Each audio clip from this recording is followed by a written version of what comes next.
Where the tunes at? Dang, I had it on. Oh, I heard it. I was listening. Oh, I turned it off. I'm like, hold up, where the tunes at? Yes, sir. Grand Rising. What's good, squad?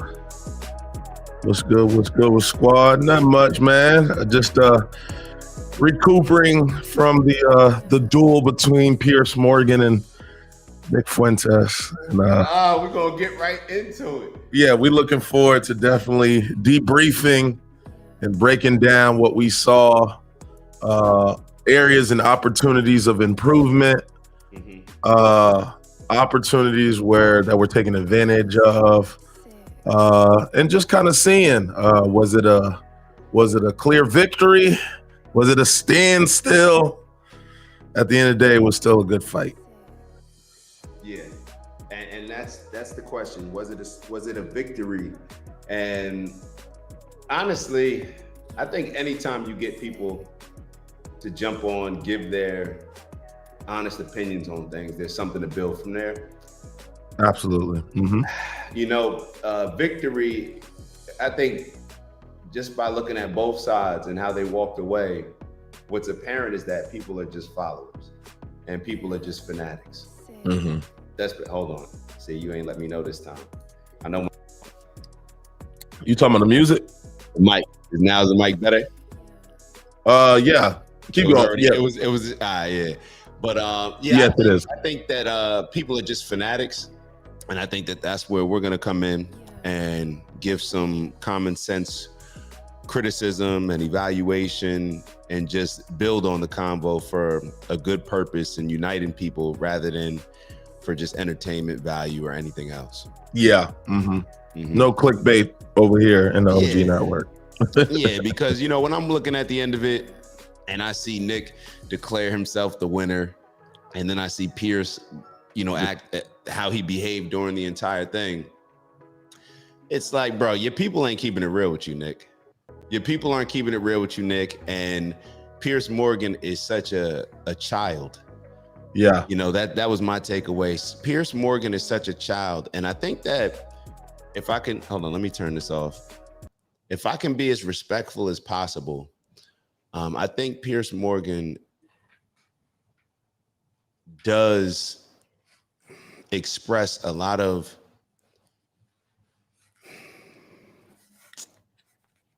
very simple-minded, emotionally based thinking that a lot of baby boomers have, or that at least his style of presenting certain things, he thinks it's appealing. Like, it's very revealing of what he thinks the people that watch his show, what his generation of people, what they want to hear. And what they think is relevant. And I think it does highlight a time period. And I think what we're seeing right now with a lot of these young people, whether it's Nick Fuentes or just a lot of the young men in general, especially in America, who are not, let's say, as aligned with Israel. I think what we're seeing is that they are just more courageous and more willing to press the button on issues rather than have to have the approach of like a politically correct Piers Morgan who's going to be nervous about saying this to offend this group of people. That it's just a different way of looking at politics. Perhaps Donald Trump was the first one to, you know, shift this. But yeah, it was extremely embarrassing on Piers Morgan's part. But I'm not surprised. So I think that's what we'll get into. Like, that's what Piers Morgan is. However, when it comes to Nick Fuentes, I think at the end of the show, I gave him a B-. You know, I think he started off terrible, getting emotionally involved in the conversation, not being logical. And it seemed like he hadn't had one of these more combative interviews in a while because it just seems like he wasn't prepared. It seemed like the game plan for him got thrown off when his dad was mentioned. And then when he got caught up in it. And then he, you know, seemed to fix it, you know, throughout the show, but or throughout the interview, certain aspects of it. But overall, I think it's an approach that needs to be criticized, and one that if he doesn't change certain things, I don't think that it's going to really grow to the potential that it could reach. I'd say I'd give him, if I was to give him a grade, me knowing a little bit more, I think, than the average person who just makes assumptions about Nick, obviously through you and kind of watching the things that you've posted and then going in and doing a little bit of research. I give him an even C, not a minus, but not a plus, but I give him a solid C. I've seen him in his bag. I've seen him step up to the plate and just crack whips. But I think this is a good opportunity. You know, it's always good to get the sword sharpened. It's always good to go back and reflect and review game film and then approach, the next situation differently, especially when you kind of know your target or, kind of how your opponent is playing the game. So I look forward to seeing kind of if this conversation happens again, at some point we got to have, round 2 of the playoffs again. Like, I would love to see that again, because I do think at the end of the day, like you said, Pierce has some ways that clearly he's been kind of rocking and rolling, and he's been doing this for quite some while, and he kind of know how to pull people outside of their comfort zone and start getting them retaliating in a way that maybe they thought they had under control. He was able to elicitate him into becoming a little bit more emotional in certain situations than we see. But that's neither here nor there, though. But yeah, solid C on my end for sure. Yeah. And that's the thing. Even when you say that, well, for one, I don't need to see it again. But even when you say that you've seen him like crack the whip on certain people, most of these situations are him just doing his monologues. They're not necessarily him going back and forth. And the reason why I say I don't need to see it again is because I think Piers Morgan is going to bring out the most, like, how can I say, the most childish stances that Nick has. Like, we all have certain things that, like, all right, this is more of a childish thing that I may stand on. But when I say childish, it's you arguing about black people for the first 30, 40 minutes of the show, you trying to justify to Pierce that your dad's not racist, like all this stuff. When Nick starts to talk about black people and gets so overly consumed when it comes to that, then he reverts back into, I think, what he was when he first started his show at 18, 19, 20, 21. And I think that Piers Morgan, I think I mentioned it to you yesterday, did a great job where I'm not sure if a lot of people noticed in the beginning. He said one thing to him that I think set the tone and redirected Nick on like whatever his plan was. And it was that, yeah, a lot of people say that you're different when you interview on people's shows compared to how you are on your own show. Mm-hmm. Nick was on Piers Morgan was more aligned with who he was when he does his personal show compared to when he goes on other people's shows and he presents himself in a different way, which is, yeah, like, I'm on your show, so I'm going to be respectful, I'm going to be courteous, and I'm going to approach it from a friendly standpoint rather than me just going off and being performative, even though he said that he wasn't performative in the interview, in the show with Piers. He has used those words before to describe how he is on his show. So that's what I think it was. I think Nick was more so looking at this, whether are my fans, my true day ones, gonna walk away and say that I'm based for this, whatever that means. I do see based in the comments. I didn't know what that. Okay, it pretty much means just like standing on, whatever you standing on, like a solid dude. And to me, when you do that, he threw Nick off. Now Nick had to overdo it, overcompensate, because it's obvious when you look at Nick, that's the case. It's also obvious that he's moving in a different direction, or he's made certain strides where he said, like, yeah, this is not just for white people. I'm calling all people that are just aligned with putting America first.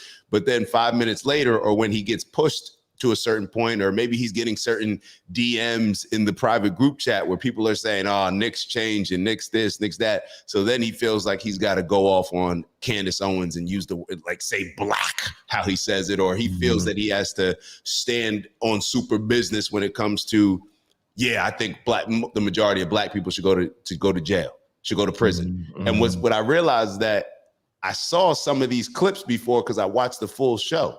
But Nick didn't even do a good job. And that's a great example of one when he was talking about the violence with black people. He just let it go. He didn't even give any context. And to be totally honest, Piers actually saved him in that exchange because he was like, wait, you're saying like black people, like all black people? And he said, no, the ones that commit crime. You have to do a good job. You are a communicator. You have to do, it's like you don't go on. This is just my opinion. Nick is bigger than both of us. But in my opinion, I don't think that it's best to go on a show and allow Piers to control the narrative. You have to get off what you need to get off. Just like Piers came on it, because Piers is not a debater. Piers is a moderator. He's a stoke the fire. He's the opposite of a moderator, actually. He's an instigator. Like that's what his job is to do. His job is to poke at this person, and get people as emotional as possible, because that's what drives ratings for him when it comes to his debate shows. Piers Morgan doesn't stand on any policies, any principles. Nobody's going to Piers Morgan for his opinion on anything. Yeah. You're going to Piers Morgan to see a bunch of debates. It's like, you're going to see Rabbi Shmuley with going against Sink. Who are you familiar with Rabbi Shmuley? I haven't seen him. All right. So yeah, anybody who is familiar with Rabbi Shmuley, it was funny the other day when we were going out. Maya and I, we saw Rabbi Shmuley looking bad on the beach, looking like he had one too many. And I'm like, yo, that's the rabbi? Like, all right. So I don't know. It is what it is. But yeah, I just thought that overall, Piers Morgan probably did get accomplished what he wanted to get accomplished. He just wanted to have a viral show. In 5 hours, the show had 1 million views. That's what he wanted. He wanted to poke at Nick, get Nick riled up, and get a whole bunch of ratings. This is all he cared about, getting a whole bunch of ratings and not having people say the things that they said about Tucker about him, which is that he gave a softball interview. So a lot of people who don't like Nick Fuentes and complained about the way that Tucker Carlson interviewed him and other people who are having conversations, what did Piers decide to do? Just show a bunch of clips and have him react to it. Yeah. But that's on Nick, how he responds and perhaps how he goes into it. So shout out to everybody tapping in. Yeah, morning. I know we just got right into the conversation. Shout out to Big Bro Steve. Good day. Good morning, everyone. Another great day is on tap. That's a fact. The Wake Up with BK and Dak, Monday through Friday, 8 a.m. Y'all know the vibes. What's up, Big Finn? Finn wrote, education is the passport to the future, for tomorrow belongs to those who prepare for it today. I love that quote. I saw you put that one. That's one of my favorites, Finn. What did Finn write? I quote Marcus Aurelius this morning: to the backdrop of dark skies and heavy rain, still it is a privilege to appreciate the rain and the gifts of nature. Yeah, I can't front. I woke up today in Miami and it was a little bit of an overcast. And I was like, I guess this is okay. A little rain every now and then. Makes you appreciate the sun. Man, that's a fact. Shout out to Carl in the building. Nick dominated as usual. I thought this was gold. I definitely don't think that at all. And that's the point. A lot of Knicks fans, like even when I went on the comments for the show, everything was supporting Nick. And I'm like, yo, that could be that's I'm sure Nick smiles about that, but I'm sure deep down inside, I don't care what Nick says on his show. He knows that he didn't perform his best. He knows that he didn't perform. You know when you had one of your good games, and you know when you were off a little bit.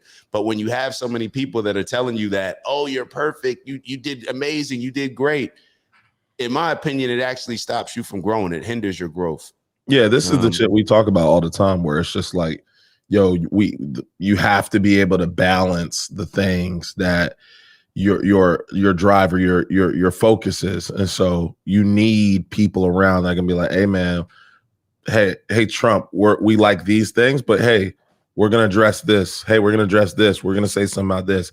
It can't be, oh, he's always in his bag, because A, we're not doing our best in making sure that iron sharpens iron, and B, we're preventing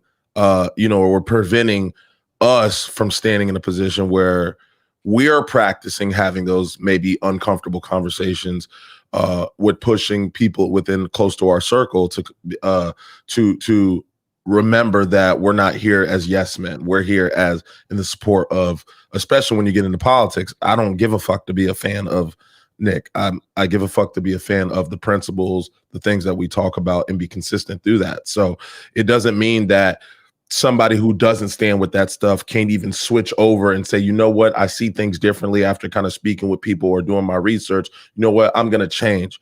We're going to allow that opportunity for people to change, because at the end of the day, there are certain policies and principles that we're fans of, per se, not people. So if you're fans of people, you don't give these people an opportunity to change, like we talked about yesterday. You don't give these people an opportunity to maybe grow or maybe dilute from what they've believed in before. You make them forced to stand still in what they have said. And ultimately, that's not the bag right there. Right. Like, what's wrong with saying, Pierce, silly question. Obviously, I don't think that all Black people should be locked up. What the context of that show was discussing is that a lot of people, there's been a push to not arrest certain people. Like, people are getting away. Like, even when you look at the whole defund the police, with crime, police officers that I've spoken to, they're scared to arrest people. That's a problem. I think that, yes, the criminals, it's gotten out of control. I live in Chicago. They call it Chirac for a reason, Piers Morgan. I know you're in UK, but you spend a lot of time in LA. Have you never heard anybody refer to Chicago as Chirac? Clearly there's a problem there. And the majority of the people committing the crimes where I live are Black. So that's who I want to be arrested. That's who I want to be addressed. But instead, he'll just say, yep, yeah, I stand on it. And thinking that that's like, because his people are going to look at him and say, oh my God, Nick stood on it. He said he's a racist and he stood on it. Like, all right, I mean, if what you're looking to do is to just appeal to the people that are already rocking with you, then cool. But yeah, I'm not moving that way. I think it's silly. I don't think it's purposeful.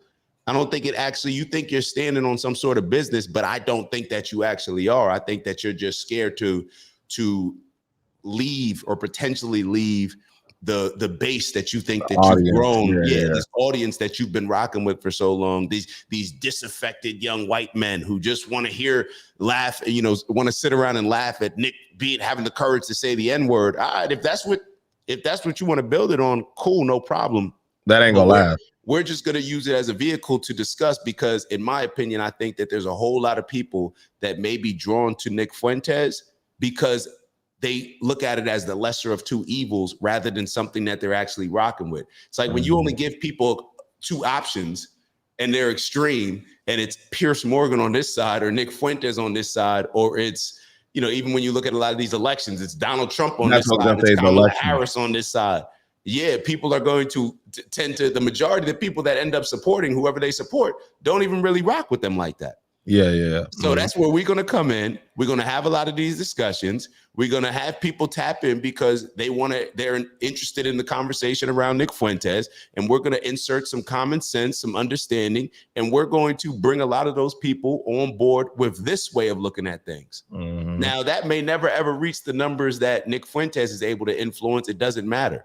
We're able to tap into that audience. We're able to bring a lot of people, because even when you look at the review that we did on the show yesterday, when we streamed it live, a lot of the comments were agreeing and supporting the things that we were saying. So it's like, there's a lot of people that are just pissed off with the country. A lot of people that are pissed off with, white people feeling that, oh, we've been called racism. We get blamed for everything. So naturally their emotions just bring them to Nick Fuentes. And the reason why I can say that with, I think, a bit of confidence is because the same thing happens on our side.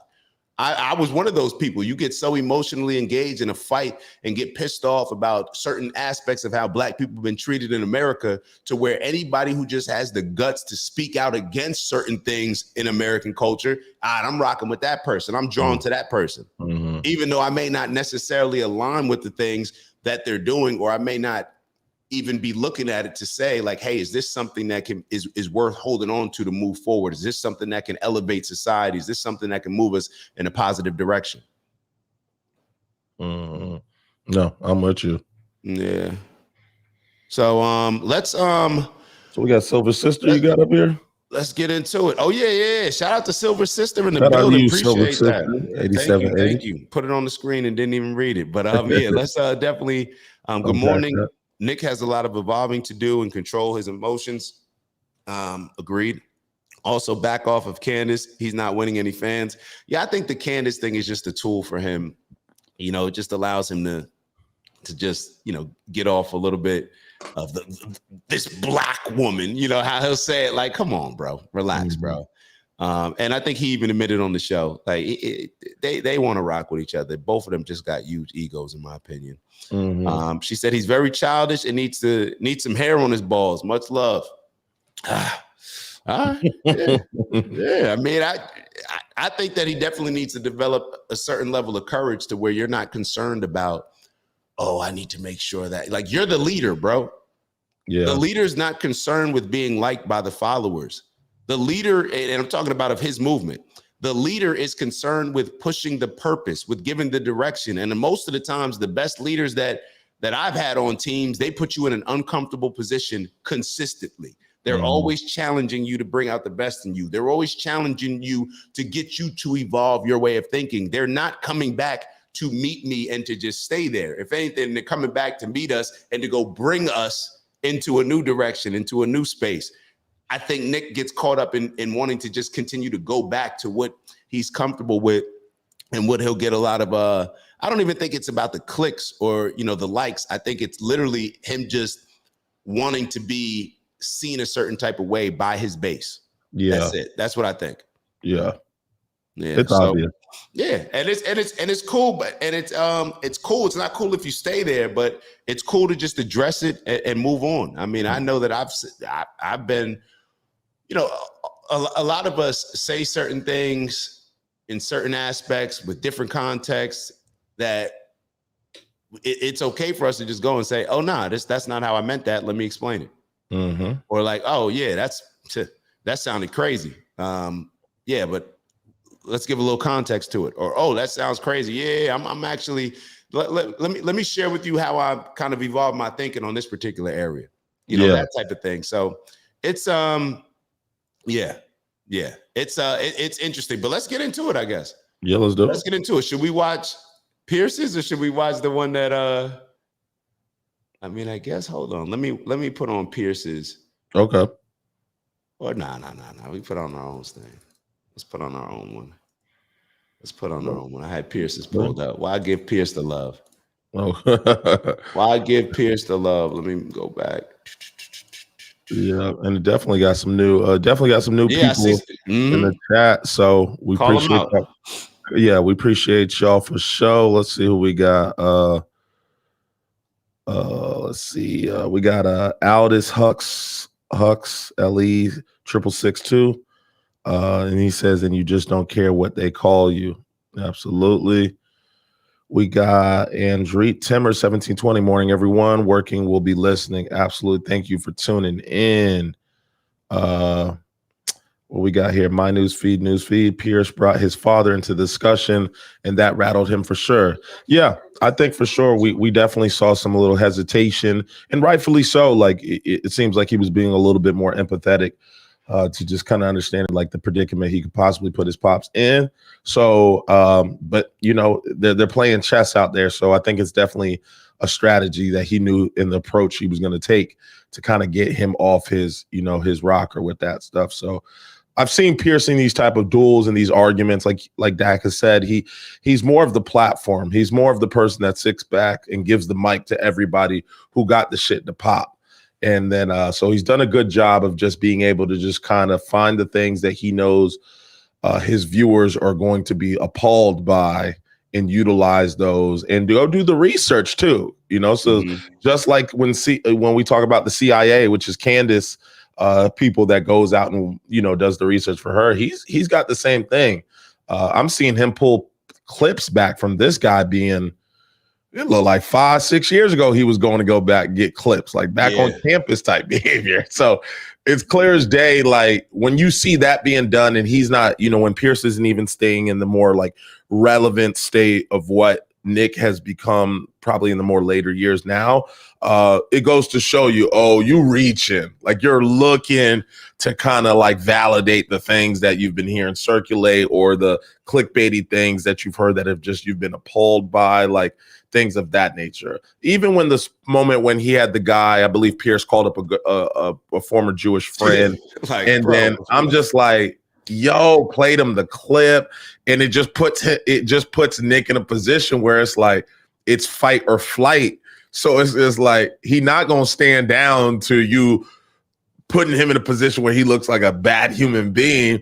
But at the same time, it's like if you stay and fight, it's gonna look crazy to stand on the things that you said when there's so it's just like it got to a place where it just like Pierce was able to kind of like push some certain things off on Nick that, like you said, he probably not even in that space no more.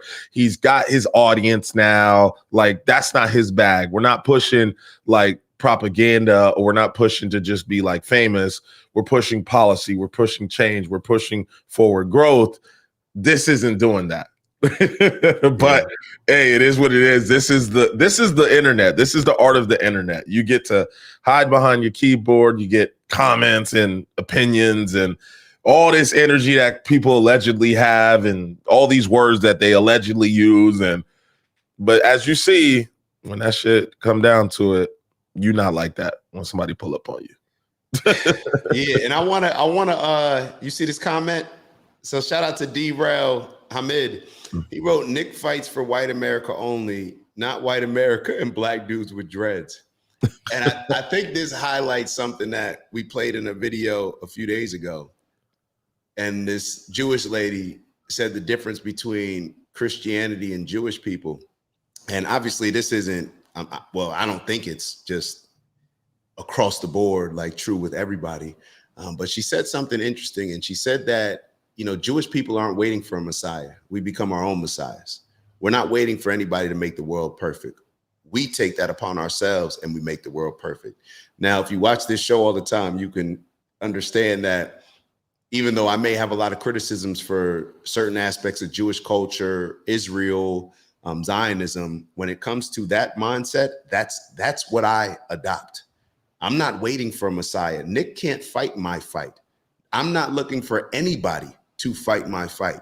That's why we do a show every day. That's why we're tuning in right here. We're not like you, bro. I'm being dead serious. I don't know what you do, but just based on that comment, I can understand that we are not the same, bro. Yeah, I don't rely on anybody to fight my battles, bro. Absolutely. I'm actually using Nick and his people to fight the purpose that I'm aligned with. I'm not a fan of Nick. Just like I'm not a fan of most any politicians, influencers, rappers, celebrities. I don't do all that stuff. I'm a man. Yeah, like I'm a grown man, bro. That's the meat writing shit. like Nick's not fighting for black dudes with dreads. Who is fighting for who is? I tell you who is. We are right here. Yeah. This is the energy that we're on. And guess what? We're not just fighting for black dudes with dreads because we don't identify with the whole identity politics. We don't subscribe to that. I'm not fighting for black people, period. Let me be very clear on that. I'm fighting for humanity overall. And I'm fighting for people that align with my principles, morals, and values, my people, because when I align with them, we'll have a compounding interest, and that energy will spread throughout the world, spreading based on principles, morals, and values, not spread based on, oh, he's black, I'm and tribalism, because that's what has landed us in the position that we're in right now. Yeah, corny. So the entire premise of this comment, I don't know exactly what you meant from it. I'm sure if you comment back, you'll probably say I took it out of context. Cool. But I'm taking it how I'm taking it. When you say Nick fights for white America only, I don't even think Nick's doing a good job of fighting for white America. Yeah, like totally honest with you. That's a fact. After yesterday, don't even you got him leading the charge and getting walked down by Piers Morgan. Right. What exactly is fighting for white America? What exactly does that mean? Fighting for all white Americans want the same thing? Is that how y'all feel? White Americans, speak up. I didn't know. Right. I didn't know, but let me not spend too much time on that. Let's get into the show. All right, without further ado. That's right. Whether you're a New York Times reader, an NPR fan, a Daily Wire subscriber, or an avid consumer of all things Tucker Carlson, for several months now, there's been no avoiding the subject of Nick Fuentes. And let's be clear, the main reason you're hearing about him is because he's popular. A large number of people, especially young men, are interested in what he has to say. What that says about our society and our culture is the subject of ferocious debate. For many people, it's a grave indictment of an insidious immorality. For others, he's a product of a culture which has turned on its own and left many young people feeling listless and bitter. He's either a litmus test for right-wing hypocrisy on free speech or a walking, talking manifestation of where the lines should be drawn. And a frankly preposterous amount of airtime has been spent on debating everything from his ideology to his sexuality and whether anyone should actually talk to him at all. If I were writing a glossary entry on the Streisand effect, I wouldn't put a picture of her next to it. I would put a picture of Nick Fuentes. They have opted to not do so when it comes to Nazis like Nick Fuentes. Fuentes takes this guy apart brick by brick. It's a full takedown. My concern is that people who are a bit more moderate are deeply alarmed by Nick Fuentes. I was very happy to see that, like, Nick Fuentes really passed that test with flying colors. That fragmentation is being caused purposefully by a splinter faction of people led by a young man named Nick Fuentes. That's the war. Can you get the beef prices down? Not crazy things that Nick Fuentes or these other loons say on social media. Well, it looks like all the screaming about Nick Fuentes on the internet is finally dying down a little bit. So now we had on this guy, this Fuentes guy, and never challenged him. You should have Nick Fuentes on your show and you could ask him questions about that. The truth is, it doesn't make a lot of sense to spend all this time talking about Nick Fuentes, but not actually to Nick Fuentes. People who say you shouldn't give him a platform overlook the very obvious fact that he already has a platform of his own, which is often bigger than most of the people complaining. And he uses it to speak unchallenged to his many followers. It's on that basis that I've invited him to appear live and uncensored on my platform. And Nick Fuentes joins me now. Nick Fuentes, welcome to Uncensored. Hi, great to be with you. I don't know you. I don't think we've ever met. You can correct me if that's wrong. I know about you. I know that increasingly people are talking about you in a more mainstream environment than you may be used to. So for those who know nothing about Nick Fuentes, I want this to be an opportunity to get to the real person. I don't know who that person is, but I do want to use this opportunity to get there. I've seen you talk, as we prepared for this, in exchanges with people and on your show, saying you fear it's going to be very hostile, it's going to be an ambush, all those kind of things. I don't intend it to be overtly hostile. I don't intend to ambush you. I intend it to be an examination of what you said on the record, an examination of what you believe or what you say you believe, and an examination of what your rising popularity says about the state of the conservative movement in America. So those are my goals from this interview. What are your goals? Why are you doing it? I thought it'd be interesting. And, you know, you've talked a lot about me on your show over the years, and this is the first time you actually extended the invitation. I think it might be the second, actually. I think we talked about doing it during A24 a few years ago, but you've talked a lot about me with the panel, and now you've extended the invitation to talk to me. And I think it'd be interesting for me to maybe clarify some positions and maybe get to know you a little better as well. So I'm looking forward to it. There is a belief that you have two personas.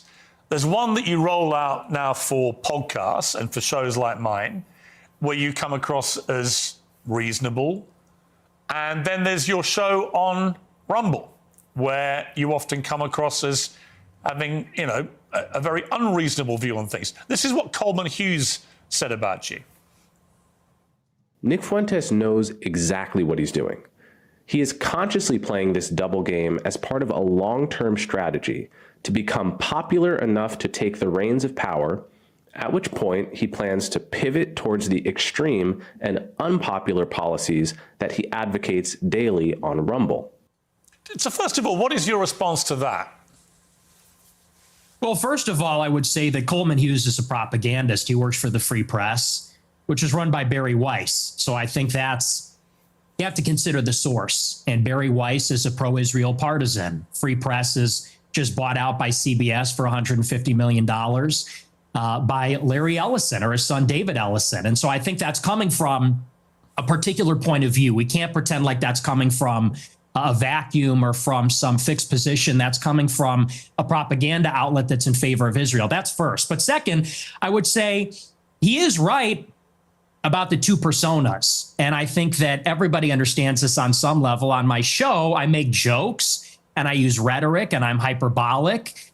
because for a long time I had an audience that was small on these like dissident platforms.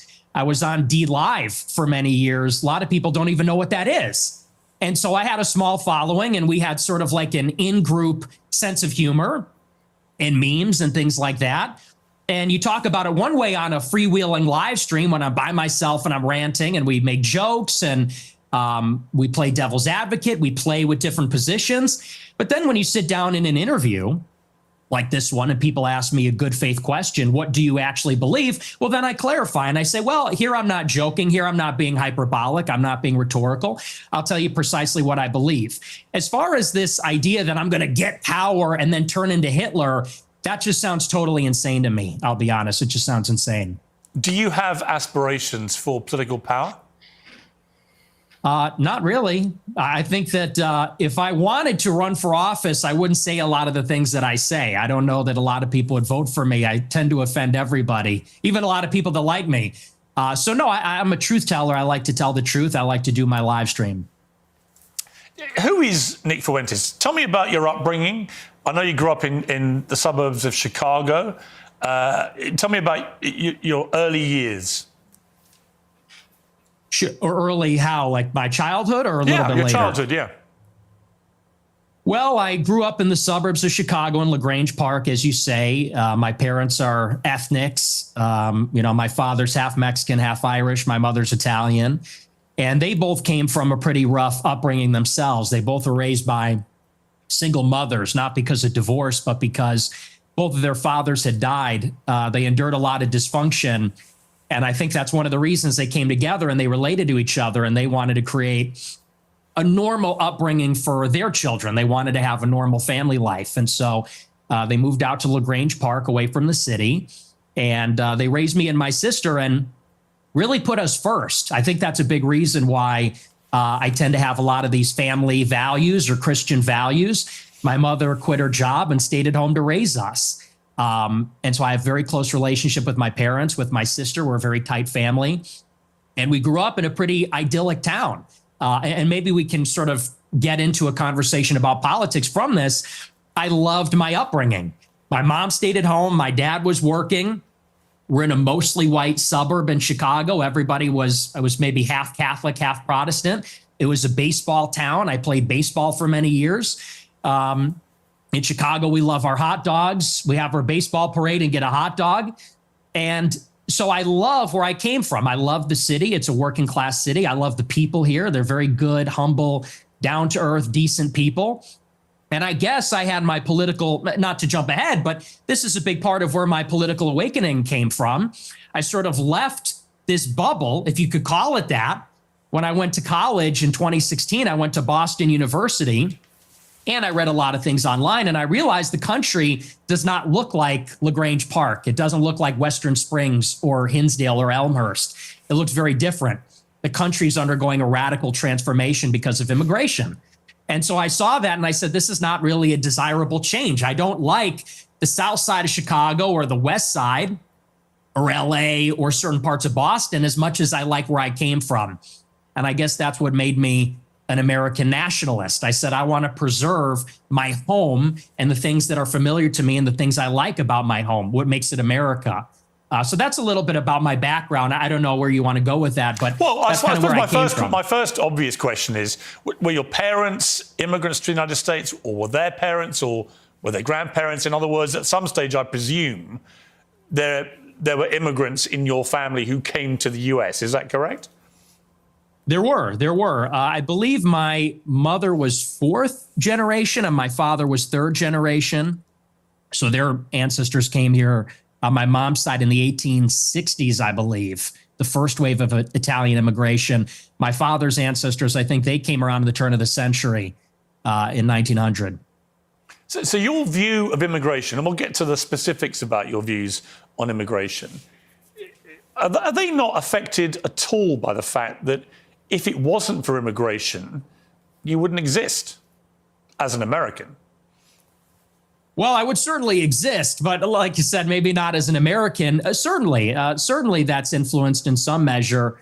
But I think that the kind of immigration that we had for a long time in the country, it's different than the immigration that we have now. And let's just say for openers, it's different immigrants. They're coming from a different place with a different culture, a different religion. It's not the same as it was. So first, you have a qualitative difference. My ancestors, for the most part, I have 3 European grandparents from Ireland and Italy, 1 from Mexico.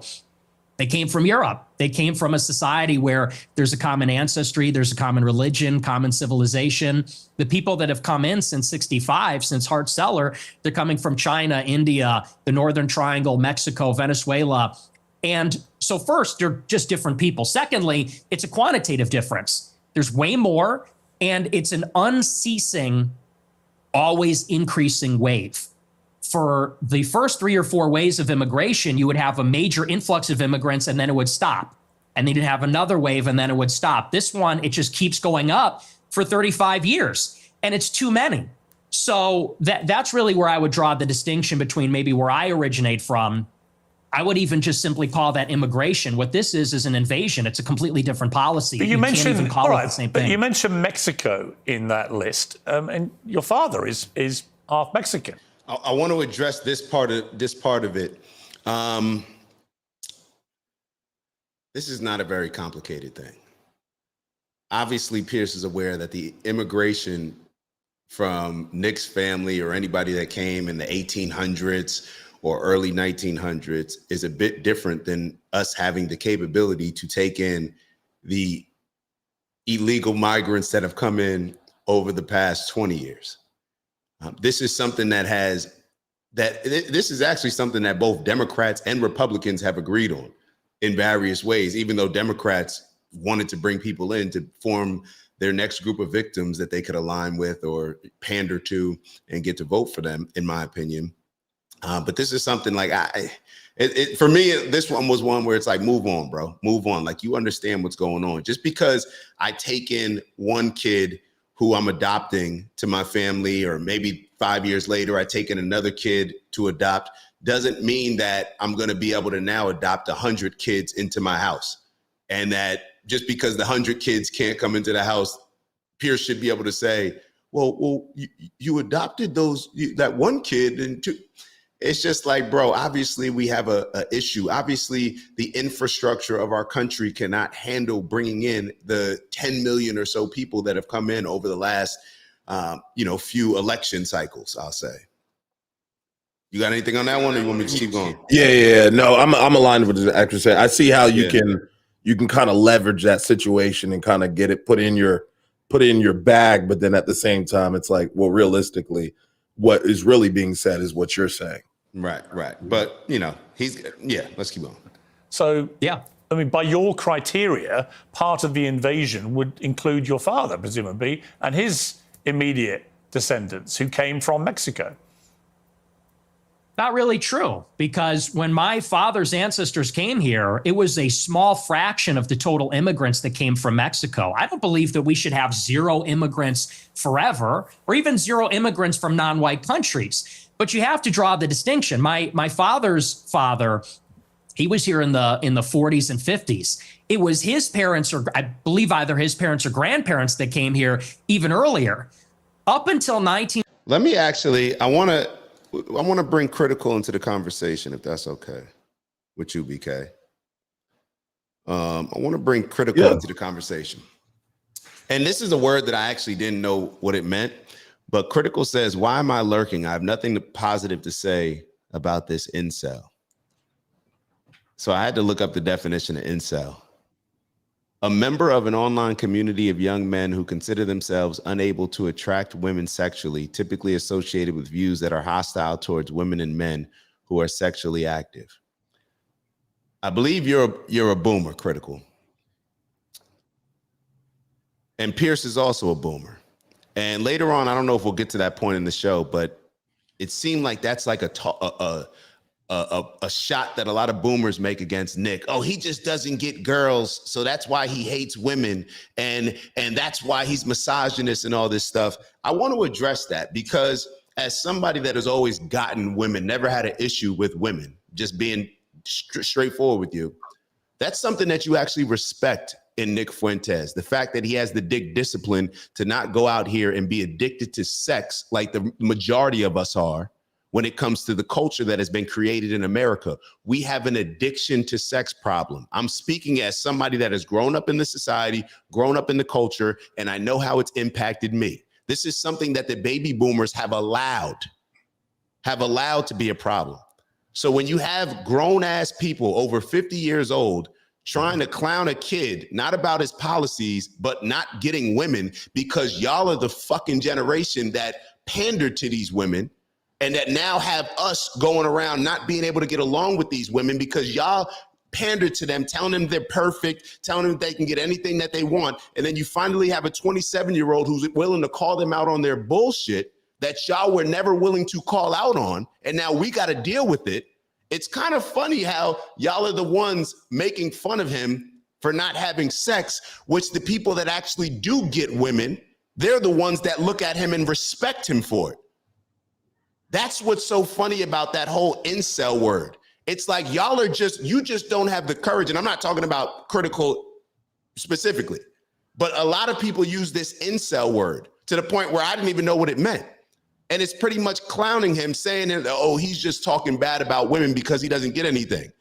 No, the same thing that Nick says about women are actually true. Whether you talk about the study when Piers is asking him about rape culture, that's a study. Address the study. The things that Nick says about women are no different than the things that BK and I talk about when it comes to women. The same thing that I talk to my parents about when it comes to women. The women in this current society, bro, they're not prepared to be wives. They're trained to be dudes that go out here and try to get as many bodies as possible, just like it's a guy thing, because we have an addiction to sex problem in our culture. But y'all will sit around here and make fun of him as if like, oh, him not getting any, him waiting till he gets married is a bad thing. It's just hilarious to me, bro. It's hilarious to me. You know how much different my life could be if I didn't have this addiction to sex culture that I align myself with? Just based on growing up in America? It's just so funny, bro. It's just hilarious how these boomers think. It's hilarious how a lot of these boomers think. And I'm sorry to just point out Critical, but Critical, it is what it is. You know we love you. You know we embrace you as one of the family members on this channel, but we gonna talk, bro. We're gonna talk. So all these conversations, say a point that you don't like. Bring up a policy that you disagree with. Because if you're just bringing up, hey, I don't like this guy, he's an incel, and doing name calling, how is that advancing the conversation? What is that bringing to the conversation? What is the purpose of it? What do you dislike? What do you disagree with? Why do you think that he's an incel? He's saying he belongs to an online community that talks about women. What do you disagree with what he said about women? I never hear y'all address these things. And that's why then I'm forced to address it and look like I'm the Nick Fuentes agree person. When I bring up more of the things that I'm critical of, I address the things that I'm critical of Nick more than you. But you seem to be like all these people that hate him the most. Bring up a point that you disagree with. Stop just doing the name calling. Y'all are too old for this shit. If I may continue? Yeah. 1965, 90% of the immigrants were coming from Europe. I have no problem with that. If we have 10% of them coming from Mexico or Latin America, maybe that's reasonable, but that's not what it is now. Now you've got 10 million illegals in 4 years under Joe Biden. And stop playing with me. I see this comment, bro. Jersey dudes don't get buns. Come to VA. Then went to VA. Went to school in Virginia. Stop playing with me, bro. You lucky Maya on here. Stop playing with me, bro. Now I'm getting emotional. Yeah. Let me come on. Nah, I'm just, you getting emotional. Nah. I did. And you got millions more legal immigrants from China, VA. India, Venezuela, El Salvador. And it's so many with no break for assimilation. And they're all from non-white countries. It's transforming what America is. And again, that's the distinction. That's what makes it unacceptable. I always believe everybody's a product of their environment. Right? I've interviewed thousands of people. Maybe 3,000, 4,000, 5,000 people from all different walks of life. But the one common theme I would say is everyone's a product of their environment. And I was reading some stuff about you in the last few days. There was an episode of your podcast where you talked about your father, Bill Fuentes, and how he wouldn't take the family, including you, to certain restaurants because he believed they were associated with African Americans. We would be deciding where to go to eat, you said. What are we going to do for dinner tonight? It was a running joke. Me and my sister would say Applebee's, and my dad would say we would never eat at Applebee's. Not in a million years should you be caught dead, Fuentes said about Applebee's. Go to a different restaurant, a local restaurant. No Applebee's, no Red Lobster. That is commonly known as black fare. And you also shared another story about your family and restaurants. Said, before me and my sister were born, my family had a saying about Olive Garden that contains the N-word that we're not allowed to say.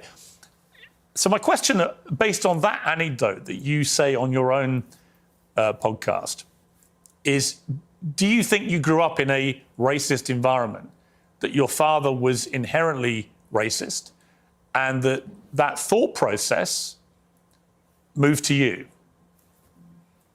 Well, I would say it's a new low. I've been attacked for being a racist many times, but to attack my father, to attack my parents based on anecdotes, I would say that's sort of a new low. Hang on, it's your anecdote. Yeah, but he's not here to defend himself. You are. And my parents are. You told the story. And I will. And I'll I'm not trying to ambush you. As I said at the start, Nick, to be clear. No, it's not an ambush. Nick, to be clear, I think everybody I'm not understands. ambushing you. I'm literally reading an anecdote that you revealed on your podcast. It's you that's put it in the public domain. I know. I'm simply asking you whether my assessment of that, which is that your father didn't want to take you to certain restaurants because of what you refer to as, they were commonly known as black fare, whether that attitude to African Americans in that instance permeated to you. It's a reasonable question. Yeah, no, like I said, I think everybody knows what that is, but I'll address it. I'll engage with it, and I'll defend my father from the charge of racism. Sure. No, my parents are not racist, and they've never been racist. I'll tell you about my parents. They used to have a school in Chicago in the South Loop where they instructed people on how to shoot firearms. It was a security school, and most of the clients were black. And I believe actually one of their clients was Larry Hoover's son at one point, sort of a funny story. And so most of their clients would come in from the south side of Chicago. My grandmother, she grew up in the projects in the city. And so my family being in Chicago, being ethnics, being Italian, Irish, Mexican in the west side on Taylor Street, all over the city. My family for many generations have lived near and around black people. And look, my views about black people and their views about black people are shaped with experiences with black people. And what they will tell you, what my parents would say if they were here, is that for many, many years, the older generations of black people were very respectful, very humble, very decent. In fact, my grandma used to have an anecdote. She grew up in a lot of dysfunction. Her mother was mentally ill, and they would be having dinner in the projects, and there'd be so much chaos and dysfunction and disagreement and fighting. And she would look across the way out the window at a black family in the other apartment, and they'd be holding hands around the table saying grace. And this is sort of the culture that used to prevail. But now what you have in the city is that there's no accountability for the black people. And now Chicago has become a complete dump because these teenagers go out and they take over the city. They call them teen takeovers. That's the euphemism for it. They're teenagers, but they all come from the same neighborhood. They drive up there and they mug people and attack people, and they destroy cars and destroy shops. We had the Festival of Lights a couple of weeks ago. It's supposed to be a family event, and they light up the trees, and there's a big parade. I was in the parade one year, and you had a bunch of black people there shooting each other. 7 people shot, a 14-year-old killed in the Magnificent Mile. And I know there's a lot of black people that feel the same way about this. They say, we've lost control of the city. And we're...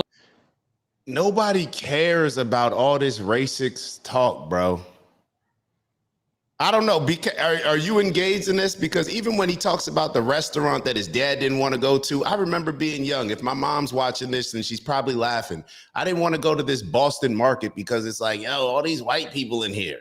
Like, I remember saying, it's like, yo, I just feel like a Cracker Barrels. When we drive down south, I'm like, yo, all these white people in here. Why is it called Cracker? Like, I don't, like, bro, relax. Like, nobody cares, bro. This is what I mean. We consistently talk about him and his relationships with black people, bro, Pierce, grow up. He's not banned or canceled because of anything that he said or done against black people. This is just a tactic that they do to have him say certain things about black people, talk about him saying the N-word. So ultimately they can already get you against him. So then when he actually starts talking about the real issue that he's canceled for, which is him speaking up and talking about Jewish people, Israel, Zionists, then it's like, oh no, he's already we already proved that he hates women. He's an incel.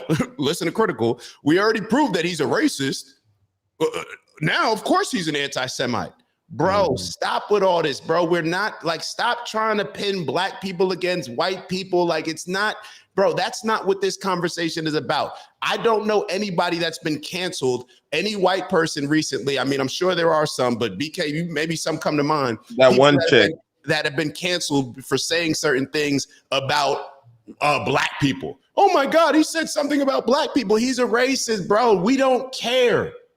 Yeah, I think I saw that one girl that was on Piers Morgan's show. She was doing like the little black face thing, and I believe she lost her YouTube account. But outside of that, like, yeah, like that this is the common conversation, and like we've talked about, like, we don't know what the fascination is behind like wanting to be racist. Like, it just don't really move me. It's not really putting bread in my pockets. I just don't care what the colors are around to begin with. But at the same time, it's just like, I don't think anybody really fucking cares that much, to be honest with you. Like, what does racism mean? What does it even mean? Yeah, I don't even know what it means. Like, what does it mean that I think that black people are better than white people?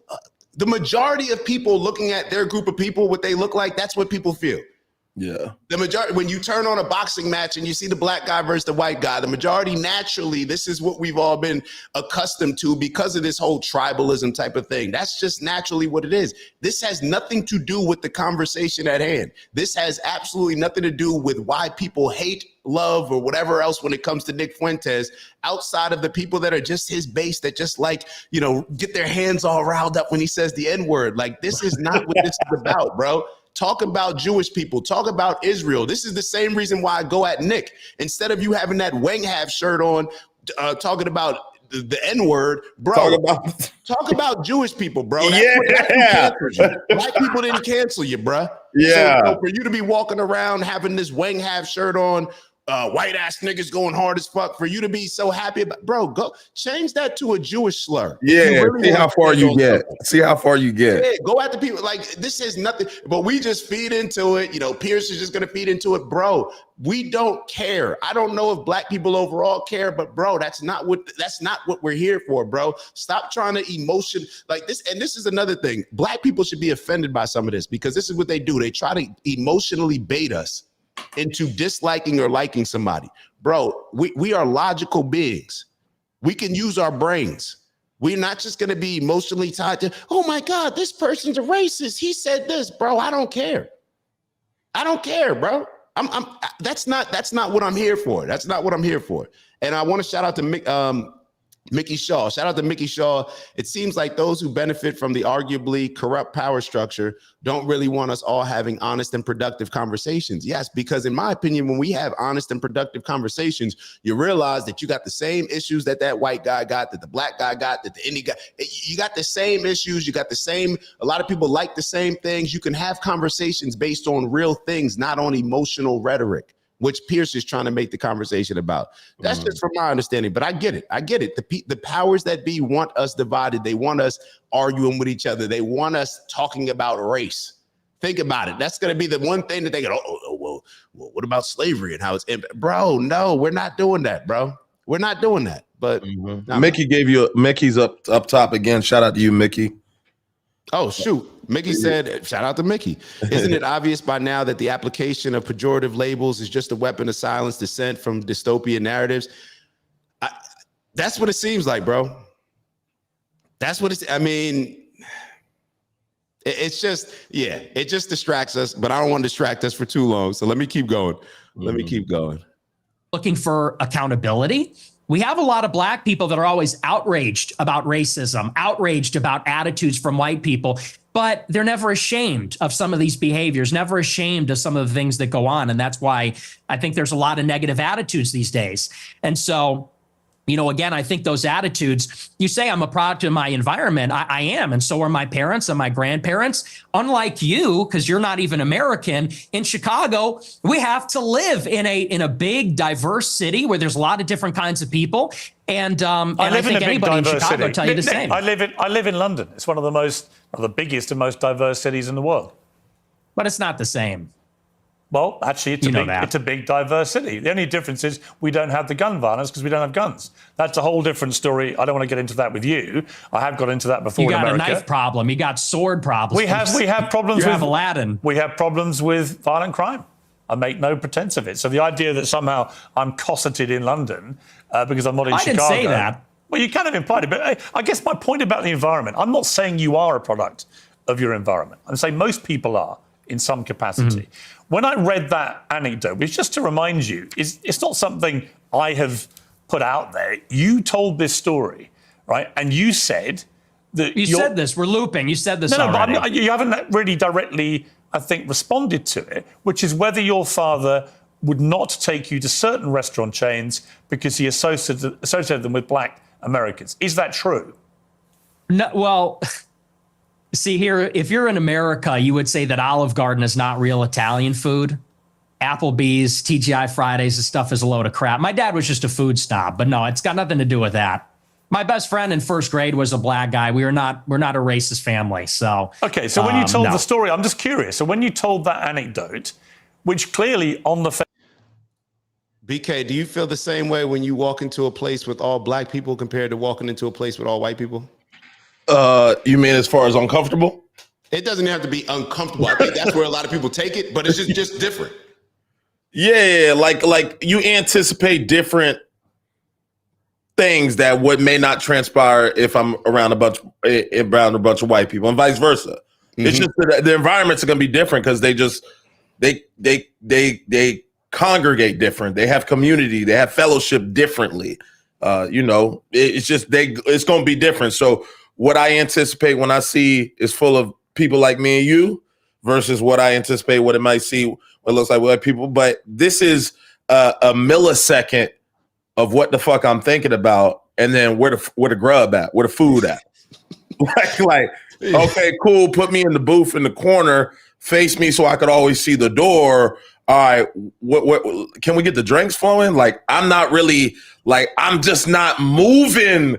It just seems like I'm not moving this way. Like, it's one thing if I see cats clocking me and, watching a type of way where I need to kind of keep my eyes, but I don't care if I don't care what color you are. If I see you clocking me, I'm watching, period. I don't give a damn about the color.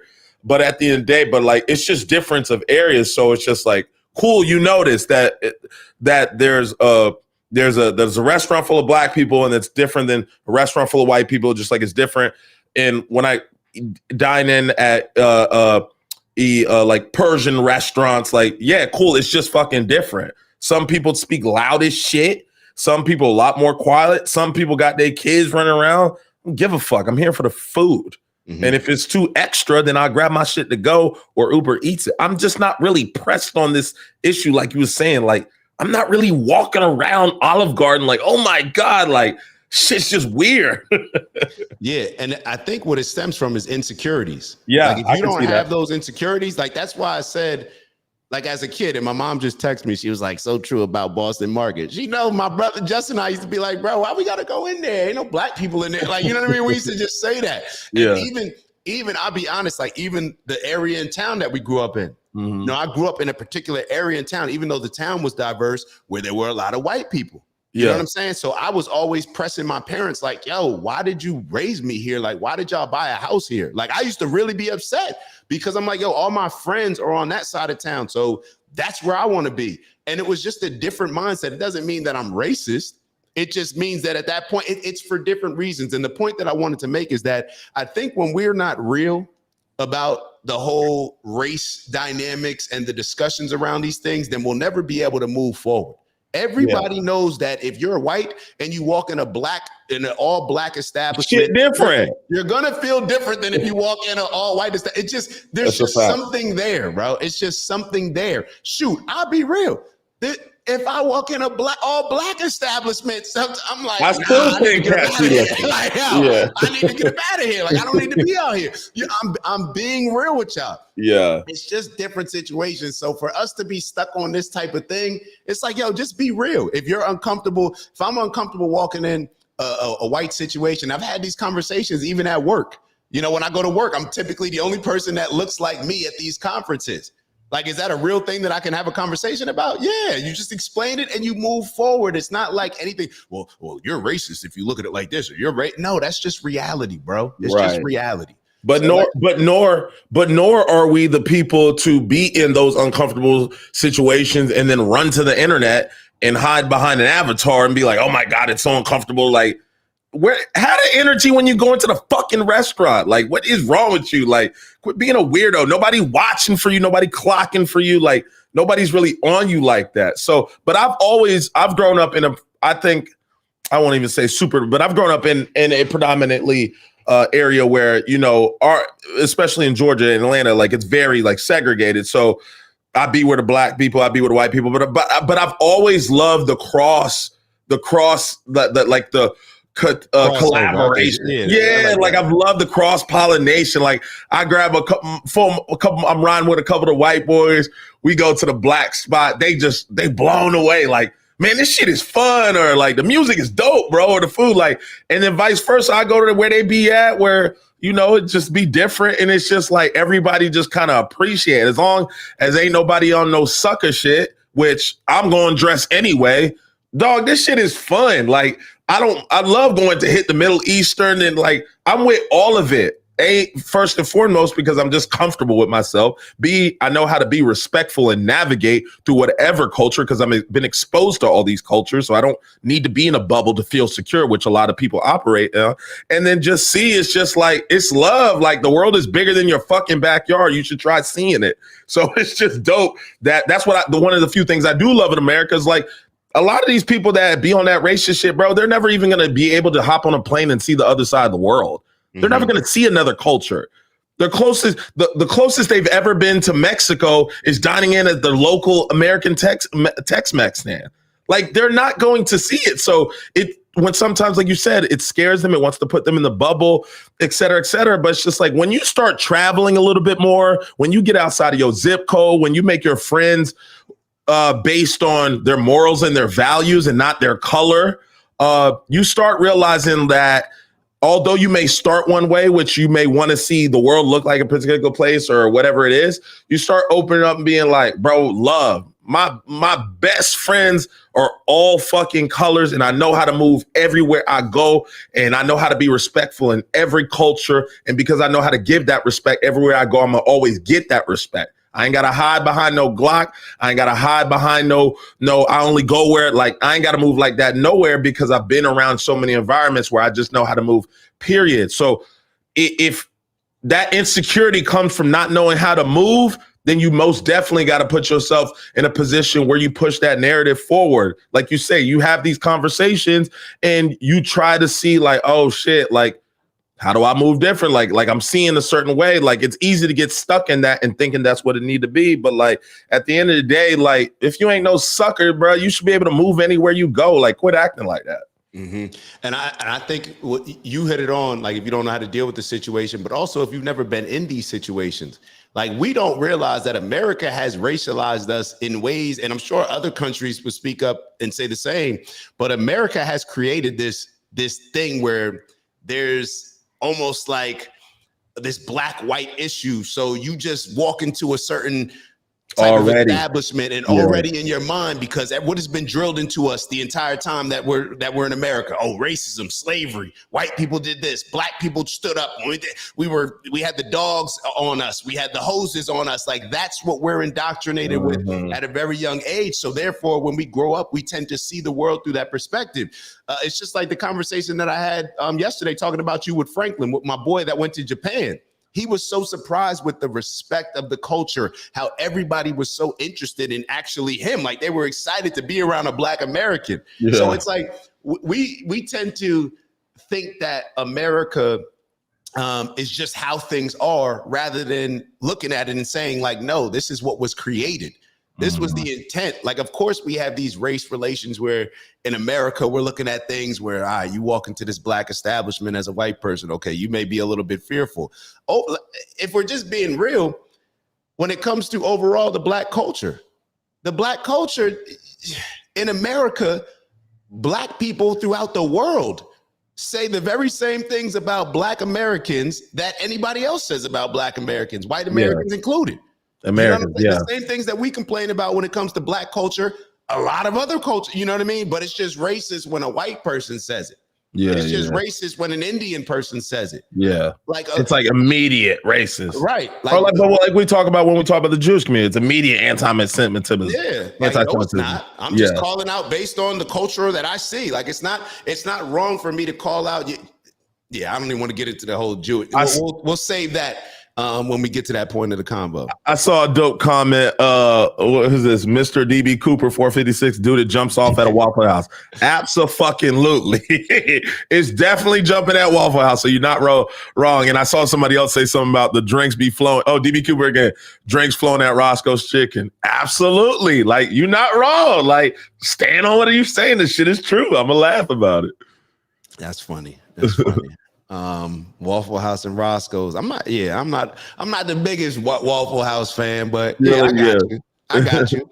So shout out to Mickey Shaw. That's the same Mickey Shaw coming through. Mickey Shaw, shout out to you, Mickey. Yeah, I'm willing to consider that Nick is performing in order to strategically position himself for future conversations, focus on the Jew question in front of diverse audiences.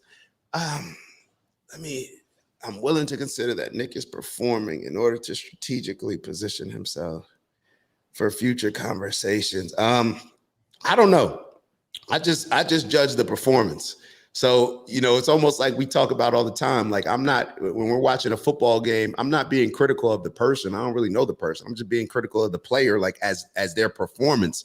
So therefore, if Nick's performing or not, like I'm just going to critique whatever's, represent, like whatever he gives to the world, that's what I'm going to be critical of.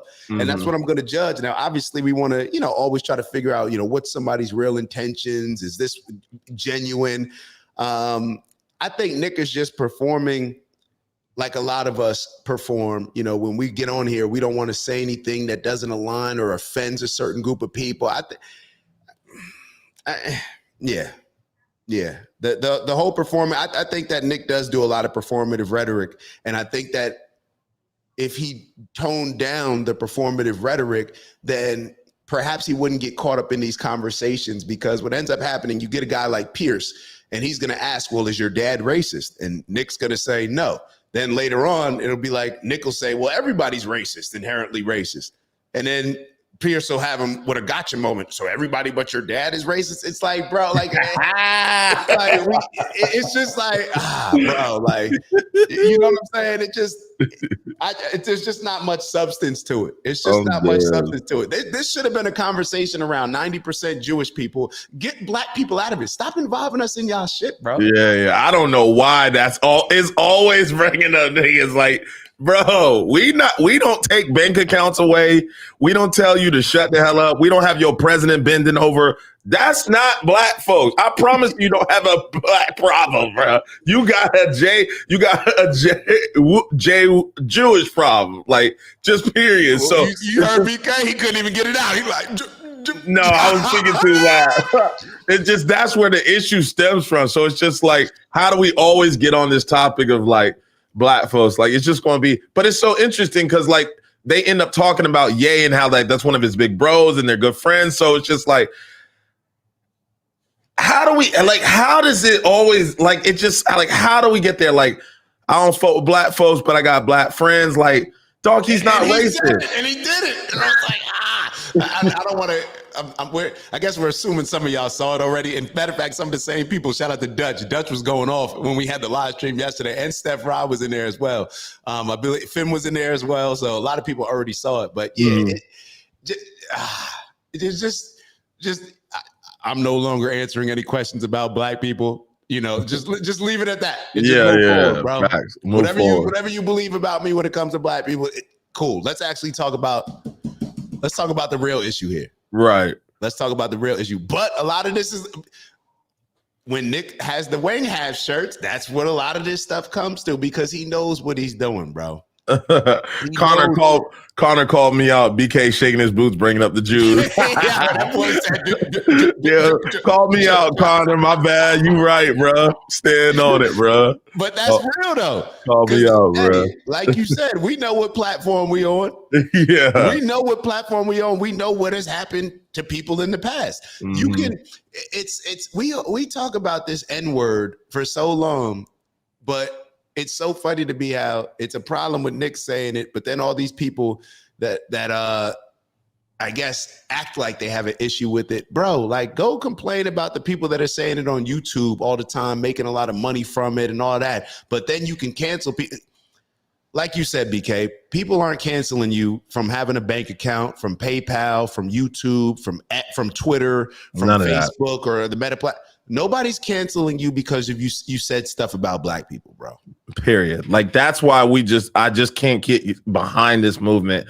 Because first and foremost, I ain't never met, and I've been walking these streets for 37 years. Ain't nobody been outwardly racist to me in my fucking face. Never. Yeah. Never. If I was to be naive, I would say racism don't even fucking exist. Because ain't nobody pressed me with no racist shit. So regardless of what they doing behind closed doors, cats ain't pulling that shit in your face. So you can Wang Half all you want.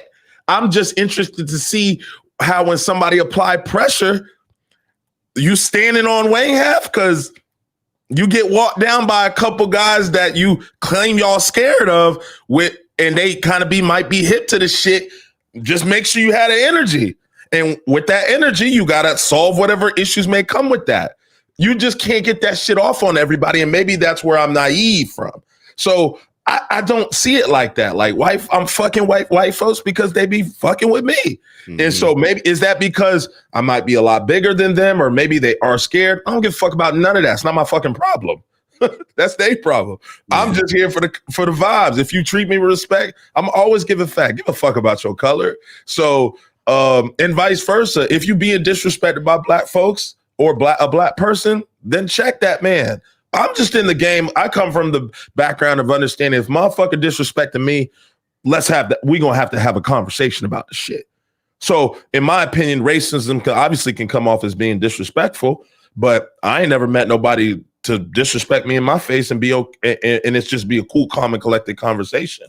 So I'm on whatever energy they on. If they on some disrespectful shit, I'm with it back. So I don't deal with racist issues because I address them if they were to ever walk in front of my face. And I guess I've just been lucky enough where they don't walk in my face. So it's just simple as that. So shout out to the Wang Half. The only time I have been confronted with racism multiple times. Every time I walk into a Jamaican restaurant. Now let me stop. Yo, they do be acting funny. They disrespecting me, but they treating man. Listen, Now we can talk about reverse racism on another pod where I have experienced that.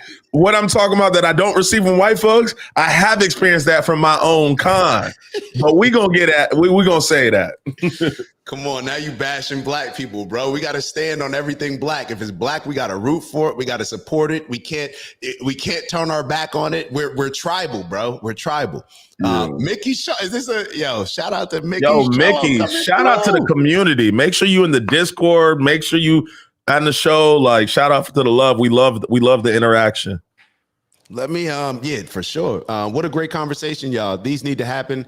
I don't call black folks the N-word because I don't want anyone calling my kids a cracker ass.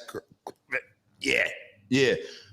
We shouldn't be afraid to be honest. Yeah, I think if we just had more honest and real conversations, I actually, if you say it in private, then say it in public. Stand on it. say it in public. If you say it in private, because if you're not willing to say it in public, then perhaps that means that, this is a little bit distasteful. I know that this isn't the right thing to say, or maybe I'm just shook. Maybe I'm just scared to actually say how I feel. Yeah, I think the latter for sure. You know what I'm saying? Like, stand on whatever it is that you stand on. Get the link for the Discord. All right, I'll post the link for the Discord. Let's keep going. Let's keep going. Face of it is racist, right? You're basically saying, okay. So when you told the story, I'm just curious. So when you told that anecdote, which clearly on the face of it is racist, right? You're basically saying your father made racist decisions about where you would go as a family to eat. Are you saying, well, I'm just going to ask you a question. Are you saying that when you told that story, you didn't mean to infer that he was racist? And do you understand why when somebody like me reads that anecdote for the first time, as I did this week, I reach a different conclusion?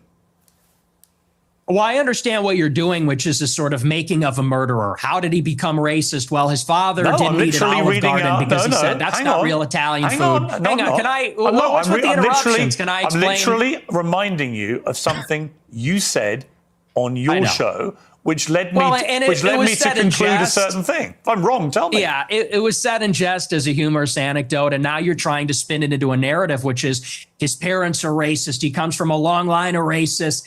And I think everybody knows my parents are boomers. Mm-hmm. And these people well, you're a boomer, I guess, too, in a way, 60. Right? You were born in 60. 19? Yeah. So you're a boomer also. Or maybe you're a Gen Xer. I suppose it's sort of on the cusp. But it's a humorous anecdote. These are kind of the attitudes of baby boomers in society. But you're trying to spin it into a narrative, which is you're a product of your environment. Your dad's racist because of this joke. Now you're a racist. And I don't think that's a fair characterization. Okay.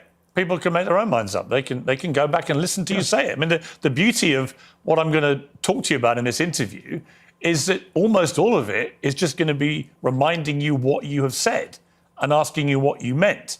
Your position about that story is that it was a joke, okay? I want to come to something else you said. This is where you talk about Jews, women, and blacks. Let's just take a listen. They're always coming up with, no, it's not the Jews. No, it's not women. No, it's not blacks. It's actually really complicated. No, it fucking isn't at all.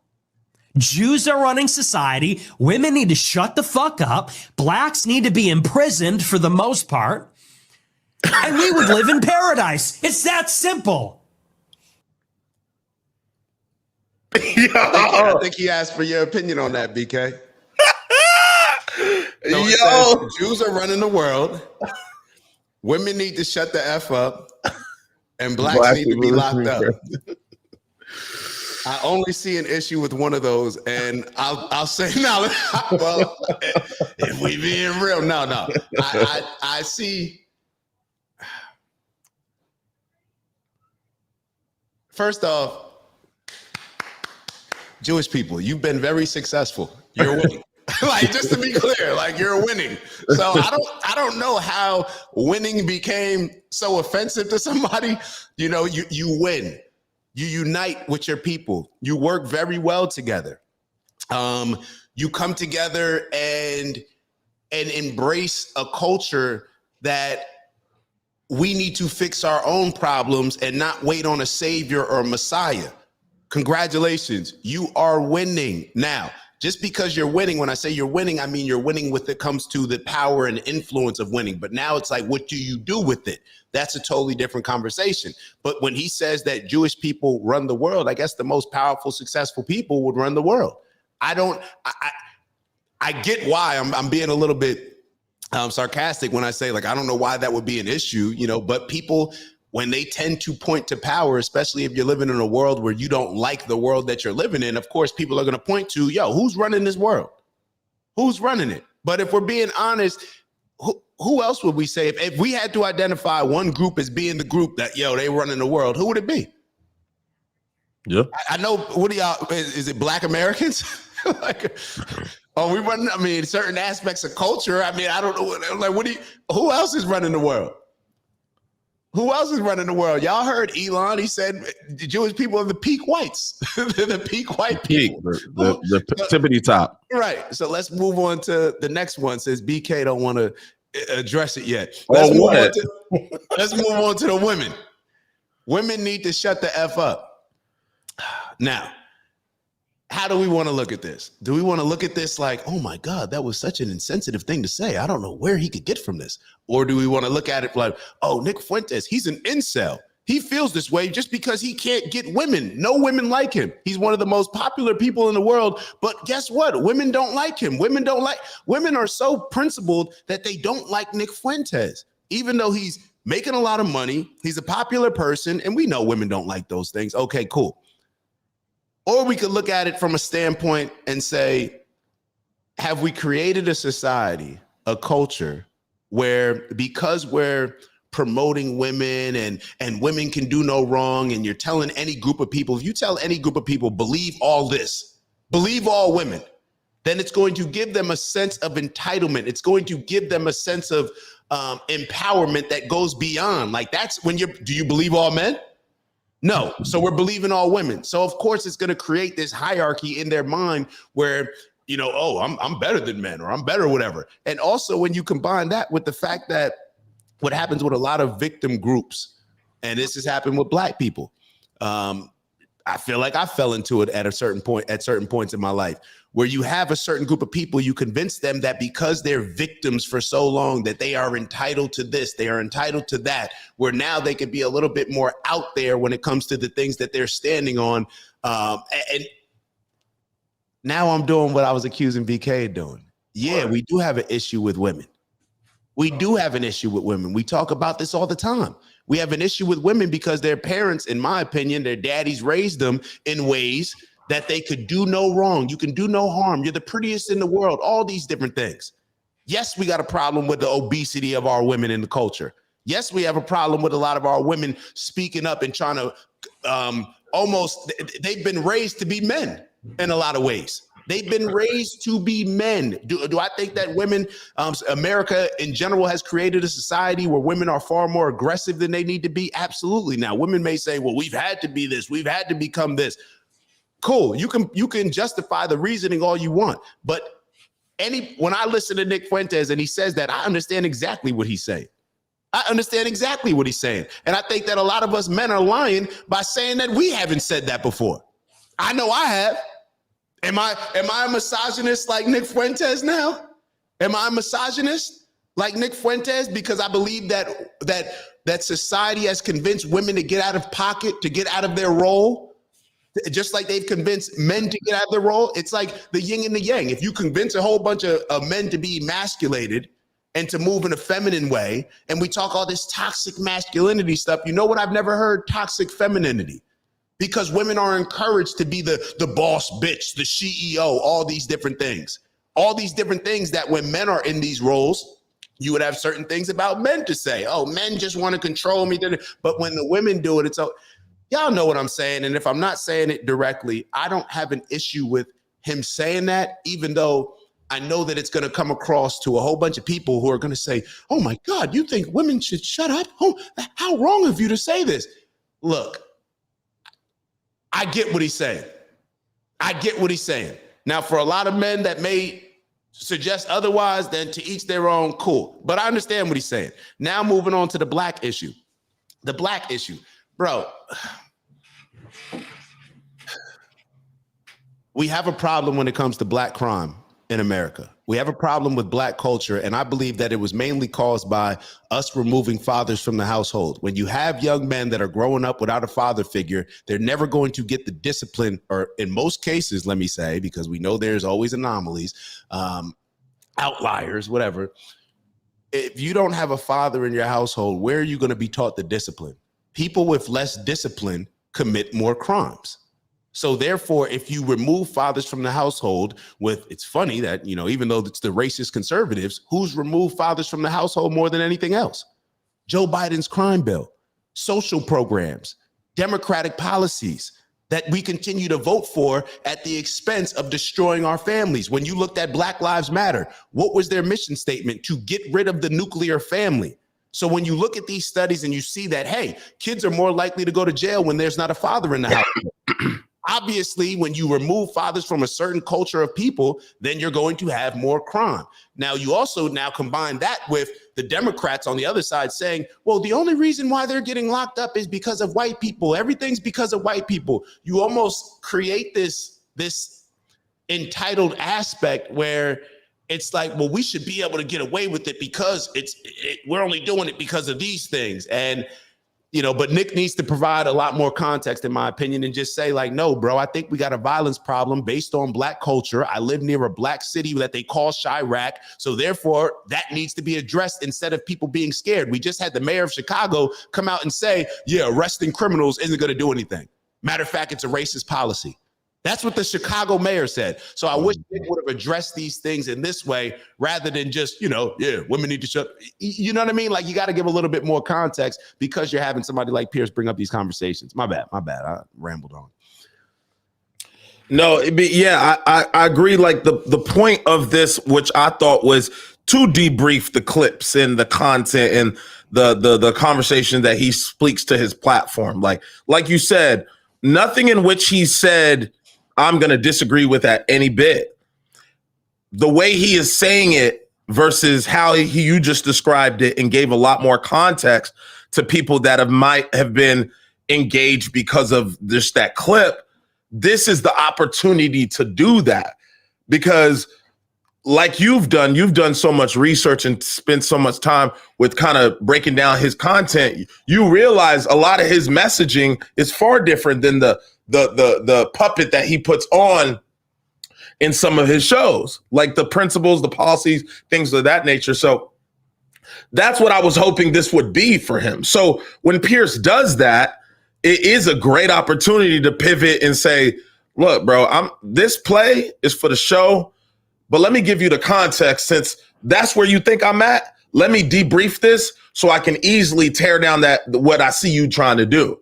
But like I'm saying, instead of just meeting it, what he knows Piers is probably doing in real time because he's confirming like, yeah, I see what you're doing. Like he knows what you're doing.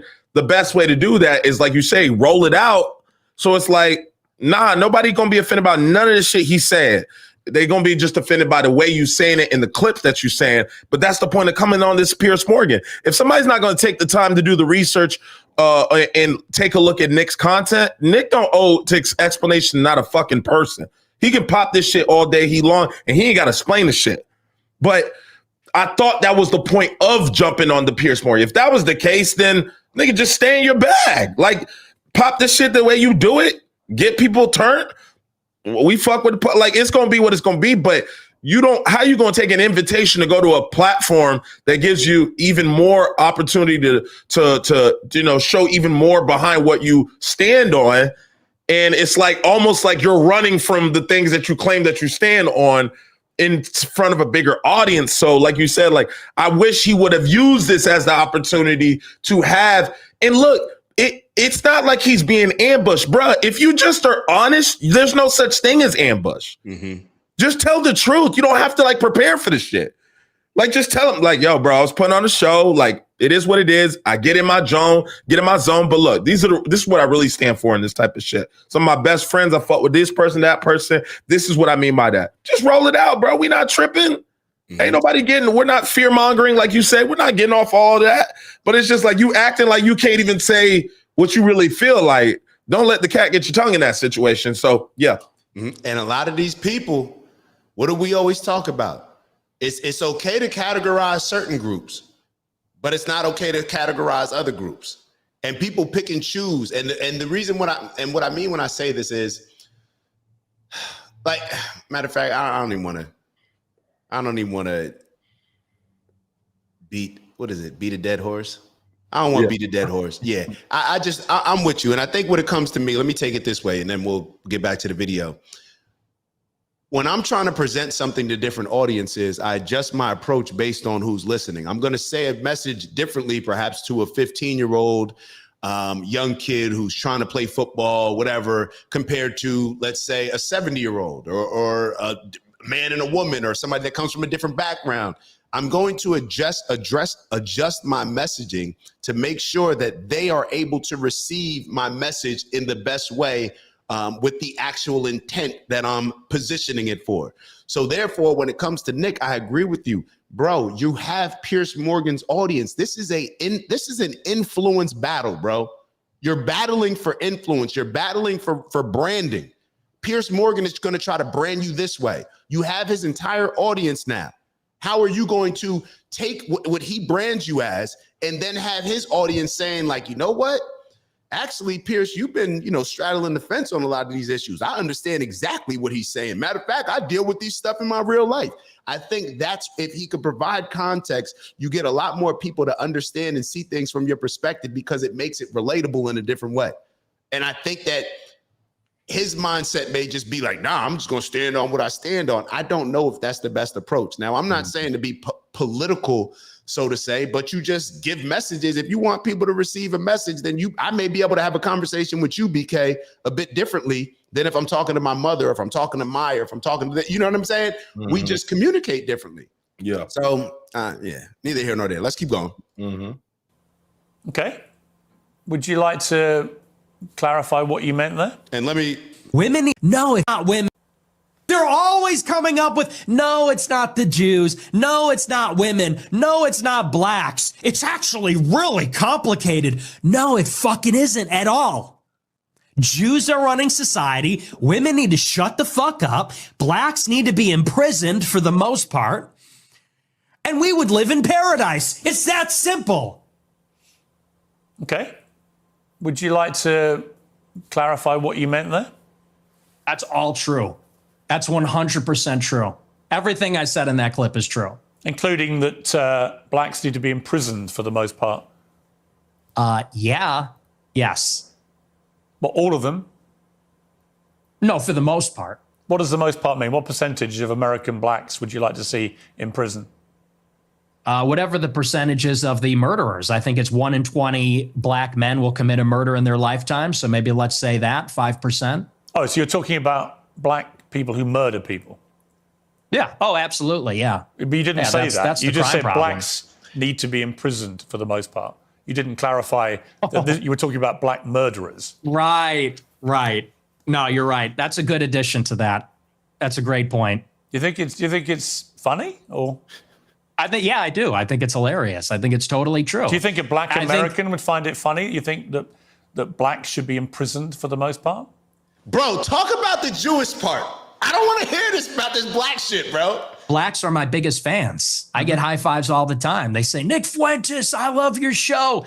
They agree with me. And you want to know why? Here's the difference. Black people are the most victimized by other black people. You think black people want to live in the hood and the ghetto and get shot all the time? That's what happens in the south side of Chicago.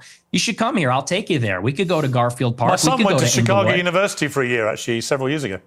It's a little that's a bubble. That's a bubble. You think you're in Chicago and Hyde Park? You don't know Chicago. Go a little bit west. See what it's like over there. And I'll tell you, black people agree with me because they're tired of it too. And maybe not most of them, but a lot of them agree with what I say about that because they know how it is. That's why the first thing they do when they make a little bit of money is they go and leave to another neighborhood. Okay. I can't. Any lies detected there? No, he's not. Nothing he's saying is wrong. I just don't know why he can't say that shit. Yeah, he's not expressing it. I just don't know why the cat got his tongue. Pierce Morgan just walked him through that whole shit. Right. He why is he walking you through that? Yeah. Pierce saved him. Yeah. My man hung himself and then Pierce took him off like, yo. Yeah, like that's what I'm saying. Like you really got Pierce switching gears in this shit. I'm like, bro, I know what he talking about, but we also spend the time to watch his content. You're gonna have to explain yourself on the Piers Morgan show. Yeah, you got to explain yourself better, bro. You have to explain yourself better. Yo, what is going on? What? Mickey Shaw. Yo, back what? again, Mick. All right. Devil's advocate Pierce's audience isn't yet ready for full disclosure about NGOs and lobbyists and the control system, but they might be coming along. Pierce shift on Gaza, case in point. So are you familiar with Piers Morgan shifting his stance on Gaza? No. All right. So Pierce initially, his stance was that Israel has the right to defend themselves. You know, like Israel has the right to defend themselves. Then he moved to more of a position where he's now calling out Israel, saying that, you know, I don't know if he's gone to the point where he's called it a genocide. I think he actually has. I'm not really sure, but yeah, it's let me read the whole comment again, Mickey, because Mickey is tapped in, and I could tell by even the comments that Mickey writes that you know what I'm saying? Like devil's advocate Pierce audience isn't yet ready for full disclosure about NGOs and lobbyists and the control system. So that's obviously the conversation with Israel, a lot of the nonprofits that are donating, the lobbying groups that give money to our politicians, and we act as if the politicians receiving money are not influenced by it. Absolutely. But they might be coming along. Pierce's shift on Gaza, case in point. Yeah, like I wish that would have been, you know, more of the conversation. But once again, you talk about 3 different groups. Like if you looked at the overall issues when it comes to the things that Pierce mentioned, Jewish people running the world, women need to shut the F up, and black people need to be thrown in prison. Out of those 3 things, bro, I could have been good with, why don't you talk about the other actual things that are impacting things a lot more than black people need to be locked up? Like, let's talk about, is there a Jewish influence? Like, is there something going on with our country? Like, is our country really ran by these people, these NGOs, these lobbying groups? Why is Miriam Adelson giving Donald Trump $100 million? And when you actually get into these conversations, that's the combo.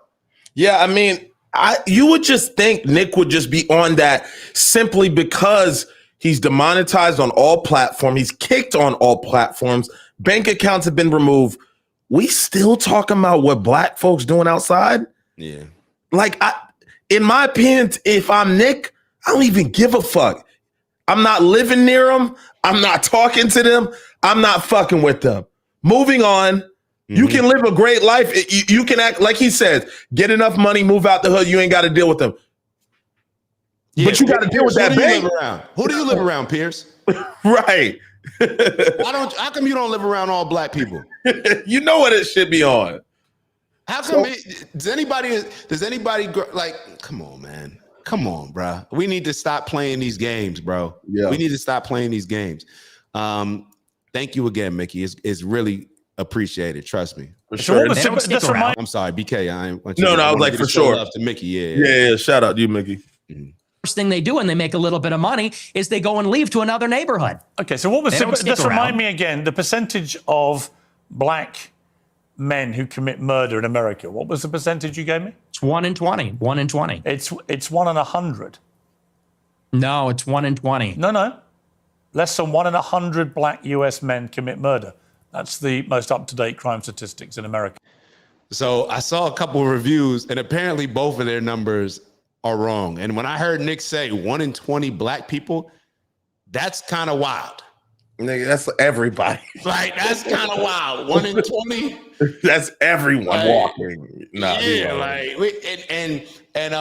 of fact, will you give you want me to keep playing it, and then what did Pierce? Stats. What did Pierce say the numbers were for him? He said 1 in 100. I mean, 1 in 100. I think that based on that's a lie. Seemed high.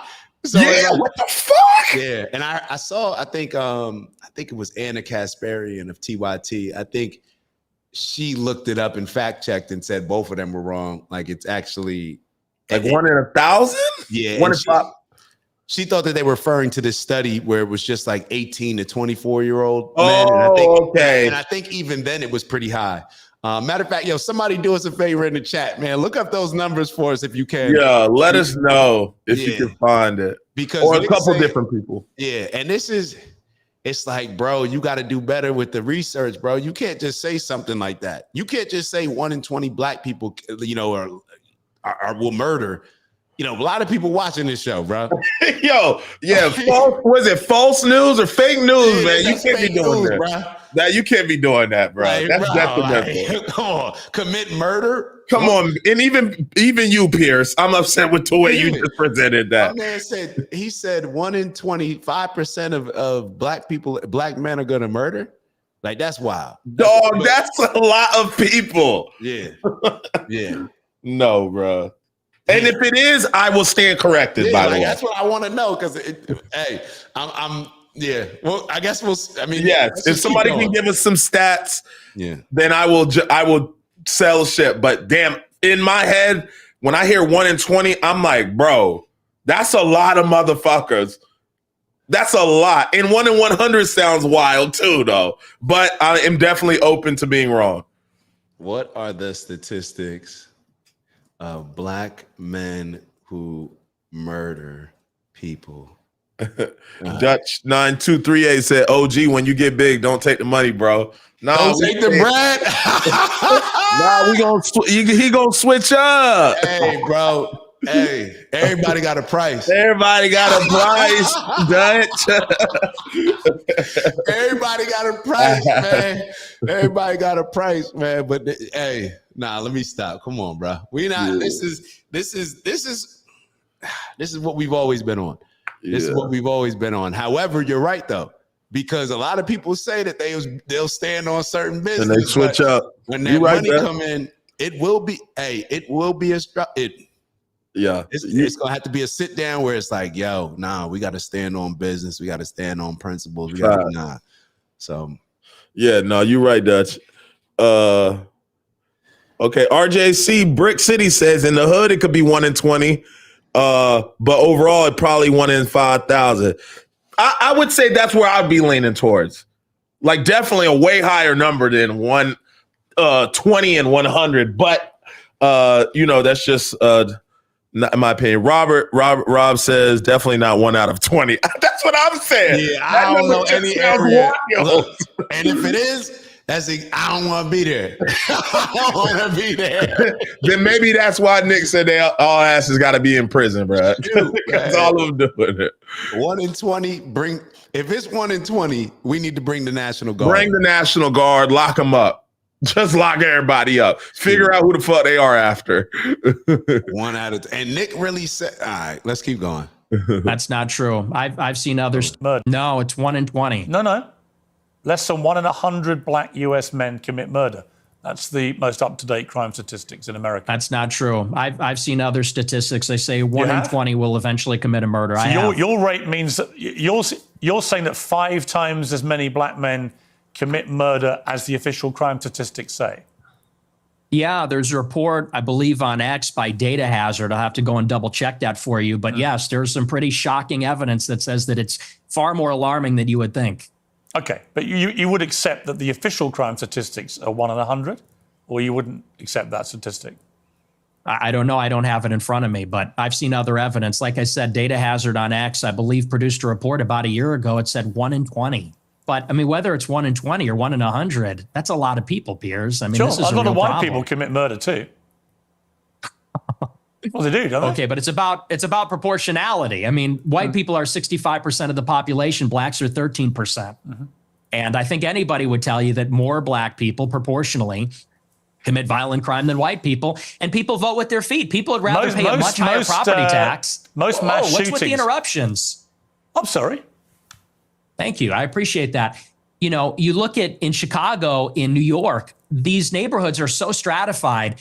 People would rather pay a high tax rate. They'd rather pay a much higher property value to live in a less diverse, less black neighborhood because they don't want to live around the violence. And I think that when you look at even on the public transit, the subway, the Blue Line, you know, people don't want to go there because they know who occupies and menaces the public transit. It is these people like Daniel Penny had to deal with. It's people like Irina Zarutska had to deal with. And that's just the uncomfortable reality. You've also said you don't want to live near black people. Let's take a listen to this clip. I'm a new generation of white person. I'm not living around blacks. Sorry. You know, I want white kids, and I don't want my white kids bringing home black people to marry. It's racial for me. And call me racist. Oh, very Christian of you. I don't give a fuck. You got an issue with what he said?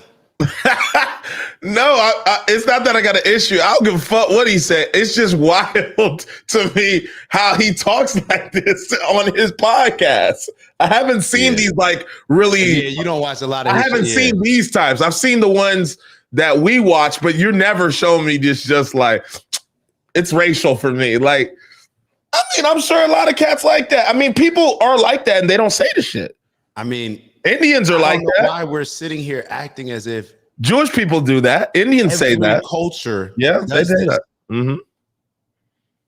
Like every culture, Pierce, wake up.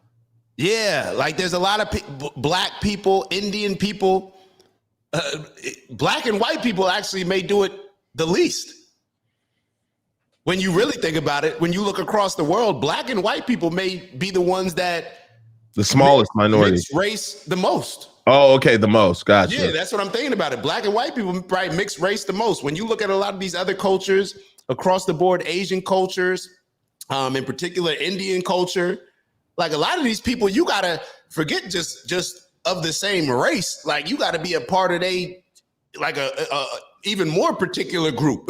You know what I mean? You got to be in this tribe, or you got to be in this, the same last name with a lot of some of these groups. It's just one of those things where everybody understands. I'm sure that if I have a black sister and a black mother, and then I go out and I marry a white woman, I'm pretty sure that my mother, she may not ever say anything, but I'm pretty sure that she would be looking at it like, well, I mean, is it something that I did, or is it something? And it may very well be.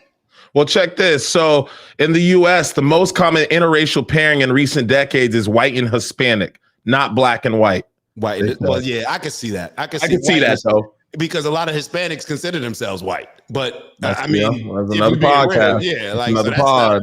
Really, and what exactly is Hispanic? You said Hispanic? Yeah, Hispanic. Yeah, that's like, I'm down in Miami. Like a lot of these people, I'm pretty sure that a lot of these Hispanics down here consider themselves white. So I understand from that standpoint. Okay. They also say Asians. Like 30% of newlywed Asian Americans and 20% of newlywed Hispanic marry some of a different race / ethnicity, higher than newlyweds black or white. So we're not even in first or second, they're saying. So black, so we don't mix. Not more than that Asians mix more. They're saying that Hispanic then Asian are both above black and white interacting, which I say the black community does not date white. We look at athletes and artists and be like, oh, nah. But even to that point, and I'm glad that somebody brought up the stats, because even to that point, there's that's the narrative versus reality. The narrative is that because we see some black celebrities go out and marry white women, that black men, once they get successful, they do. And the stats, I believe, we talked about this on the show maybe a few months ago. The stats I forget exactly what they were, but whatever was being presented was not the reality. Like it was being presented as just black men just out here marrying outside the race, when it wasn't the reality of it. So I'm glad that somebody corrected that. Yeah, I'm I'm on chat. That's why. Mm-hmm. And it also says, okay, so chat said black white couples are far from the only or necessarily even close to the largest group involved in racial mixing. It's that's just what, like, when you look at it, it's just like when you see the Jets players and then you see the Hawks players and then you see, like all this stuff. And then it's just like, black dudes always dating white girls or vice versa, blah, blah, blah. But it's like, dog, majority, like 1% of football play, like 1% is in the NFL. Like you can count how many, that's not a lot of people, but it's easy to think that just like I say, like his statistics with even Nick, it's like, bro, get out of Chicago. Like he has to see other parts than South. Like his reference is always South Side Chicago, South Side Chicago, South Side Chicago, which what he's saying is true for Chicago. But there are areas where, like places where I think he would have a different opinion per se if he experienced more than just living in Chicago and being fed that. Because I'm all the way in Atlanta, and even I think the things he's saying about Southside Chicago.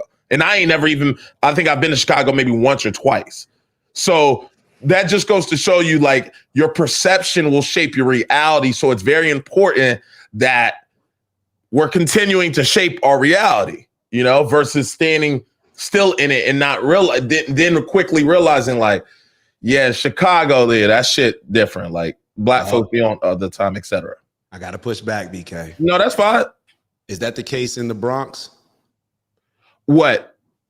What we're talking about? Chicago, does it apply to New York? Yes. New York City? Yeah. Does it apply to Philly? Yeah. Does it apply to DC? Yeah. Does it apply to Baltimore? Mm-hmm. Baton Rouge, New Orleans? Yeah. Atlanta? Yeah. Memphis? Yeah. LA? Yeah. You're right. You're right. You got me. You're Oakland? right. Yeah, you're right.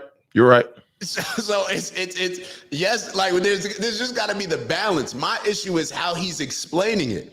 You can say like, yo, a lot of this is due to when you look at the list, black people are at the bottom when it comes to household income. So if you're in the most poverty-ridden areas, based on, you know, the black areas, based on black people, when you look at the list, black people are at the bottom when it comes to income, household income, when it comes to different types of Americans, then clearly you're going to have more of these type of Chirac areas because of the poverty. Some people may say that I don't think that a lot of people are just growing up thinking that, oh, black people, when they come out of their mom's womb, they're just inherently more dangerous or more violent.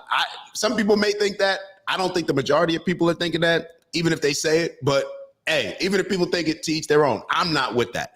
So when it comes to a lot of these different cities, we do have to be realistic. We do have to say we have a problem when it comes to our culture.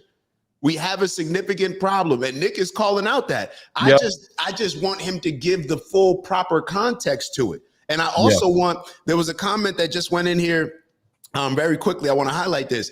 Interracial marriage illegal in Israel. I've heard Jonathan Greenblatt, the head of the ADL, speak about Israel, speak about Jewish culture, saying like, yeah, we have a problem because, you know, a lot of our Jewish people, they're marrying outside, you know, non-Jewish people.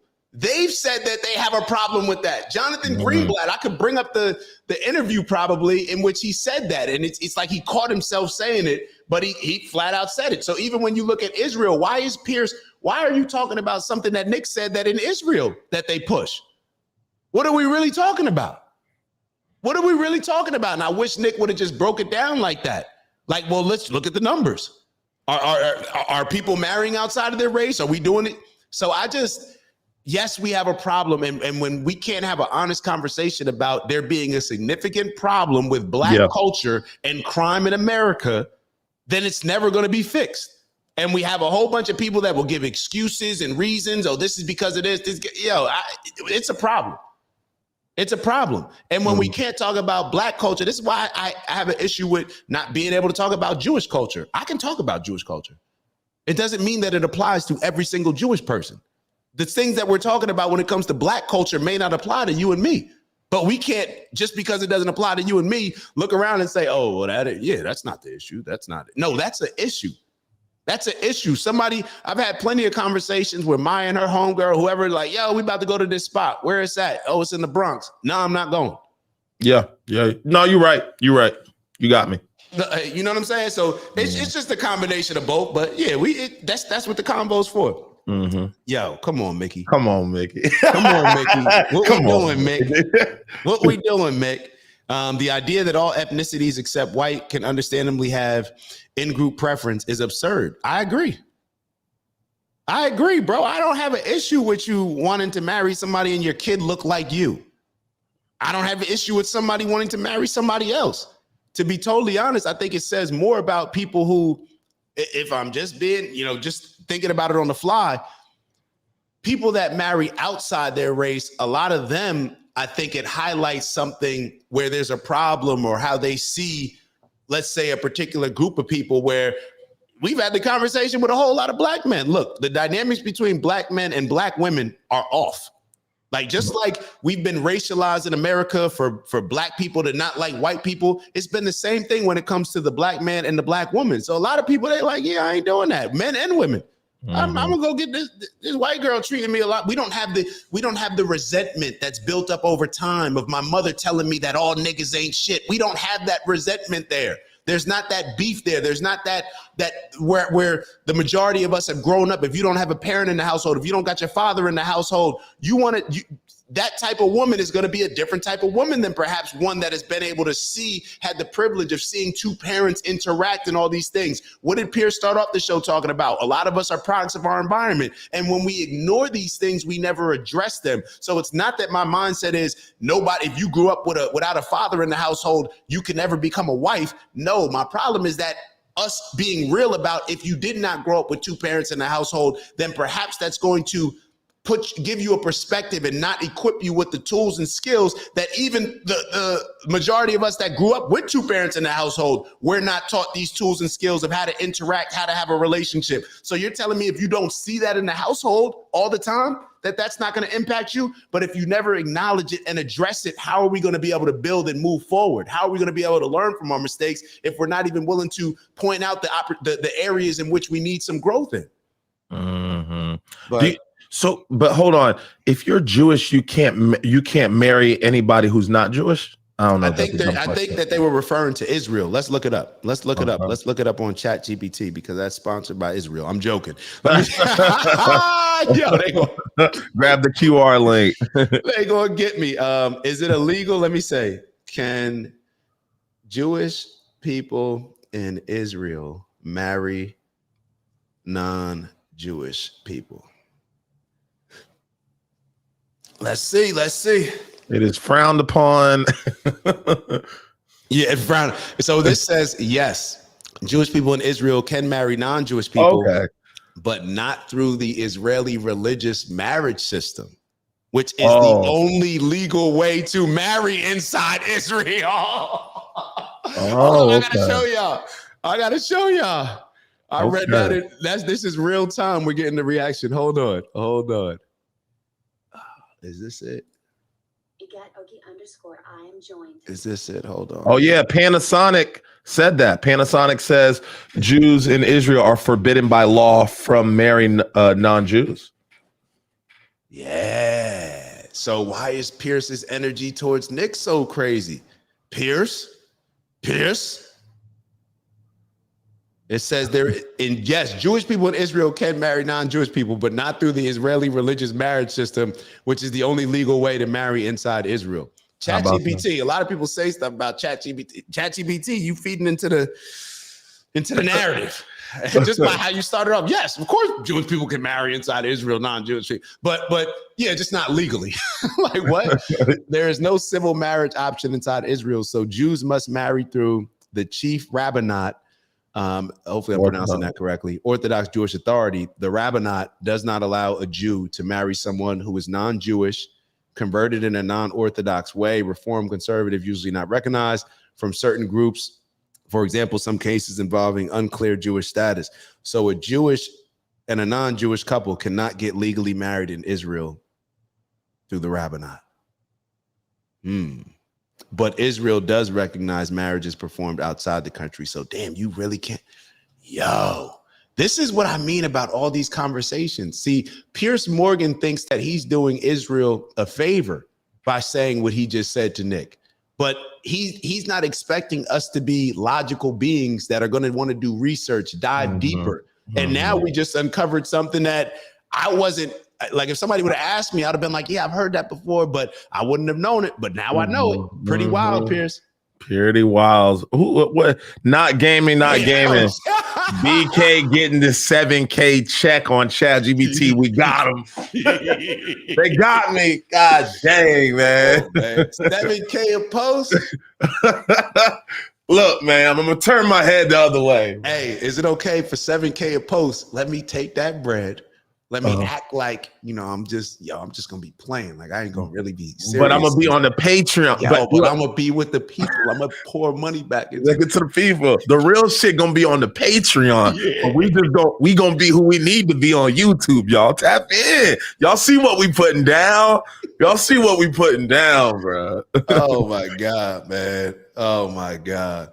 Who's this? Who just Nicholas J. Fuentes, Spectre 81. It's going to be 12 hours. Yeah, because we're not like the rest of y'all, bro. We're not fans of Nick Fuentes, bro. We're not fanatics. I know the rest of y'all just get through the interview, probably barely even watch the interview, but you just get through it and you just want to clap for Nick and say, oh my God, Nick did perfect. Beast. And he said the N-word on Piers Morgan. Like, I know the majority of y'all are looking at it like that. Nah, bro. That's not what it is right here, bro. Yeah, we got time, bro. We're not rushing to work, man. You see the viewers, our viewers got time, bro. Perhaps Nick should have taken more time. He shouldn't have rushed through it. Prep. Shouldn't have rushed through this interview. Let's keep going. People, let's take a listen to this clip. I'm a new generation of white person. I'm not time, living around blacks. Sorry. You know, I want white kids, and I don't want my white kids bringing home black people to marry. It's racial for me. And another thing, bro. This is what Nick gets caught up in, bro. Stop. This is cowardly. This is cowardly behavior. Oh, I'm spitting and shit. This is cowardly behavior. Stop making it just about black people, bro. Like, you're feeding into the whole American black versus white thing, bro. Knock it off, bro. Bring up you know what this is like? You got an op, right? You got somebody that you really don't rock with, or let's say even on a football team. You keep bringing up, like, why don't you bring up the guy that's actually the guy? Why don't you bring up the person that you actually got a problem with? Not the other people that you just think that you could punch down on and rally people around. Bring up the person that you're addressing with. Like, all this black stuff. Bring up what you really want to say, Nick. This is about the Jews. But I don't like when he just makes it black or white, but let's keep going. And call me racist. Oh, very Christian of you. I don't give a fuck. I mean, it couldn't be clearer, really. Unless you want to say that's another of your jokes, but you're basically saying, yeah, I'm a racist, aren't you? Yeah, I'm fine with that. You're fine with saying you're a racist? Totally. I think everybody's racist. I think everybody, if we're being honest, is racist. I think everybody, the only people that aren't racist or pretend not to be are white people to their detriment. Everybody else is racist. But earlier in the interview, you got aggrieved at the idea that your father was a racist. You wanted to make emphatically sure. My father's... He's not. Because my father doesn't share my same views on that. So he's the exception to the everyone's a racist. Well, everybody's a little bit racist. You're right. So maybe everybody... The difference is you're attacking my father. You know, he could get fired from his job. I'm not attacking your father. You are. No, I'm not. I don't know your father. And to be clear, I have no knowledge about him at all. Well, then let's leave him out of it. Let's leave him out of it if you don't know him. Hang on, Nick. You put that story into the public domain on your show. I'm simply reminding you of what you told everybody, millions of people, about your father. If you now want to retract it, fine. If you want to say it was a joke, which is what your position was earlier, fine. But I'm allowed to put to you things you've said publicly. That's not unfair. That's not me targeting your father. You put that story about him out there. You know what you're doing. You know what you're doing. I'm asking you about a pretty shocking anecdote, which to me looked like you were saying your father made decisions about where you as a family would eat based on skin color of people who worked at these places. If you say, or use them, if you say that is not what you meant, that's fine. You can respond any way you like. But the idea I can't ask you about it without you saying I'm attacking your father is ridiculous. Well, you are, and you know what you're doing. And there's a political culture in America where if you have the wrong views, you get fired from your job. And my father has a job. And if you go on here and say you charge him with racism or something, and I'm put in a position where I don't look like I'm sticking to my guns if I don't say my father's a racist, you're putting him in jeopardy. And he's not here to defend himself or explain his views. And it's very low. And I think you know exactly what you're doing, and people can see what you're doing. I'll defend my views.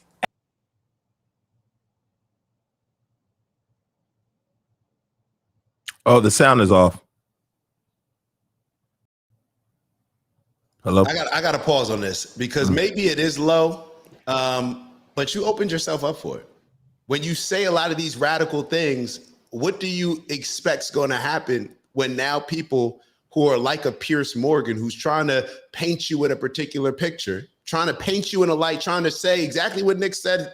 You're trying to, the making of a murderer. You're trying to paint me and say like, well, this is how he was raised, so this is why he has these views. I don't think that's necessarily unfair. we could say that it's low or not, but Nick, just address it. You brought up the story. So were you worried about your dad getting fired from his job when you brought up the story? You're just upset that Piers is bringing it up now on his platform. And to me, you getting so upset about it is more telling, like, bro, my dad, like, I don't even want to get into that. It was completely taken out of context. Let's move forward from there. You know what I'm saying? But I don't really, like, so what, Nick? You brought up certain aspects of Tucker's dad. Now, somebody else may have brought it up in certain. Bro, if you talk about it, it can be discussed. If you talk about it on your show, expect for it to be discussed. Now, somebody may try to use it to backdoor you or to paint you in a particular way, but it's on you to then get yourself out of it or to just address it straightforward and whatever happens from there. So you say, well, my dad has a job and he can get fired from his job. Well, did you feel that way when you initially said it? So, You saw we got a super chat from Robert. Oh, shoot. Hold up. I'll put it up. My fault. I'm not even looking at the screen. Shout out to Robert Polison. Go ahead, cuz. Okay, we got to be fair, it was Piers specifically asked him about the blacks rather than women or the Jews. Correct. He did. Can I respond to that? Yeah. I don't care what I'm asked. I have the responsibility based on how I respond. Nick could have responded in a way where Piers, I think it's funny that you continue to talk about these black issues. Like, it seems like that's a tactic that a lot of y'all use, but let's actually go through it. And let's not just focus on the black thing. Let's focus on the Jewish part that you seem to be running from so much. Let's focus on the women problem. Let's actually break it down. You don't live in America, so therefore you don't understand our culture. Who are some of the most prominent figures in the women community when it comes to entertainment? What is being pushed to us? He could have broke it down in whatever way that he wanted to break it down. That's what this is. Anybody knows, like, if you're being interviewed, whether it's for a job or anything else, I don't care what that interviewer asked me. I'm getting across what I need to get across. Like, this is something that as a debater and as everybody says, Nick is such a talented debater and all these things. These are things that you should be aware of doing. So we're just being critical of it. He's not a bad person for it. He's not this, he's not that. I'm not saying any of those things, but we're just pointing out certain areas in which he can improve and get the point across in a much better way and not be distracted by this conversation that we've spent the majority of time talking about black issues when that has absolutely nothing to do with why people like Piers have not brought him on the show until now. That's my only point. I think you know exactly what you're doing and people can see what you're doing. I'll defend my views. And I think that, so let's leave him out of it. Let's just not talk about my father because my father isn't here. I'm here. Okay, well, then do you accept that you shouldn't talk? Okay, listen, that's fine. But then do you accept you shouldn't talk about your father on your show? And you shouldn't tell? Absolutely not. Absolutely not. So it's fine for you to put a story out there which would make most people who listened to that story or watched it at the time on your show conclude that he was racist.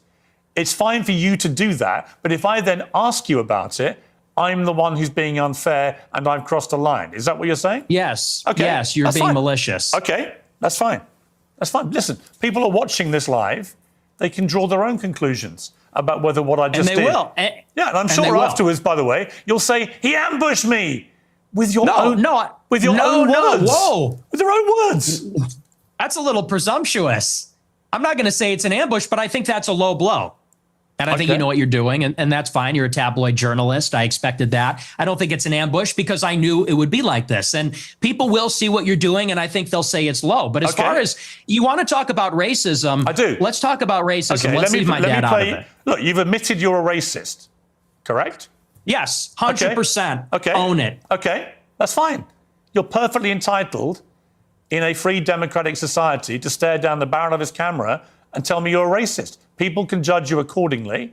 Many people who have assumed that you're a racist will now have heard it from your own lips. That's fine. There you go. That's the point. The point of this interview is to go over the things you said, which have led people to reach conclusions about you, and to when we talk about racist, I'm just wondering, I don't want to steer the conversation in a totally different way, but when we talk about racist, aren't all the people that believe that the descendants of Abraham, or however they depict it, as far as Israel being the chosen people, isn't that racist? Yep. Aren't you holding those people in a special place above everybody else? Nick, say some of this stuff. It's funny how you'll accuse me of being racist, but you never call out the Jewish culture for saying that they're the chosen ones and us backing them and acting as if they are. And all of our Christian evangelical pastors running around doing the campaigning for Jewish people and Zionists, supporting them committing a genocide. Who's really the racist? I'm the one calling out the genocides that being committed, Pierce, and I've been calling out a lot earlier than you were. It's like, bro, come on, man. Damn. I looked up the definition just in case people have a mixed review of it. Racist, a person who believes that some races are inherently superior or inferior to others, or who discriminates against people based on their race. Describing actions, behaviors, beliefs, or systems that discriminate against people because of their race or treat some races as better or worse than others. So we tend to be pushed that racism or racism is always this black and white conversation, which we've pretty much broken down and said, like, bro, that's we can get off of that. Like, that shit ain't where your issue lays. Like, his issues don't lay with the issues that when there people are speaking that nature. But when you start bringing into the full meaning of what being racist is, then yes, then you can really put a lot of people in a racist category or a racist folder, because it's far more than just their skin color that determines if they're racist. So let's address some of these. I'm a descendant of Ishmael, son of Abraham, and I'm not racist. Let me be very clear and straightforward. If you believe that you can be born into a group that is the chosen people, you're racist. I don't care what you say about me. I don't care what your opinion is. That's my opinion. If you believe that just by being born into a particular group that you are chosen and above other people, you're racist. Now, let me get to this next point. So it's limited to Jews being racist. No. Let's talk about Israel. Well, if we're really breaking it down, then no, it's not even limited to Jews, because I think that Jewish people, it has nothing to do with, I don't look at Judaism the way that a lot of y'all look at it, as a race. I don't. I also think that there's been a lot of identity theft where people can claim to be Jewish, people can claim to be this, but that's not what race is. I don't think that the people that are actually in Israel are the people that were there 3,000 years ago. And matter of fact, when you do DNA tests, it says that the Palestinians are a lot closer to the true Semites in that area than the Ashkenazi Jews. So there's that part. So I'm just talking about it from a cultural standpoint, but if you'd like to dig deeper, then we can. And saying that it's limited to just Jews, no, that's the conversation. That's the reason why he was canceled. So that's what we're talking about. Does it make sense? Let's keep going. Ascertain whether those conclusions are fair and reasonable or not. That's it. So I want to play you another clip. This is what you talk about why white people are justified in being racist. Let's take a listen to this. First, white people are every single bit justified in being racist. Every single bit justified, to the extent that that means going out of your way to avoid black people when you see them. You stand by that? Absolutely. Absolutely. Absolutely. So white people should go out of their way to avoid black people when they see them? Absolutely. They would be wise. Why? Because it's a lose-lose proposition. If you're Irina Zarutska and you don't walk the other way, you get stabbed to death and you die. If you're somebody else and you walk on the subway and you stand near a black person or something, maybe it's fine. It's a lose-lose proposition. So no, I think that white people have been beaten into submission, that we're afraid to tell the truth about it. And the truth is that when you go into these major cities like New York or Chicago, I believe she was in North Carolina, there is a menace, which is young, black, adolescent men. They're extremely violent. And we have been told that we have to pretend like they are every other person. We have to be colorblind to that. And we're supposed to go and be in the midst of all this danger. And I think that at this point, it's gotten out of control. You look at the BLM movement, they said that the reason that black people are violent, or the reason there's crime, is because of police brutality, or redlining, or all these other things. They said we need to get rid of the police. We need to defund them.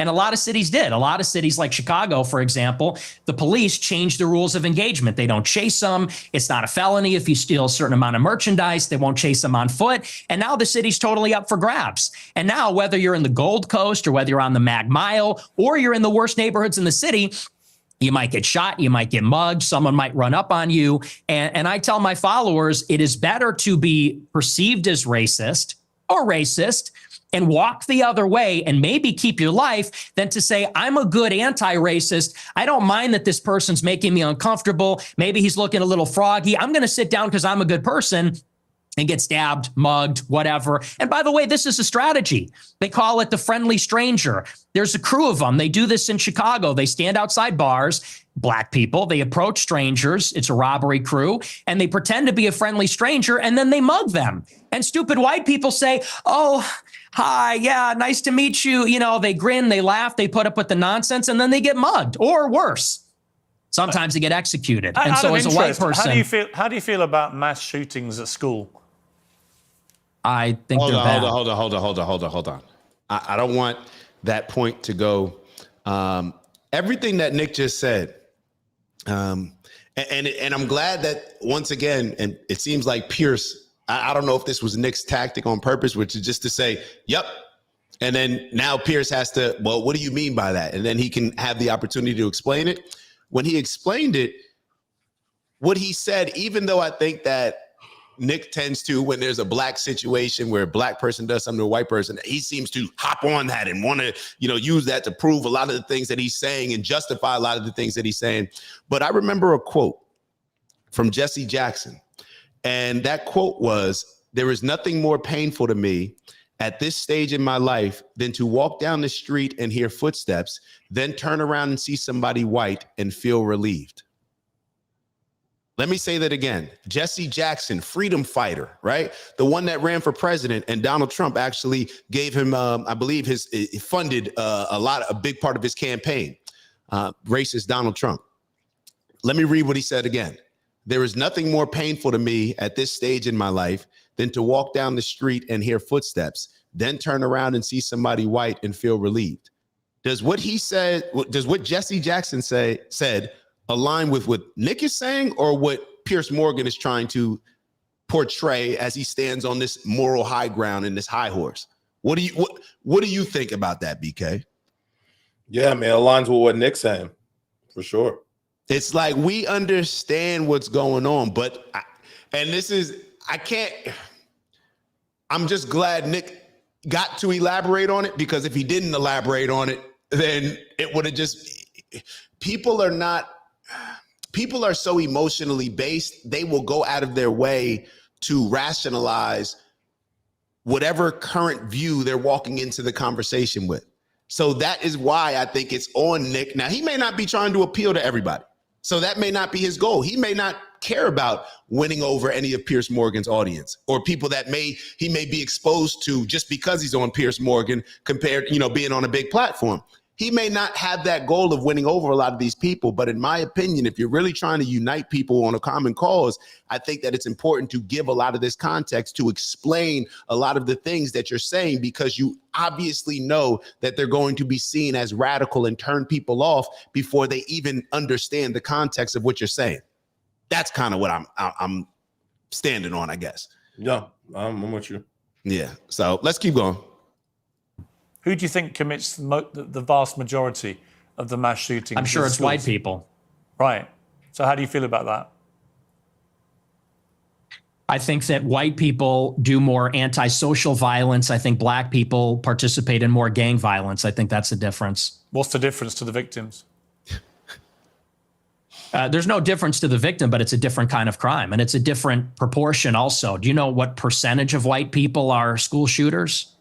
I know that the vast majority of mass shootings in schools in America this century were perpetrated by young white men. And I'm what proportion? I'm curious. What proportion? I'm curious whether your advice would be to people who have kids in these schools. Wait, is my mic working? What proportion? Should they avoid white people at school? Should people with the kids at school avoid young white men at school? No. Okay. Do you know what per capita means? Do you know proportionality? There are more black people proportionally that engage in violent crime or are involved in gangs, especially in these major cities, than there are white people that are school shooters compared to the entire white population. And everybody understands that. Two-thirds of mass shootings at school perpetrated by white people. But what proportion of white men commit school shootings? That's the question. I've just told you. It's 60 to 65% of school shootings by white people. You're telling me what proportion of school shootings are committed by white people. I'm saying what proportion of white people have committed school shootings. Are you playing dumb or are you just not that smart? What difference does that make to the children lying dead on the ground? See, now you want to jump on the victims. The difference is you're asking, would you fear white people or black people?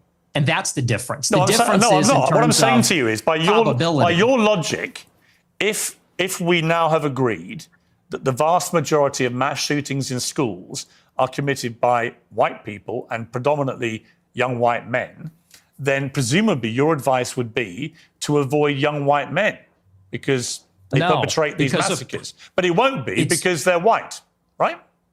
So are you playing dumb or are you actually dumb? Maybe it's I'm about dumb. proportionality. Maybe I'm dumb. You are because you're, well, I don't think you are dumb. I think you're smart actually, but you're deliberately avoiding per capita. And everybody knows that's the difference. What proportion of white men are school shooters?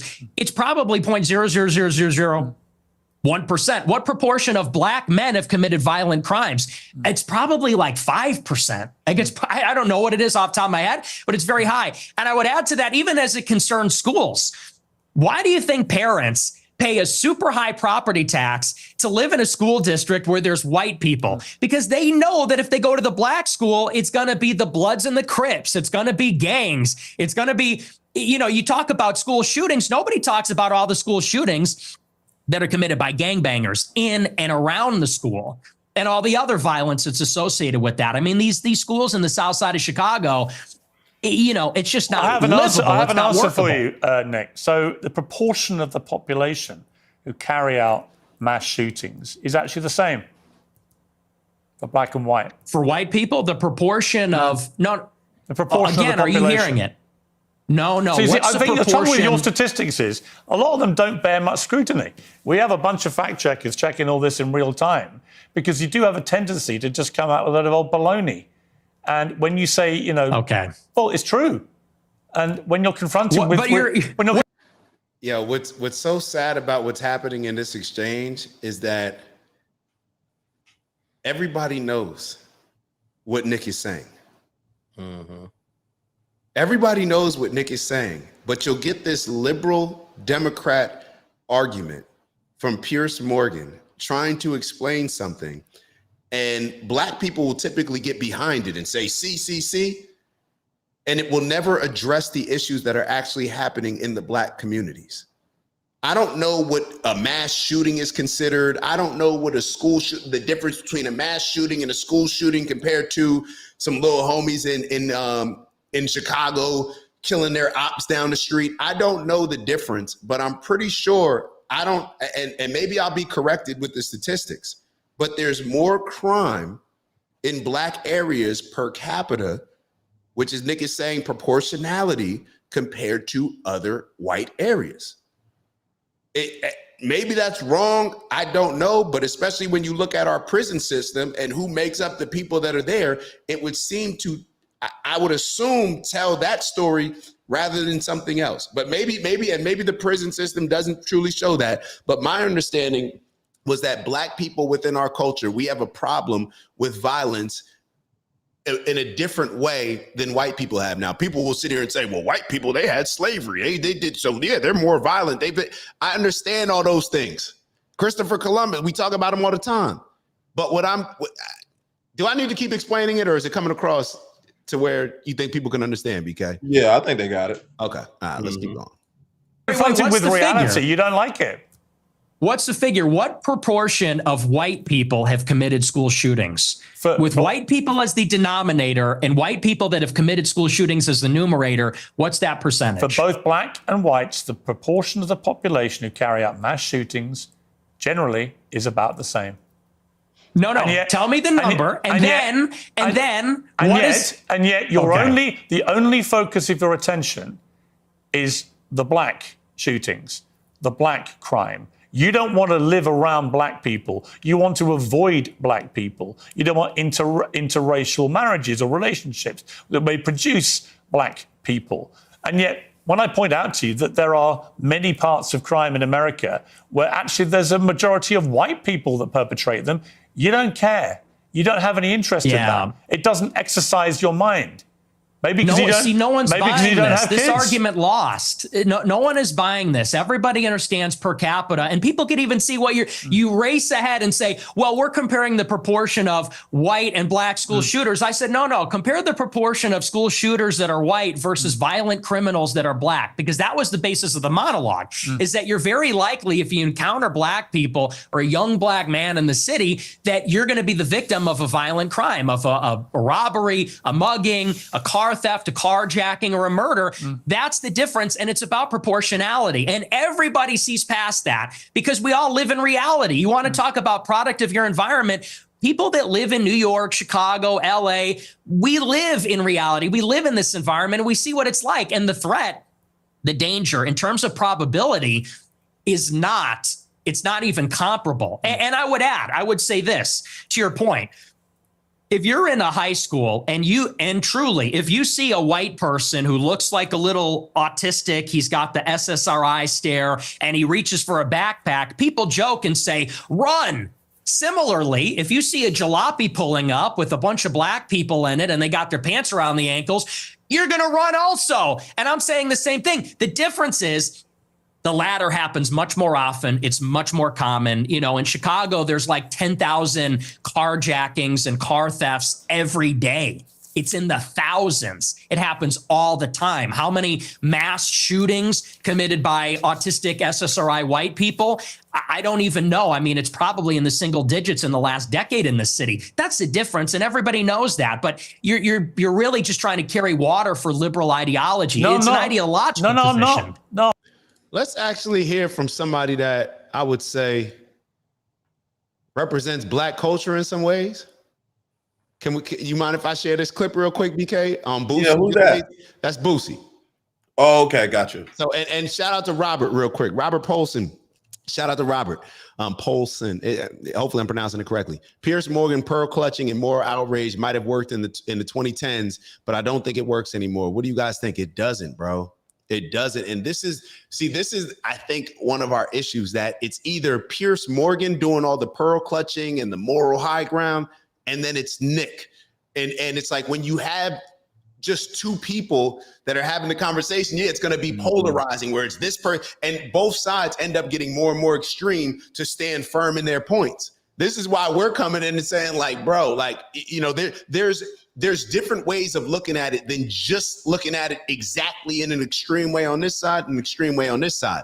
But let's hear from Boosie and hear if Boosie aligns with what Nick is saying or aligns with what Piers Morgan is saying. It seems so much, Boosie, it's like we hate each other almost as a people, man. It's almost like when I see another brother, we're so distrustful of each other, man. Right. Why is that, man? I just feel like African American is the worst race in the world because, first of all, we kill each other.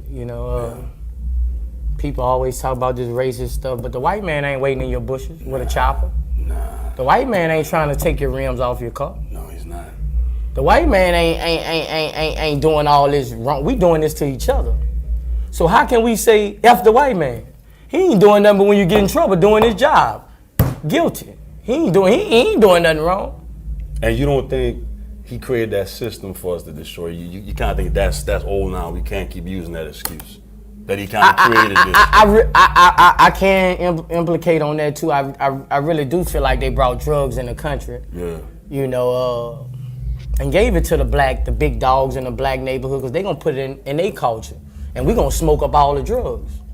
You don't see the Italians selling keys, dime rocks on their block to their people so they can get strung out. But most of us got a picture of Scarface. But we got a picture of Scarface, John got it, we got all these pictures. But they know we gonna kill our race. They not taking it to the white guys and telling them, break down dime rocks and sell them. Nah, they gonna sell weight. Cause it gonna all come right back to the black. And we gonna fight over the scraps like. Yeah.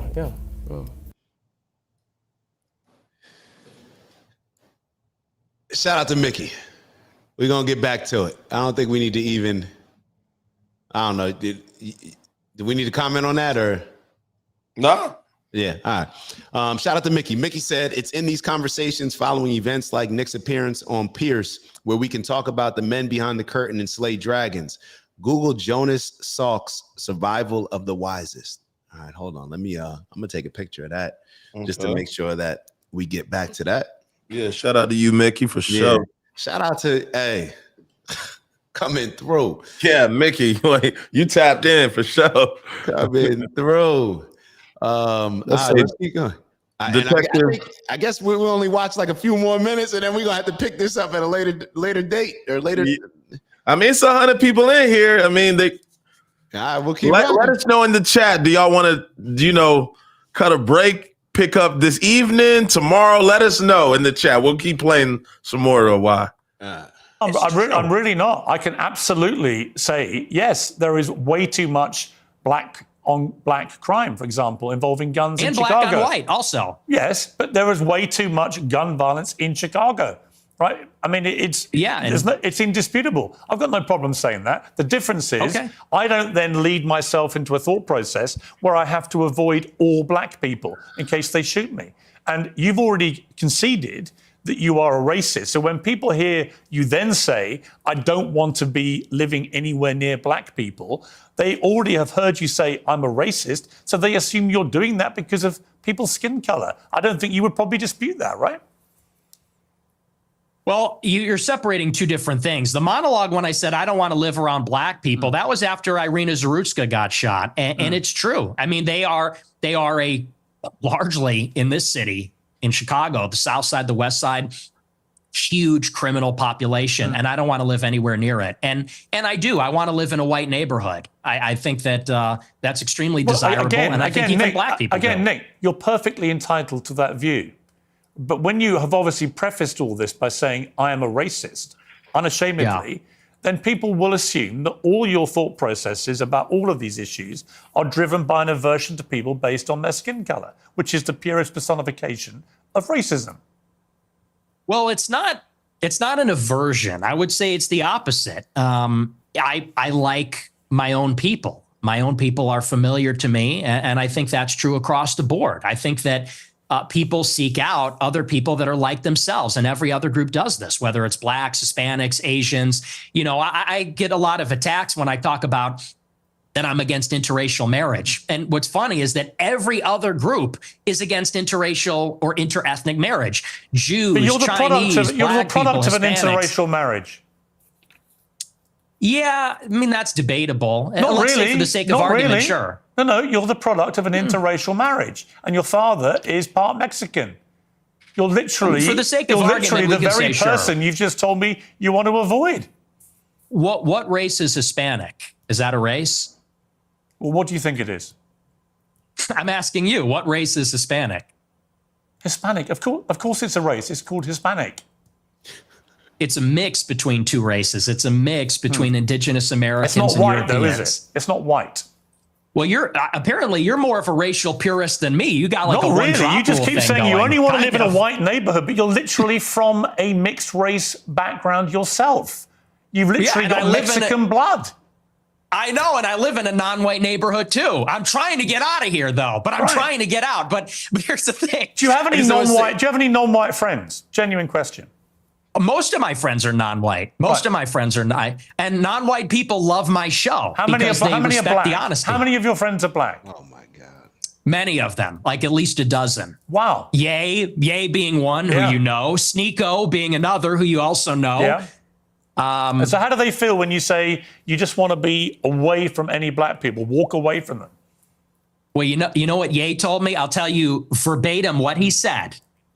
That it doesn't come from a place of, and you use the word aversion. That's the first thing I'll actually dispute. Okay. It's not an aversion on the basis of skin color, because that would seem to suggest it's like a stubborn, irrational bigotry. I don't consider myself a bigot. I consider myself a racial realist. I'm realistic about how the races are, and I speak provocatively about it. And I speak provocatively about our tribalistic instincts and tendencies as human beings. And I'm not a liberal ideologue that says that over time and with enough education, we're all going to see this great brotherhood where we're colorblind and everybody's the same. I don't think that's ever going away. I think that race is real. It's not just skin deep. It matters to us and it matters to each other. And Black people know that, and Hispanics know that, and Asians know that. And people like me that have partial Mexican ancestry, we know that too. And I think on that basis, we can have mutual respect and understanding, not aversion based on skin color. The reason I use the word. Let me hold on. Let's highlight some of these because they, So hold on. So C-Cred 95 wrote, this is the most important part of the debate, LOL. I was looking forward to the middle second half.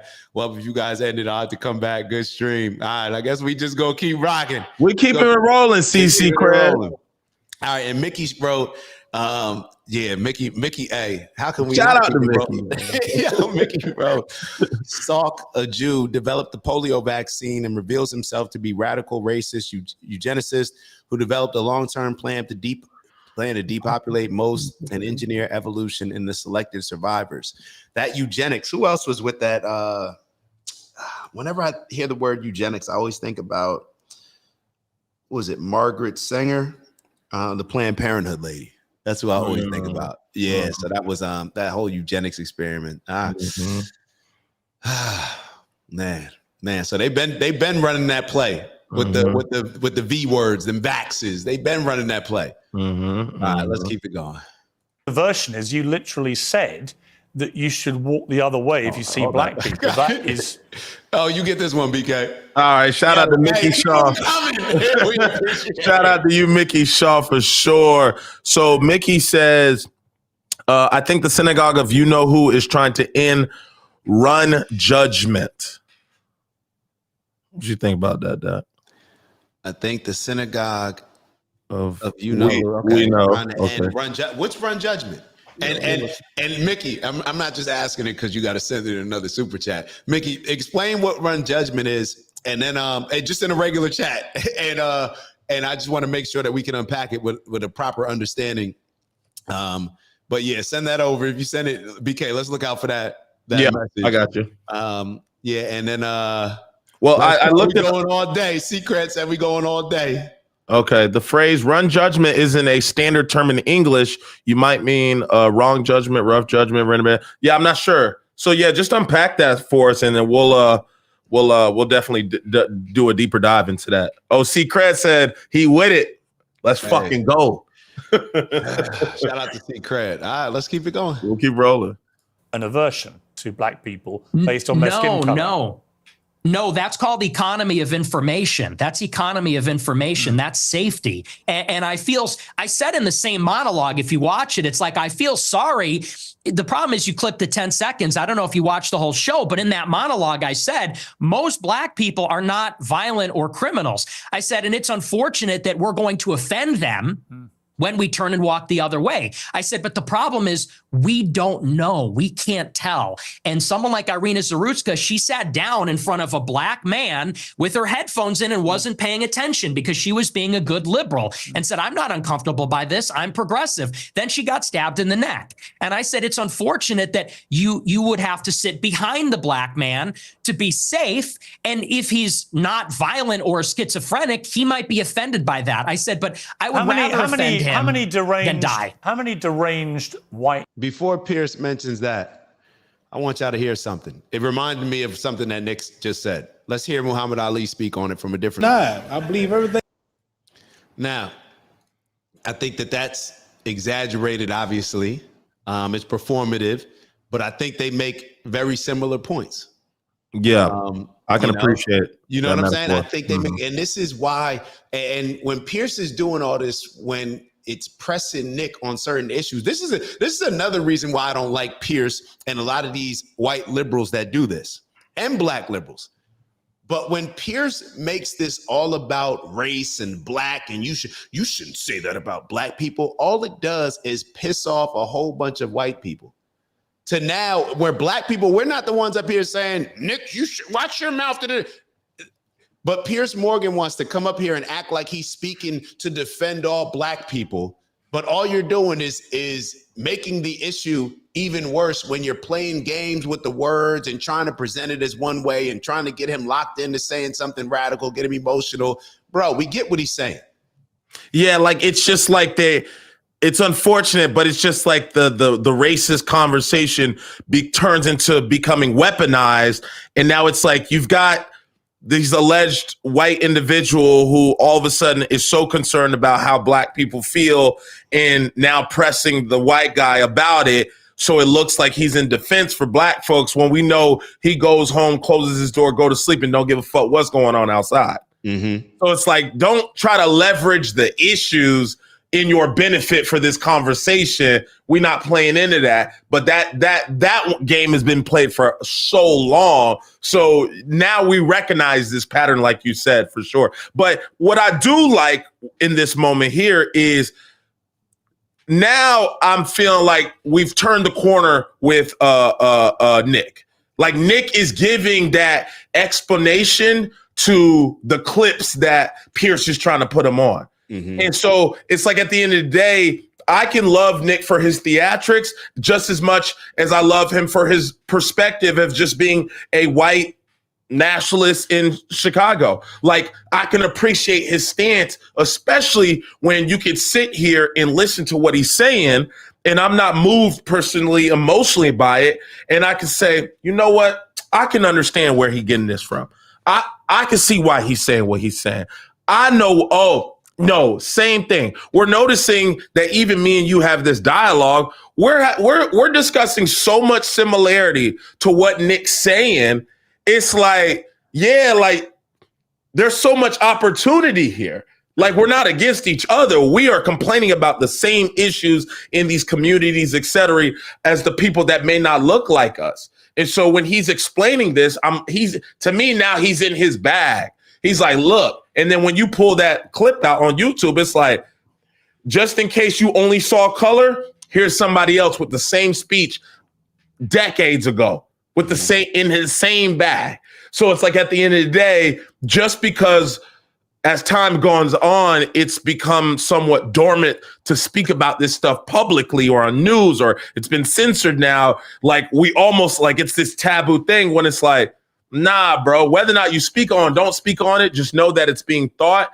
And just Nick is willing to go say it the same way somebody black was willing to say it. And that's okay. You know, I just think there's a way that you can approach it and the people that aren't emotional can understand the context and take away from it. And at the end of the day, if there's a problem, all humanity is behind solving those, not necessarily the colors. But I don't expect white people to solve black folks' issues and problems. Mm-hmm. Black folks, get y'all shit together and we hold y'all accountable, period. Mm-hmm. And that's just what's going to be. So when this is what's being said about our community, I don't immediately take defense of it. Just like if you're in a relationship and you arguing with your girl or vice versa, if you just listen, then you may be able to get to the root of the issue far more than being offended what they're saying, how they're saying, et cetera, et cetera. Just be more concerned about why they're saying it and ultimately what's the common goal at the end of the day. If we listen to what the common goal is, if I can read through all the smoke and mirrors of what's being said and how it's said and the temperament, bro, we just want the crime to stop amongst the black community. Mm-hmm. Fuck, I got a problem with that for. Mm-hmm. How he say it, fuck all that. Mm-hmm. When he said it, fuck all that. Why he's saying it, if that's the case, if that's his MO, then I'm behind that. Mm-hmm. Why the fuck y'all so concerned about the delivery of the shit? Let's just solve the issue where there ain't no problems for somebody to say this type of shit. Mm-hmm. They not saying this about Asians. Why? There must not be a problem. So let's focus on like that. Let's address that.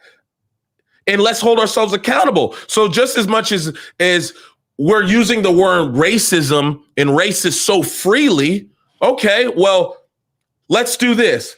If you don't like these racist terms or things that's being said, then black people, you take care of your community then.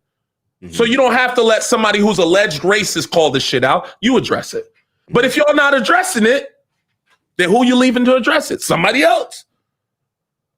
You know what I mean? Like, so if your kids are acting out If you don't check them, then somebody may say something. Don't be offended by it if they call this shit out, though. Tighten your kids up. So it's just like a bit of like taking taking responsibility, but also understanding what's the main goal. What am I when I listen to this whole thing being unpacked? What's the main goal here, guys? We're trying to solve issues in these particular communities, and white people are the ones saying shit that maybe black people don't want to say about their communities. They're not willing to go on these platforms. Lil Boosie did. But do we highlight that? Do we push that narrative in the community? Is that reflecting in our music? Is that reflecting in our OGs on the court? Are we pushing that message and making sure that we don't continue to perpetuate that? Or are we just, block this, gang this, then that, and we highlight that and we glorify, we put in the music? Like, stop getting upset with the situation that we put ourselves in. I can't be upset. That's just how people moving. I was watching this movie on Netflix yesterday. I'm gonna get the name of it, but it was a military movie. And I was, it's basically when we were in Afghanistan. And I was just thinking about like the way the mix of just the people native into the area and the Taliban and the way that, how the fuck were you supposed to know who was with it and who wasn't with it? And that was a lot of the issue the military people were running to in that movie, is that they were stopping guys and these guys would lie. And next thing you know, somebody's setting up a trap. And it's just like, fuck, it just puts them in a predicament that if they're not quote unquote racist, that may cost them their life. And vice versa. And that's kind of what I'm taking away from what Nick's describing here. So in situations, whether they be rare, whether they be statistics, believe me, when you're walking down the street, you're not rolling statistics in your head. You're basing these things off of your personal emotional experience in the past and also your environment and what you've heard. This shit is fast-paced being calculation. So it's just like, you have to be on your P's and Q's. That's how you survive. I can't be, is somebody racist to say, look, man, I just was on my P's and Q's, bro. It ain't even like that. I just thought X, Y, and Z. Man, bro, I ain't tripping. I'm not tripping off that.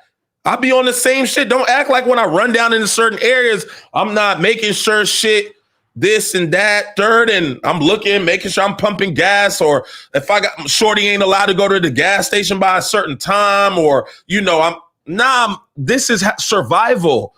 We need that. You need that. You can't be naive and out here getting got, et cetera, et cetera. So I think it's very important to allow people like what Nick is doing is, bro, let that get out. Let that message be heard so that we can correct the issue, because it sounds like when I hear somebody complaining about crime, I would think the alternative for him is no crime. So how are we going to get there if we don't speak about it? Mm-hmm. And I want to highlight, I'm with you on everything you said. And I wrote down some stuff. So even when it comes to what Muhammad Ali said, in a lot of ways, what he said was more extreme than Nick breaking it down, because Nick he ultimately, like you said, gave context around it. But what happens is, and I don't know what Muhammad Ali said after that clip. I don't know where the discussion went beyond that.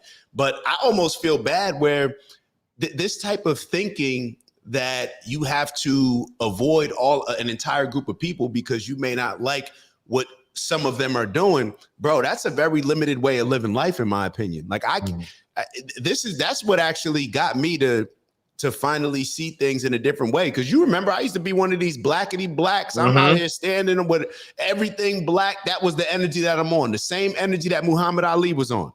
That's what I was on. And I'm sitting here like, bro, the nerve of me, bro. The nerve of me. When I think back at the people that have helped me the most in my life, if I'm being totally honest, it's more of that Boosie energy. It's not black people. The people that have helped me tremendously in my life, not saying, like, I haven't had a black person reach out, maybe one of my dad's friends, shout out to Mr. Chapman, reach out and really want to provide some type of mentorship to me. You know what I mean? One black person my entire life that I can think of. You know what I'm saying? And all the amount of, even when it comes to Jewish people, I'm being real. This is why even me speaking on a lot of these topics, going against Israel and calling out a lot of what Israel does, this whole Zionist culture and what Jewish culture represents. Yo, those were the people that were showing me, a lot of love. I literally just got a text from my boy. He's a rabbi. and he invited me to an event on Wednesday. And the event is at my boy's spot, who it's pretty much like a Jewish clubhouse almost in a lot of ways, where people can come from different places and they can stay there. They have like a little restaurant, all different types of stuff. And I'm sitting here like, nah, I don't think bro gonna want me there right now. Just being real about the things that I've been talking about.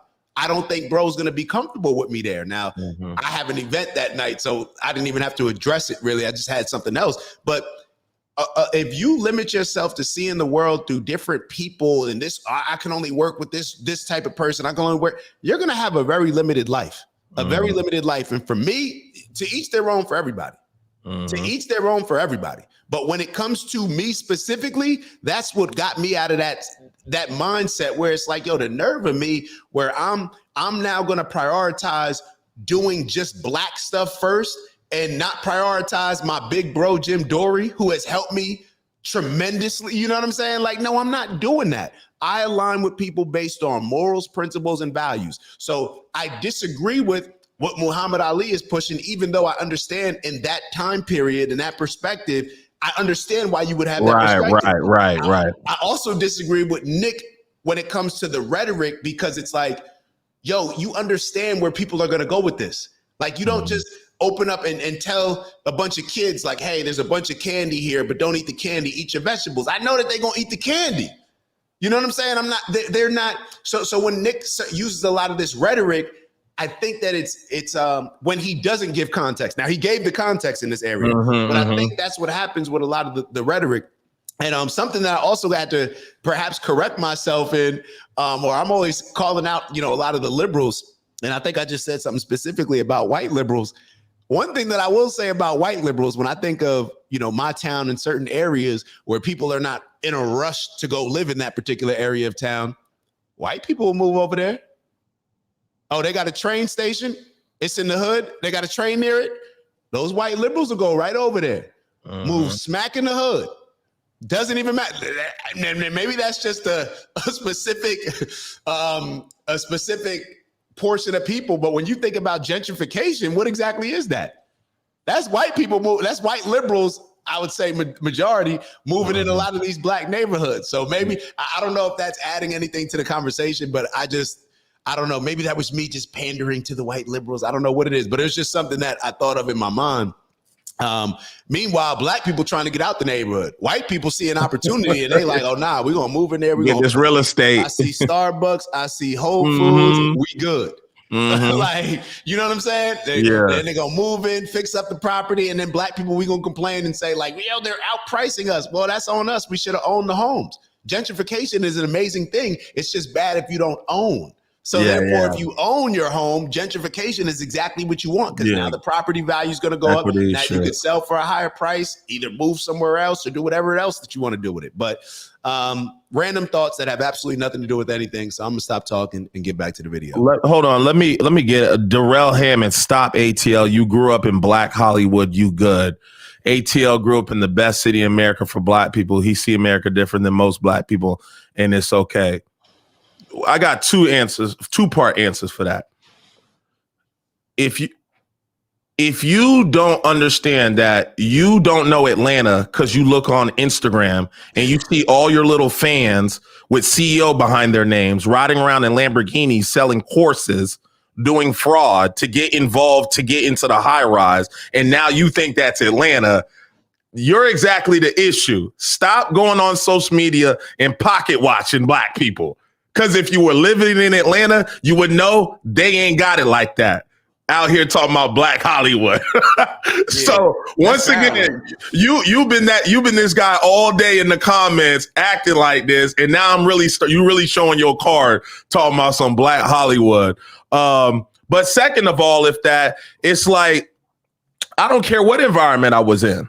I was going to gravitate to the people that were excelling. I was going to gravitate to the people that were buying into their education, that were doing the right thing. I've always been attracted to that, but that starts in the household. Fuck is you talking about? You thought ATL didn't raise me. It started in my household. They laid down the infrastructure, and then I gravitated to the people that was on that type of time.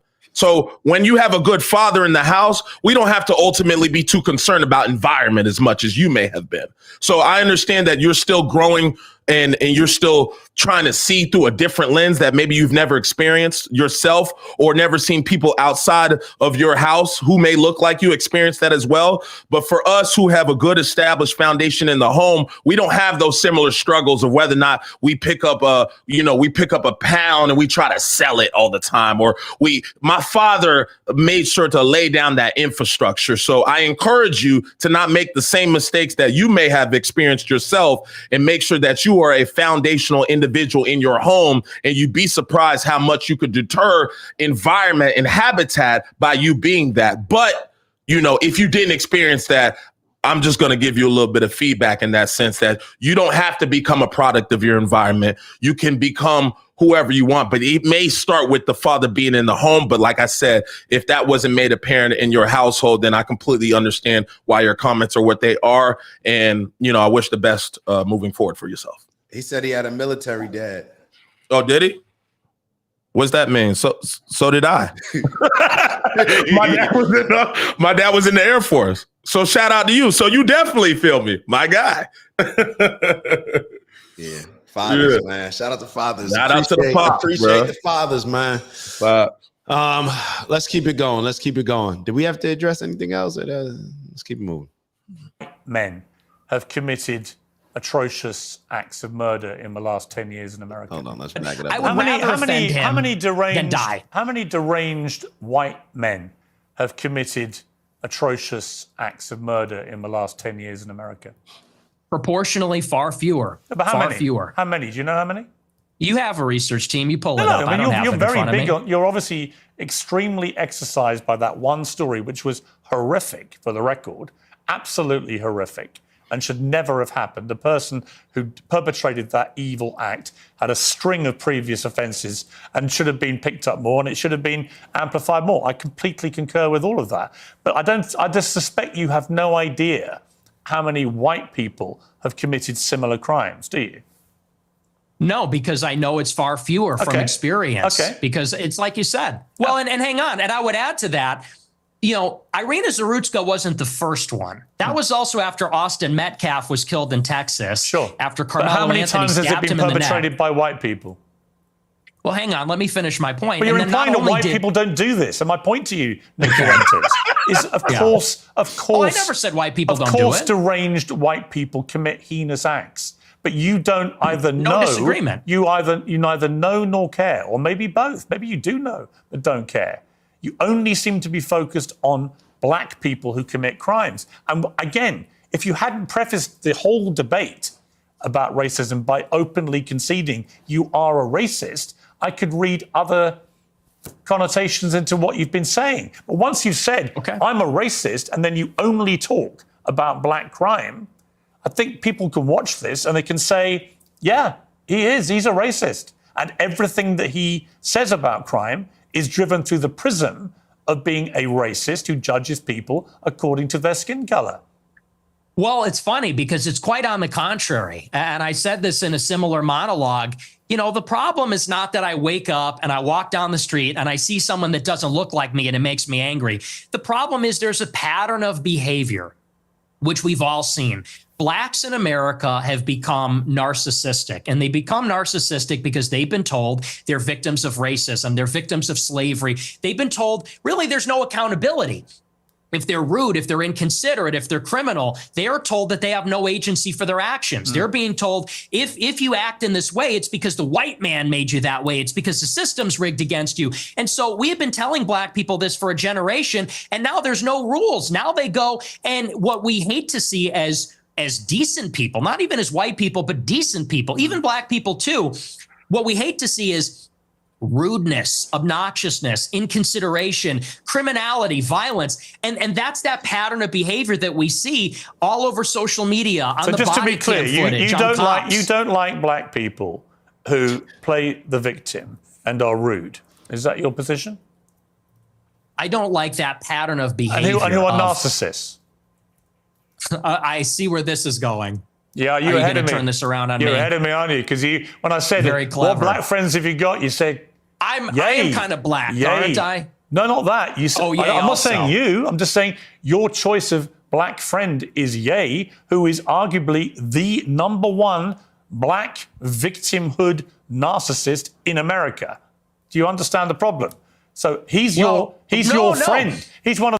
It was at this point that if Piers didn't already lose a whole bunch of people, and I'm not even sure if I caught that part the first time, but see, criticizing Kanye, saying he's a narcissist, is very similar to criticizing Nick Fuentes and saying he's a racist. You're trying to call him different words that people will hear and say, oh, that's a bad person. But it has absolutely nothing to do with the things that he's actually being called out for, the things that he's being canceled for. Kanye West is not being canceled or going through his issues because he's a narcissist. He's going through everything he's going through because he had words to say regarding Jewish people. But Piers Morgan's not going to say that. Just like Nick Fuentes is not being canceled because of his views or anything regarding black people. But it's because of the things that he says about Jewish people. And Piers Morgan doesn't understand, because he doesn't live in America, that Americans, especially the younger ones, and even a lot of the older ones, are looking at this situation totally different now. We're not looking at, we're not embracing the upbringing that we had with the indoctrination that Jewish people are the saviors in the Middle Eastern region and everybody else is just a big bad jihadist terrorist. And Jewish people are so amazing because they're preserving or bringing Western culture to the region. We're not looking at it like that. So you calling Kanye a narcissist, bro, why don't you actually discuss the things that you have an issue with Kanye saying? What are those things? Are you not wanting to say those things because it may take us down a rabbit hole that reveals a lot of the things that Kanye is saying to be true? But he won't take it there. He just say, oh, he's a narcissist. Bro, Piers, the behavior that you're exhibiting, it seems very narcissistic. And honestly, I don't even know why people, narcissist, that whole word, like people that call people that, like that got popular, I feel like 5-10 years ago. Girls was really using that. Like girls say that about men, like see, now I'm about to pull a Nick Fuentes, shut up. Like, you know what I mean? Like one of those things. It's like, bro, knock it off, bro. He's a narcissist. Now a narcissist is the worst thing in the world. That is American culture, bro. And it's so funny that you got more women saying that men are narcissists, but that we're not gonna go down that path. We got a couple super chats. I threw them up on the thing for you. Mickey Shaw 1820 back at it again. Go ahead, you get it. Yeah, they are trying to destroy and pervert all life prior to the second coming. They're trying to destroy and pervert all life prior to. Mickey, break it down for us. Yeah, I feel like for me to properly respond, I think I understand what you're trying to say, but before I respond, I mean, yeah. I think we talk. I think we is. Yeah, but it's and then the second coming. I believe you're talking about like the second coming of Christ. Yeah, that's Jesus what I was supposed to come back. That's kind of what I was thinking too. So yeah, for sure. And then we got Robert Pelosin. Shout out to Robert, definitely active in the chat. The synagogues are a death cult and want to bring about judgment days ASAP. I feel you for saying that. I hear what you're saying. I see what you're putting down, Robert. I see what you're putting down. I think that's all we got right now. So yeah. All right, so keep it going. And yeah. All right, we'll keep it moving. The very few black people you want to be associated with, but he's the epitome of what you just said you abhor about narcissistic black people. I disagree. I disagree with you, and I'll tell you why. Because Ye, if you've ever met him in real life. I have, yeah. Okay, well, then you know. He's nothing but polite, considerate. Actually, he was very rude to me the last 2 times I interviewed him. He's a supreme narcissist, and he's also. You keep interrupting me. You're very rude. Are you black? Because you're being very rude by interrupting me right now. To you, I'm giving you a hard time, but I okay. do want to finish my point. I do want to finish my point about Ye. He is a guy who, when I was with him, wanted to make sure that everybody was heard. Everybody felt included. He's actually a very soft-spoken guy, very polite. And by the way, not violent. When you look at all the rappers that are in the music game, many of them, especially from Chicago, drill rap, they're talking about killing people, shooting people, they gangbang. He notably, if you know about him, he got his start because he was a nerd. He wore a backpack and a polo, and he wasn't a gangbanger. He rapped about his feelings and girls and his dreams and his ambitions. So no, and by the way, he would tell me all the time, he doesn't even feel black. They make him feel not black because he doesn't do those things, because he's soft-spoken, because he's artistic, because he's a bit of a nerd or likes fashion. So I would disagree. He's actually not like that at all. Well, we're talking he's also a Hitler-loving anti-Semite. And we're going to take a little commercial break here, and we're going to come back and talk about anti-Semitism and your views about Jewish people, and indeed what Yair said about the same subject matter. It's called or levels of adopting doors. You can found anti-Semitic. We got another. Okay, back to Nick Fuentes. Let's just turn. I think Mickey Shaw back at it again. Can I ask for a shout out to Didi?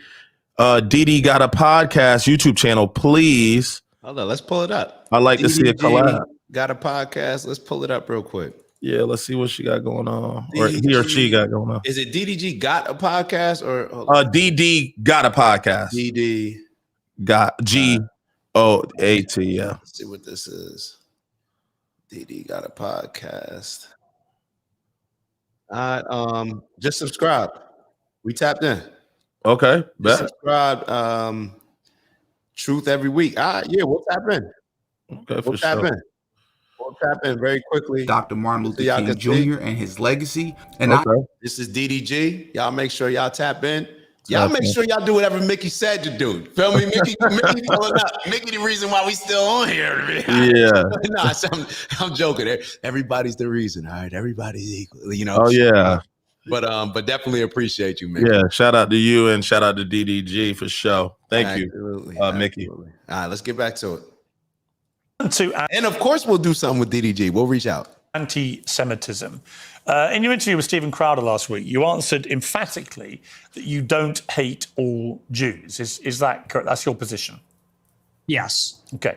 So I want to play you this clip. Well, I don't hate any Jews. Let me just amend that. I don't hate any Jews. Okay. Let's play this clip. The reason I've had it is because my opposition to world Jewry and Israel is rooted in absolute, uncontestable fact. We have the truth on our side. That's why we're winning, because we are telling the truth about the historical antagonism between Jews and Europeans, between Jews and Christians. The theological, historical, racial, cultural, and political antagonisms between organized Jewry and the Christians, organized Jewry and Europeans. And the reason that we are winning that argument is because it's real, it's true. I can prove it. I can show you. I can name the names. I can show you the paper trail, the money. That is why we're winning. That is why all of this is raising the consciousness. When you say you have this opposition to world Jewry, I mean, it's one thing to criticize, for example, the Israeli government over what it's been doing in Gaza. I've done that myself. When you talk about world Jewry, I presume you're talking about the 15 million Jews in the world, and you are opposed to them. How does that square with your position that you don't hate any Jews? Well, do you take issue with my use of the term world Jewry? Well, what do you mean by that? Or do you take issue with it? Do you have a problem with that? Clarify what you mean by it. Well, it's funny you bring that up. The gaslighting's crazy because I use that expression on my show all the time. I say organized Jewry, world Jewry. And do you know that for like 30 years, the World Jewish Congress has an annual keynote called the State of World Jewry? Barry Weiss has given it. You can look it up. It's on YouTube. She gives the State of World Jewry address. But Nick, what do you mean by it? I mean, you have to talk about, there's a concept of Jewish peoplehood. It's the sense that they are part of a common nationality, a common tribe, a common people. And so where they reside. I'm not gonna lie. Ever since I saw that comment, I haven't been paying attention, so I'm gonna go back for about 10 seconds. Cuz you got it. Mickey, shout out to Mickey Shaw in the motherfucking chat. Tapped in, we fucking with the energy. Mickey says, I was 33 on 9/11 and haven't stopped asking questions since that day. These conversations were impossible back then. I believe we are witnessing a mass revelation, Mystery Babylon. Can't wait to see y'all on the other side. The questions have been there since that moment. Mickey, how do we tap in with you? I need an email. Mickey, can you leave your email, please? Would greatly appreciate it. Would greatly appreciate it if you just leave your email. Would love to learn a little bit about more what you do. If you have a business, if there's anything we can do to help, But I would just like to just say thank you in an email, if possible. So please, if you're okay with it, leave an email. Or if you're not okay with sharing your email with everybody, I'll leave my email. BK, you can leave yours as well. Okay. But I'm just gonna leave my email, and then maybe you can email us your email. Well, yeah, just email us. But yeah, 33 on 9/11 and haven't stopped asking questions since that day. That's wild, because even when you think about 9/11, even though more recent things have come out, with like Tucker doing his recent documentary, uncovering a lot of the things, that's probably the first thing that happened in our lifetime. I'm 38 years old. That was the first thing in my lifetime where I can now look back on it and say, like, damn, bro, like whatever I thought it was at that point in time, I realize more now that everything that was presented to us, or not, I don't know, everything was presented to us, but a lot of the stuff that was presented to us as fact was simply not.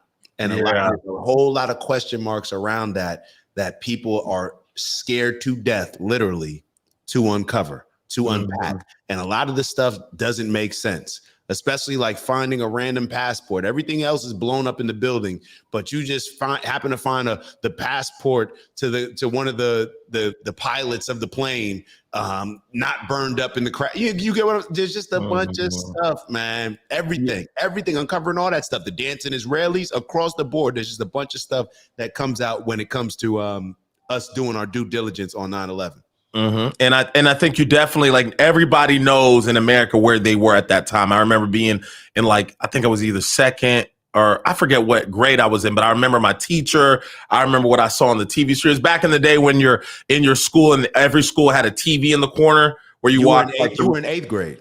I was in 8th grade. Okay, yeah. When you saw like the morning show with the kids and like everybody sat down and watched the Good Morning stuff and all that stuff, and I remember just Miss Sober running back to the room, cut the TV on. And what's so sad about that moment, to be honest, is that we're just now getting bits and pieces of what the truth is. And it's just it just makes you lose any bit of confidence in the people that were put in charge to lead us and to politically to navigate us and to tell us the reasons why. And we're so young and just bought everything we heard, and for y'all to have been like, you just lose trust and faith. Like, how could y'all do that to us in 8th grade? Like, there's been an agenda for this long. And I guess as a kid, you just always assume there isn't an agenda on you. And as you grow older, you're like, because you can be more aware and defend yourself from people maybe trying to run game or trying to play you, you're like, all right, bet. But like, as children, like, damn. And look at that. She's saying to this day, she ain't stopped asking questions, and that's real. That's just super real. And I'm loving that we have opportunities like this, and the internet has now become the equalizer. As much as they want to suppress or do whatever they want, the voices are getting out now, and we're going to have these conversations. And with the information and research is at our fingertips, it ain't no stopping it now. So definitely shout out to you, Mickey, and definitely can relate to you in that comment that you posted. Yeah, it's crazy. You can remember exactly. I was in Miss Heeman's class. Miss Heeman's freshman year in high school. Like, you just see this stuff going on, and it really did shift how we look at stuff. Mm-hmm. It shifted completely. You weren't living in America. And I mean, a lot of us, now when we go on the airplane at that period of time, when we see certain people wear the headdress, or you see people in full covering in traditional Muslim attire, Mm-hmm. there was certain questions where it's like, oh man, like he looks like a terrorist. You know what I mean? Certain stuff that is extremely inappropriate to say, to think, but that's typically what was going on. Mm-hmm. And a lot of that hasn't changed to this day. Yeah, a lot of it hasn't changed. We haven't reversed from that, because I can't say before that time was that the outlook. I don't think it was. It wasn't.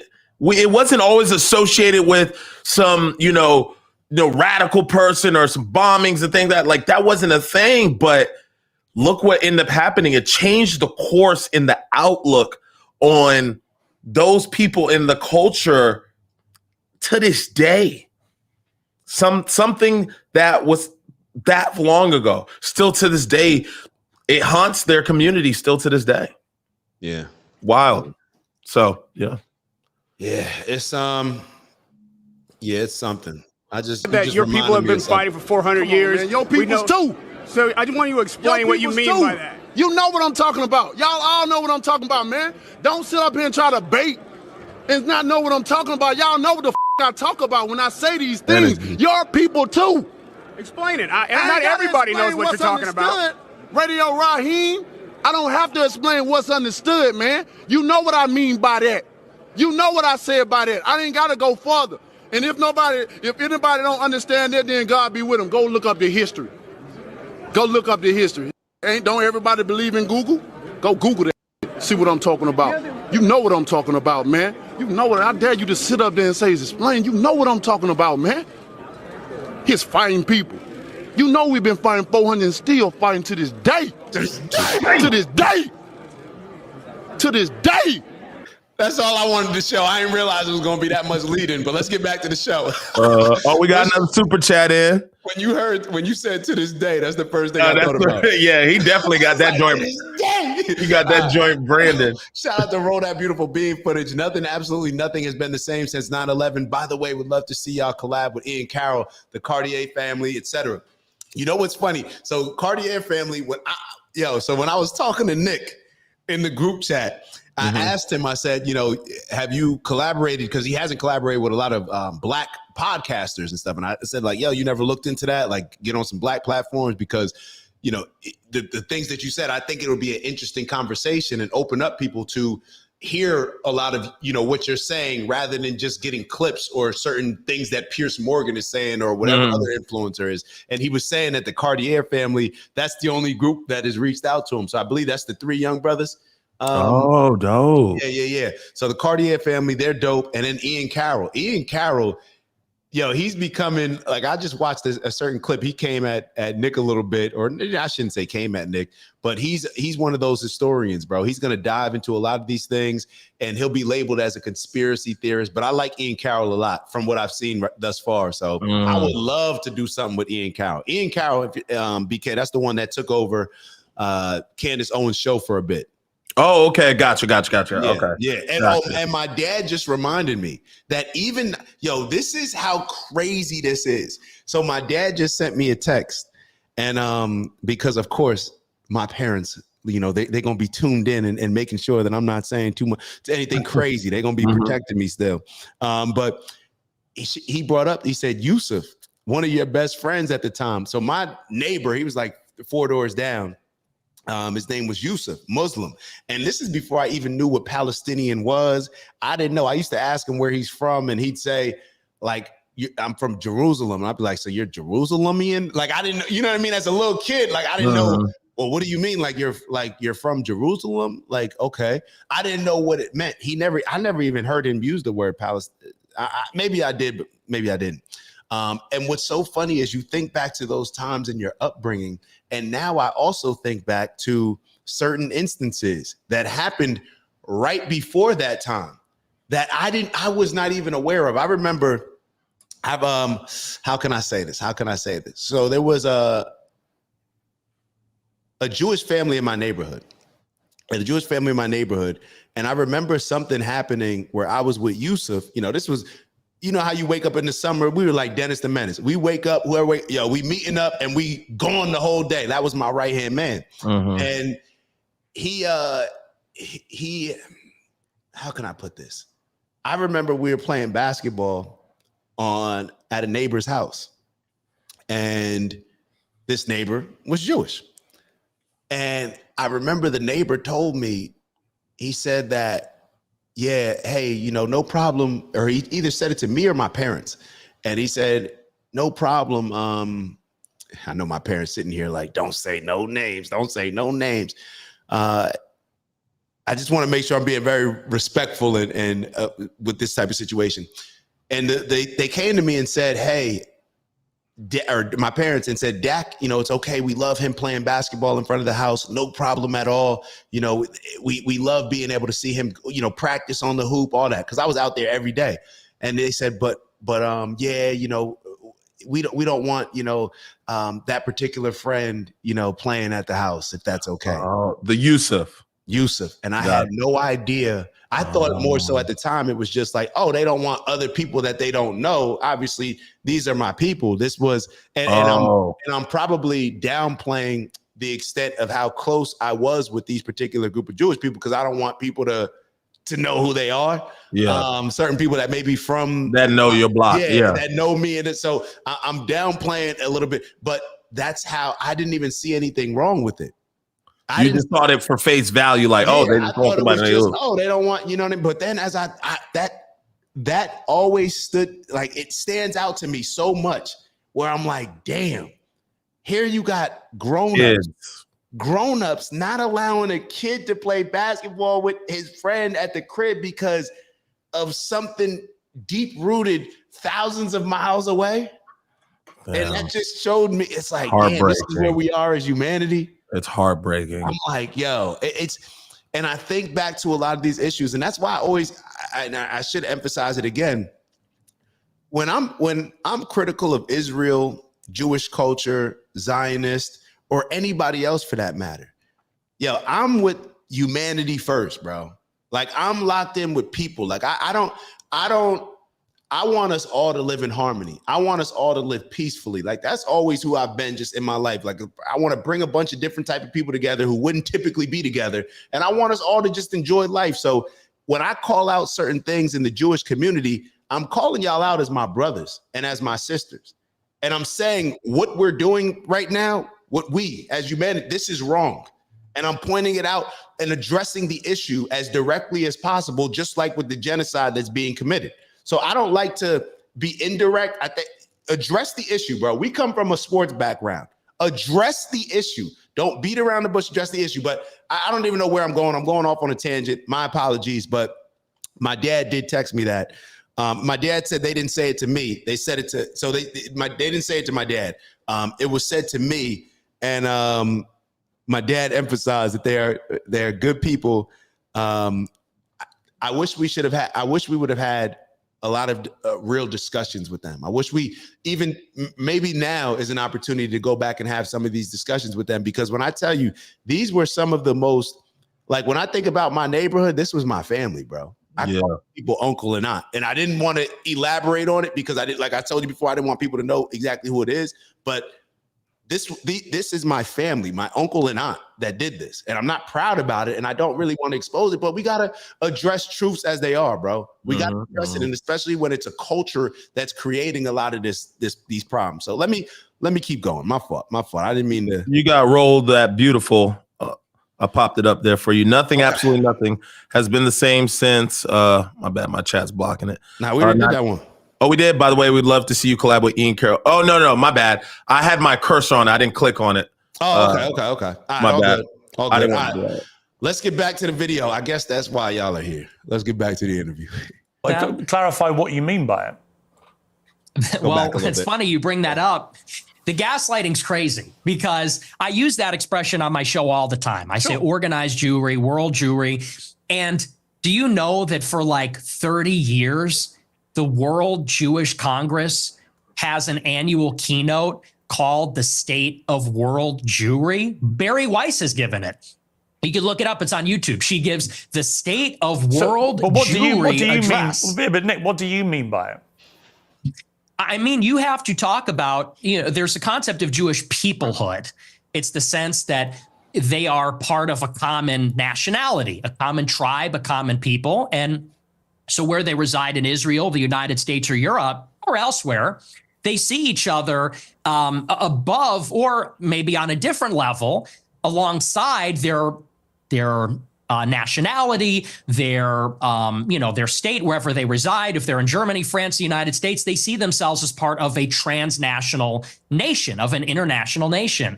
The Jews in America, the Jews in Israel, they identify as Israeli or American, but they also have something in common. They identify as part of a common nation, which I would say there's a world Jewish population. It's world Jewry. And world Jewry has representatives.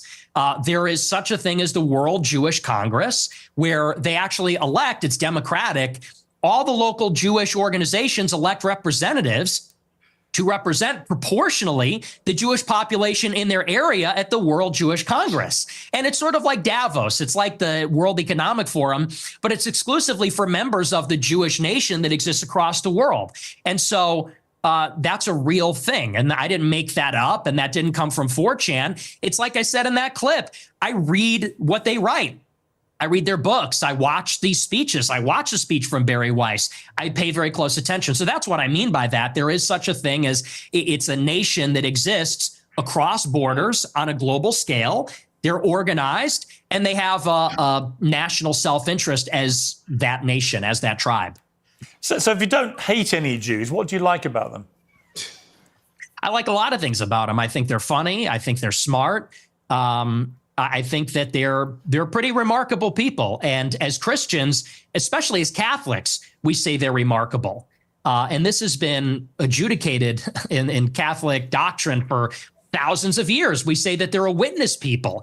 And so we actually, there's provisions inside of Catholic doctrine that says we need to give them special protections because they were a witness to Christ's passion. So, this is why you can't clip the show. You have to watch the whole thing. I say this repeatedly in interviews. I do think they're remarkable. By definition, they're exceptional people. It's just that there is a sort of natural opposition between them and Christians because of the theology. We believe that Christ is a Messiah. They don't. They have been a minority in Christian lands for thousands of years, and they have been pushed around and expelled, and they've been persecuted and segregated. And that's why there's a lot of paranoia. There's a lot of distrust. There's maybe some sense of chauvinism among Jewish people. So there is, like I said in that clip, there is an historical antagonism between these two peoples, between Christendom and Jewry, and that has always been the case in Europe. But I don't hate them, and I think I actually sort of understand them in a weird way. I think that because I've studied a lot of their politics, I think I really kind of know them in a way, and it doesn't come from a place of hatred. Do you have any Jewish friends? I do. I have many, yes. But that's weird because you said this. Jews and Christians have never been friends, ever. Not since Jesus Christ fought with the Pharisees. Have we ever been friends? Not since Saul was leading the charge persecuting the Christians. Not since the Roman Empire, not since the Middle Ages. Never. We've never been friends. We've never been allies. We've always been set against each other, actually. And even here in the United States, it was communist Jews who were the architects of both communism and the civil rights laws that are dispossessing white Christians of their land and civilization. The Jews and Christians have never been friends ever, except for you and your Jewish friends. Yeah, so easy. As peoples, as nations. Got it. Not saying every individual Christian, and of course there have been Christians and there have been Christian converts to Judaism, Jewish converts to Christian. You're nodding your head, but you're asking this. I'm saying as peoples, they've never been aligned. As a Roman, I'm a antagonism. Catholic like you, and I have many Jewish friends. I'm just trying to compute what you're trying to say, which is Jews and Christians have never been friends ever. And I'm like, well, you have Jewish friends. I have Jewish friends. We're both Catholics. Therefore, we're Christians. It doesn't really quite add up. Well, like I said, as peoples, there has been an historical antagonism as peoples. And you could even say the same about blacks in the United States. Of course, there were black and white people that were friendly with each other, but in many ways, they were set against each other as groups. And I think that's easy enough to understand.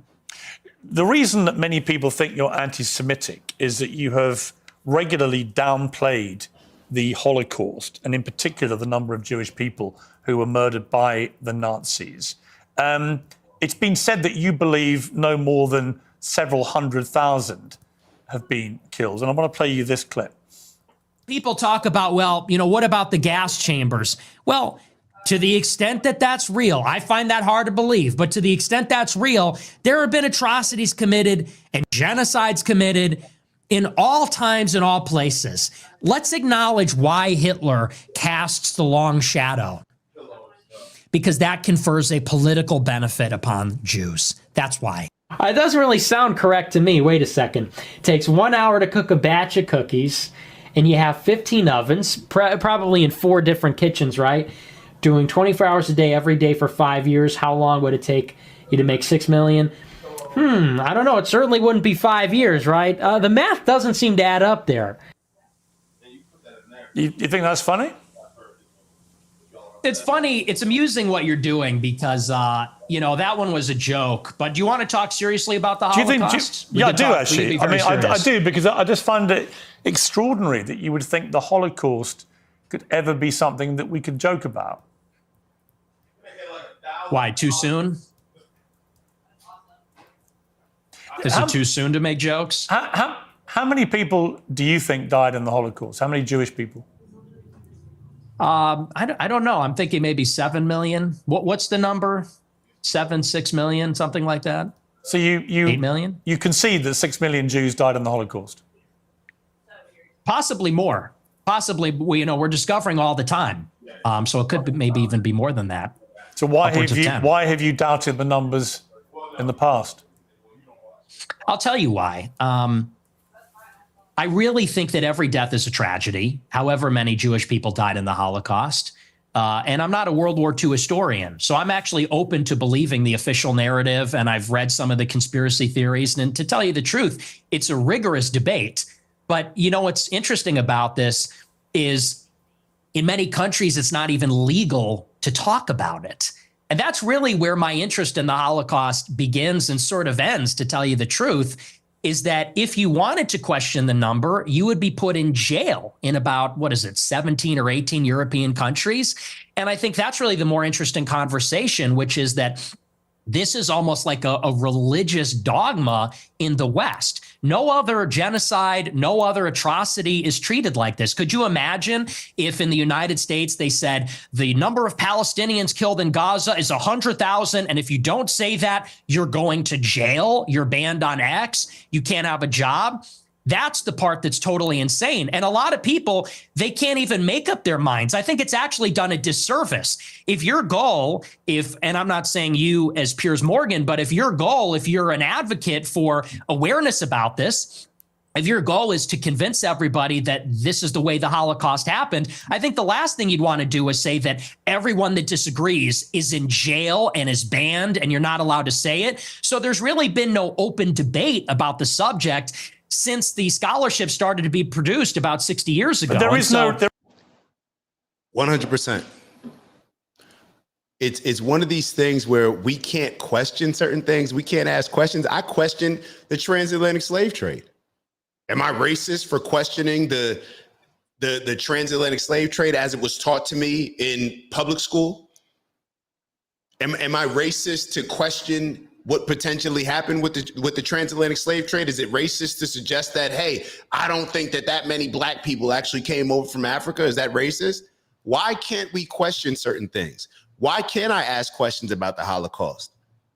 Why can't I?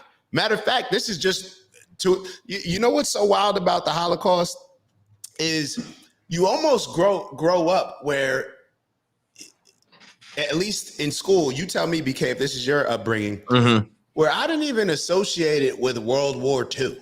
Like or it's like the Holocaust was almost like its own thing where I was looking at, and this, I'm telling you, this is just the public education. Like, and I went to a pretty good public school.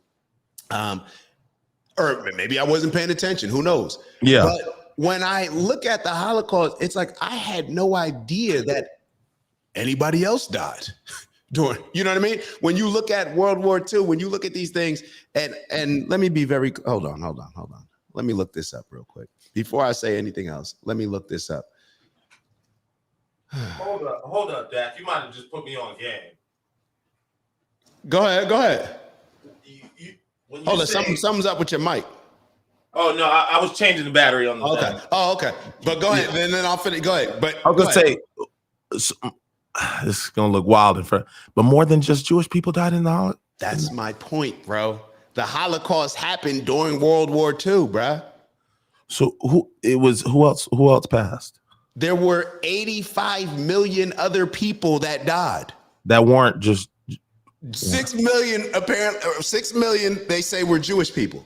And who were the rest? What were the other people? Christians mostly, I would assume. Okay. Or whatever else everybody's practicing. You know what I mean? That's something for us to research. And that's the point. We're taught in school as if, like, first off, we're taught terrible world history when it comes to American education in the public school system. It's terrible. But we're taught the Holocaust is something like, if my upbringing was like the Holocaust was something and I don't think anybody else died. Mm-hmm. Like, we're not even taught how Hitler was defeated or how, we're not taught any of this. I just looked up the other day while we were on the show how many people died during World War II. It said like 70 to 85 million predicted. But the only thing that we focus on is the Holocaust with Jewish people. So of course I'm going to have certain questions about that. Of course I'm going to have certain questions that I'm bringing up. You know what I'm saying? Like, why would I not have these questions? And why, if you're not trying to hide anything, why would you not want me to ask these questions? Right. You're already indoctrinating me with everything. Don't you want people who are interested? The people who are asking the questions, those are the people that are interested in learning. So why am I not allowed to ask these questions? That's my stance on it. Or is it that we can only hear history when it comes from a particular point of view and perspective? We know how it usually goes. Whoever won the war, they typically write what happens. We see them rewriting history right in front of our face, acting as if we're not seeing an ethnic cleansing and genocide occurring right now. While they sit up there, and if you look at, depending on what news outlet you're looking at, and to be totally real, both of the news outlets tend to lean a particular way. But unless you're removing yourself from perhaps just looking at TV on the news, and you're exploring other people, independent platforms and whatnot, that are not just going to say whatever talking point that their donors and advertisers, want them to say. But yeah, like this, you only grow up thinking that it's one way. It's crazy. It's crazy. And I'm glad that that's how I felt. I was almost embarrassed. Like, with a lot of history and geography, I'm embarrassed about a lot of this stuff because I didn't grow up learning this. Yeah, facts. You know what I mean? Facts. I wish I would have been as passionate about history. We got to have some better history teachers. Got to do better. Let me say that. And parents got to do better overall, with getting us interested in history, because this is like the main thing that I'm concerned about right now. But what I'll tell you this is, like, a lot of what the teachers can and cannot teach is controlled by certain people. I was having that discussion this week that there are certain teachers that do try to push us to continue to dig and research and learn more, but it's almost taboo to do that if you want to keep your job in that type of space. So the school system is as well involved with somewhat of why you may not have certain certain questions answered. And that's not by accident. To be honest, I think it's maybe by design. Yeah, I would agree. But it's almost how I look at the politicians, how I said you shouldn't be allowed to be a politician and make decisions on whether or not we go to war and certain lives are going to be at risk and we're going to lose certain American soldiers unless you're willing to risk your life as well. The teachers, you shouldn't be a teacher unless you're willing to lose your job by giving truth and truly teaching. Then you shouldn't be a teacher. You're not going to stand on certain things. And the sad part about it is that's our entire education system. Whether I go to the business school and I'm learning business from a whole bunch of people that have never started businesses, but they just read the business books. Like that's insane. The whole concept. Yeah, out of all the business professors that I had at the College of William and Mary, tremendous business school, I think only one that I can remember that actually had a business that they discussed with us or was even in that area. And I want to say it was more Professor Dick Ash. That was my guy. He's the one that taught entrepreneurial studies. But I don't even know, if I'm recalling correct, I don't even know exactly what his business was, but I just know that he had that entrepreneur where he was putting money in different, at least that's what I received from it. But everybody else, bro, what's your business? What's your business? You're like, you get what I'm saying? No, absolutely. So I just get confused as to why. I just get confused to how can we like why is there no pushback on this shit? Like how did it slide like this? Because the majority of people are sheep, bro, and the majority of people have been it's been okay. Like we've grown up in a society where we celebrate and appreciate money more than integrity. Yeah. So therefore, people go to work every day doing things that they can't stand, that don't align with their morals, all this type of stuff, and it pays the bills. It pays the bills, and we all do it. Well, a lot of us do it. You know, I'd say that's the American culture. You get caught up in this rat race. You get caught up in, you know, the haves and the have-nots, all these different things. You get caught up in it to the point where it's like, it's my job. What do we always talk about? What is the saying that we've been discussing a lot? It's just business. That saying, it's just business, gives you it's like we give ourselves a personal pass to violate our morals and principles, to do something that typically we wouldn't align with doing, or we wouldn't like somebody doing to us, but we're going to justify it. It's just business. It's the same thing with politics we use. It's almost like a cushion or like a speed bump. Like, hey, look, before we even get moving, it's politics. And you automatically prepare yourself to be involved in some unethical, some backhanded shit, some lousy, some fraudulent behavior. It's politics, man. It's just the way it is. So it's just like, here we go. Even to the point where we use it's political or it's politics outside of the industry or the field of politics. So we talked about that in sports. Like, let's talk about case in point with Notre Dame not getting into, you know, the playoffs, et cetera, et cetera. Some will say, dog, it's political, it's politics. So it's just like we have these words that immediately prepare you for some type of, like you said, violation of what would be known to be right if you were just to hear the situation at first. But when you hear those type of preparatory words, you're like, oh, okay, bet. Like I'm prepared for what you're going to tell me after this. It's almost like a disclaimer, like, oh, you got to be all right, et cetera, et cetera. So we definitely got another super chat. Mickey Shaw, 1820. You definitely tapped in today. We definitely glad we can bring some value to you in your morning going into lunch. Forgive me, y'all. I'm a bricklayer waiting for the temperature to rise. I've saved money for decades preparing for this season. Thanks for what y'all do, and I pray that no weapon formed against you will prosper. Mickey, and I believe Mickey wrote in her last super chat that she just joined the Discord. I just got a message. I got a message from somebody else. Shout out to Paula, but I got a message from. I thought it was like, is this Mickey? Is this Paula? So. Appreciate y'all reaching out on Discord. And Mickey, yeah, please, I hope I can find you on this Discord. Let me actually look right now. Maybe Finn, can you confirm that Mickey joined?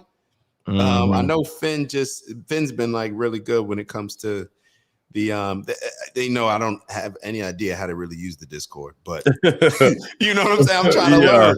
I'll read this one too. We got Roll That Beautiful Bean footage. Shout out to you. Appreciate the super chat.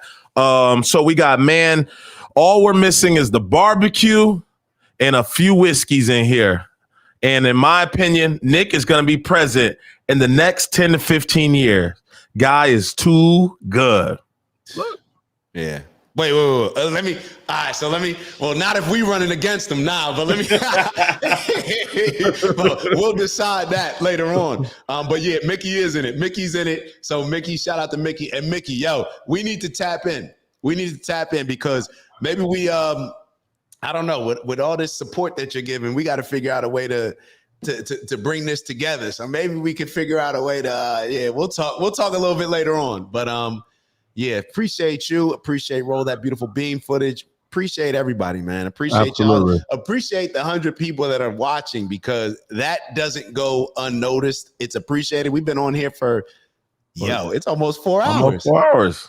And I feel like we just getting in our bag. Yeah. And so Roll That Barber. So in my opinion, Nick is going to be president in the next 10 to 15 years. I think he for sure has an opportunity. I think he'll push for it. Yeah, has an opportunity, but or period. However, I think that there's going to have to be, he's going to have to figure out how he wants to go about approaching a lot of these issues, how he wants to approach them. And because it's different, in my opinion, well, maybe it's not, because we would have said the same thing about Trump in a lot of ways where it's like, you can't become president like that. So I actually retract that statement. I guess what I'm really trying to say is that I hope Nick does shift certain things and grow in certain areas like we all need to grow. So I don't want to make it seem like I'm wagging the finger at him. But just with certain things, my goal is to always bring people together and to unite people, not just one particular group of people. So therefore, with that, I hope that it's more just unifying. And I have heard Nick say these things. That's why he said certain things like, hey, it's not about color. Black people, anybody can get on the team. But then it's like, fast forward to the next show or whatever else it may be, and then it's more of the rhetoric with the race baiting stuff. So it just depends on like what mood he in. Yeah, it depends on what mood he in. Yeah, because you got it. But he definitely, you got this type of influence. You got an opportunity. No, you got an opportunity. Let's keep going. Mm-hmm. There is no debate to be had about the number of people who were murdered. Even the Nazis in the trials after the war confirmed the numbers. The amount of documentation that was recovered, notwithstanding the attempts by the Nazis to destroy it, the amount of documentation that was saved and preserved and used for trials and for historical record is unprecedented in the history of mass slaughter of human beings. So we have a very clear idea of how many people were gassed to death in the gas chambers.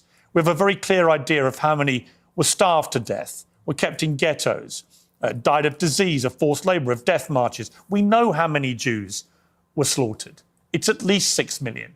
What's interesting to me is that you appear to now concede that, which may be news to a lot of your regular viewers who have constantly heard you quibble with the number of Jews who died in the Holocaust. And for the record, just to confirm what I think you told me, you do now accept that at least 6 million Jews were killed in the Holocaust. Well, no, I said it could even be higher than that. Well, it could be higher. That is I think true. it's at least. But you I think you're accept right. at least. It is at least. Oh, it's at least 6 million. But Okay. it could be 100 Well, times people more are than gonna that. be the people are going to be. Let me respond to the rest of your question. Sure. What you're saying, I understand where you're coming from when you say it has been documented and there are confessions and so on. Let that speak for itself. But you don't see, your show is called Piers Morgan Uncensored. Yep. But the United Kingdom is censored and Europe is censored. And if you talk about these things, you will be put in jail in many countries. And I think that's where a lot of people start to say, well, if the truth is so clear and if there's such overwhelming evidence, why do you need to throw people in jail for disagreeing? And you yourself said, well, there is no debate. I think everything is debatable. I think everything at least should be debated. And if the evidence is very one-sided, let the evidence speak. Don't throw people in jail. So do you think that Holocaust denial laws should be overturned? I don't particularly agree with Holocaust denial laws. I don't think people should be imprisoned. Okay. Well, because I have a blanket view now, which has evolved slightly actually over the years, that I have a blanket view that speech should not be criminalized, right? People should be allowed to say what they want to say, and they should be then made accountable for what they say. If you have an employer, they can make a view about whether you are the right kind of person they want for their employment, as they would make a decision about anything else you do in life. So I actually believe that speech should never be criminalized, is my personal view. I understand why in places like Germany, they have strong laws about it because they want to move on from what they believe was the most shameful moment in their history. I understand that. Do I want that in my country? No. Am I appalled by what has been going on with free speech in the United Kingdom in the last 2 or 3 years? Absolutely. It is ridiculous that people have been frog marched to prison cells for stuff they put on social media, right? So, yeah, I do. I think what is more interesting to me about our exchange is I was not expecting you to go the opposite way. I was not expecting you to be so emphatic that at least 6 million Jews died in the Holocaust. And there'll be people watching this who I think will be very surprised by that, because you have built a reputation for being, if not a Holocaust denier, then somebody constantly questioning in a downward way the number of Jews who were murdered. That doesn't appear to be what your position is now. No, and here's what I would like to see for my entire career. When I started my show, it started with a good faith inquiry where I was questioning a lot of these narratives. And I said, what is the answer on the other side? But what I found is that the answer was criminalized. So when you would talk about anything regarding Jews, Israel, the Holocaust, you could be in favor of the official narrative on those things. If you went against, you were banned, censored, and in some countries jailed. And so I actually haven't made up my mind on that because that's not really a matter of interest to me. And there's a lot of analysis and scholarship on both sides of the issue. And I've read both sides of the issue. And honestly, unfortunately, it's hard to judge because there has never been, there's never been a debate on it. And there's never been a debate because of the stigma, because of the... Real quick, did you hear Piers get caught on the hot mic? That's why they went to Nick on full screen. Oh, no. Yo, so he said, where's the Hitler quote or something real quick? Hold on, listen to this. Oh, I did hear that. There's never been a debate on it. And there's never been a debate because there has never been. And honestly, unfortunately, it's hard to judge because there has never been, there's never been a debate on it. And there's never been a debate because of the stigma, because of the censorship. And I think that leads a lot of people to say, well, what do they have to hide? Because you can say on your show, well, I'm personally against Holocaust denial laws, yet they still persist and the social consequences still persist. And I think that that is the anomaly. And people have to wonder, okay, why is it that way? And what I said in that clip is the reason the Holocaust casts a long shadow is because it confers a political benefit upon organized Jewry. That is what they always fall back on. They cannot be criticized. They cannot be named. They cannot be talked about lest there be another Holocaust. And no other tragedy is treated that way. And no other ethnic group has a get out of jail free card. Just play that. Anti-Semitism and Holocaust. You can do whatever you want and defend all your actions. That's the part that people are getting upset with. That's the problem. So let me, and this is something that I wanted to address that what Robert actually said. So Robert said he's trolling hard here, 100 times more. Interesting point that Nick is bringing up, because notice how if you say any number less than the number that they give as far as 6 million, you're going to have people coming at you. But Nick could say, no, maybe 100 times more. I don't think that that's actually realistic. But did you hear any pushback from Piers? Did you hear? So it's like, so I'm assuming that Piers didn't take that as sarcastic. So if we're assuming that Piers didn't take it as sarcastic, why is it like, why is it such a problem to say, yo, maybe there was, 3, maybe it was, BK just got taken off. Maybe I should stop talking. But the point is, like, when you question something being less, it seems like it's all good. But when you question it, when you question it and saying that, hey, it may be more, or if you suggest without questioning that it may be more, it's all good. But if you question it and say, hey, what if it's less? It's a problem. That's what I don't like. Did you get kicked off, Clay? Nah, bro. That's you. And by the way, I didn't even tell BK. We're going live from your channel as well. We're doing both channels. Okay, that's cool. This is on Misinformed, yeah. But yeah. That joint say 0. On what? At the top. It recalibrates. You just got to recalibrate. It'll recalibrate because your chat probably doesn't say anything yet. It just recalibrates. Sometimes it does that.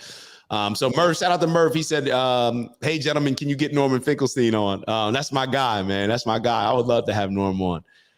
Definitely would love to have Norm on. But yeah, a lot of this stuff is true. A lot of this stuff is true, what he's saying. Like, why can't I question any of this? If it's true, people, like, it's almost like if you're interviewing me, I want you to ask certain things that I'm prepared to answer. But if I'm not prepared to answer, and I'm uncomfortable with the answer that I have to give, then I'm going to say, hey, BK, don't ask me about that. Like, like stay away from that. Right. Which is why they always have this qualifying question of, do you believe Israel has the right to exist? And people like tremble in their boots if they say anything other than, yes, Israel has the right to exist. Yes, Israel has the right to defend itself. I don't subscribe to that. I don't subscribe to that. Absolutely not. You don't have the right to exist if your existence depends on ethnically cleansing or committing a genocide. Right. It's not a right. That's like saying, did America have the right to exist? Did Christopher Columbus have the right? Like, this is that chosen mindset, that elitist mindset that you got the audacity to think you have the right to exist. What does that even mean? Based on what? Based on some scripture? Yeah, I don't go by that. Sorry, I'm not interpreting it that way. And even if I was interpreting it that way, still, no. You don't get to reference something 3,000 years ago and say, yeah, we can kick these people off to their land and go through whatever measures it takes to kick them off. We have the right to do it. Just like America didn't have the right to do what they did. Now, did America do it? Conquered, colonized? Yeah, cool. America won. But as far as having the right to something, no. Nobody has the right. People have the right to exist. People have rights. Bibi Netanyahu in Israel do not have the right, just like the majority of the countries that have been created right now, when we look on the map, don't have the right to exist. What does that even mean? Especially when your entire existence can only happen by genocide and ethnic cleansing, or colonizing in another type of way. Like, this is ridiculous, bro. It's ridiculous, and it just shows how cowardly people have been accustomed to being by answering that question in a way because they're getting bullied and they just accept it. I look forward to the day that somebody asks me that question on a platform and I can explain it this way, on a big platform, because it's like, what are y'all, like, the nerve of y'all? You racist? You think that they got the right to just take somebody else's stuff and say it's theirs? That right? Now, if we live if we're in the jungle and we're looking at like survival of the fittest, then all right, do your thing. But that's not what I align with. I don't think that leads us to a positive place. And overall, regardless of whether it leads us here or there, I don't subscribe to any country that has the quote unquote right to exist. I don't even know what that means. Let's keep it moving. I don't know any right-minded person who believes that Jewish people weaponize I didn't see my fault, BK. You did put it on the screen. My bad. So roll that beautiful bean footage, bro. Shout out to you, first and foremost. Thank you, sincerely. How many other groups have been genocided, enslaved, tortured, etc. in human history? Guess what, Piers? All of us at one point or another.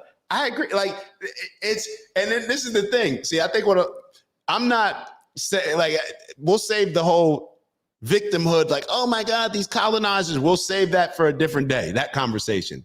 But as far as just the right, and as far as us just making this thing out as if there's only been one Holocaust of people, there's only been one genocide of people, that this was the worst tragedy in the history of the world. No, I don't subscribe to that. I just don't subscribe to that. And if you want me to subscribe to that, then allow me to ask these questions and give me the answers. And then maybe I will get to a point where I subscribe to that. But I don't have enough information to just say that. And you're not going to bully me into seeing the world in that type of way. It's just not going to happen. Let's keep going. Mm-hmm. Did I address anything? Yeah, okay. Of course, for their own personal get out of jail free or whatever you called it. You don't know anyone that does that?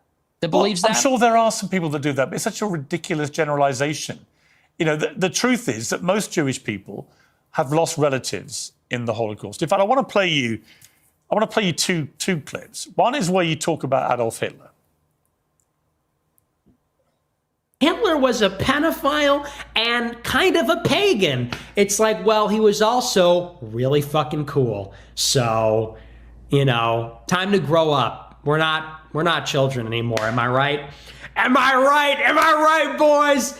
Am I right? Let's go. He was also really fucking cool. You regret saying that? Saying a fact? No, that's absolutely true. You think Hitler was very fucking cool? Yes, I do. One of them. And I'm tired of pretending he's not. Well, to be honest. This is the problem, you see. It's a bit like when you just say, I'm a racist. You're a racist who thinks Hitler's cool, but you're not anti-Semitic. If you're a Jewish person watching this, what are they thinking? I'll tell you what they're thinking, because I've got a friend of mine called Danny. Before you tell us what they're thinking, Piers, your selective outrage when it comes to certain groups of people shows who the true racists and elitists are. We celebrate Christopher Columbus like he's cool. Is Christopher Columbus, is Hitler just a way worse person than Christopher Columbus? What did Piers Morgan say earlier when he was talking about the people that commit gun violence? They said, well, to the people that die, it's all the same, right? So what makes Hitler somebody that we can't say is cool, but Christopher Columbus, we got to celebrate and teach to our youngins in school and indoctrinate them with the mindset that he's cool? Yeah, you said that yesterday. Like, come on, bro. Y'all not picking and choosing when it comes to this. You're not gonna police who I think is cool, bro. Who cares? You're 60 years old, Piers. Why do you care? A 27-year-old thinks somebody is cool.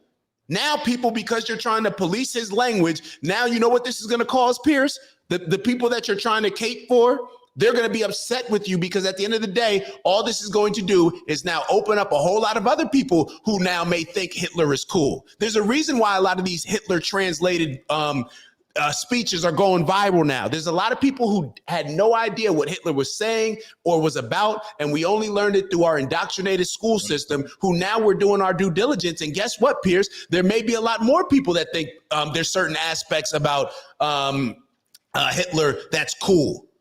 And Nick did clarify this on his show. Perhaps he wishes that he would have, clarified it in this interview with Piers. But my point is that I forget cool or anything like that. I wouldn't use that word to describe him personally, but that doesn't mean that I'm not going to call out the fact that it's okay for us to call Christopher Columbus cool and celebrate him, but then people can't say that Hitler's cool. Nah, I don't subscribe to that, bro. Mm-hmm. Absolutely. I don't subscribe to that. Absolutely. I don't subscribe to that. And somebody, and Michelle, shout out to Michelle Bowling. Jesse Owens debunked Hitler in his face. You're talking about when Jesse Owens went to the Olympics, and didn't he say that he was treated better by Hitler and the Nazis than he was in his own hometown? That I believe, and somebody can correct me on this, but I believe that Hitler actually congratulated him for his success winning the medals at that particular Olympics. But meanwhile, he went home, and I think it was Woodrow Wilson, if I can remember correctly, Woodrow Wilson, the president of the United States, in which Jesse Owens just won these Olympic awards for, right? Olympic medals for America. He didn't congratulate him.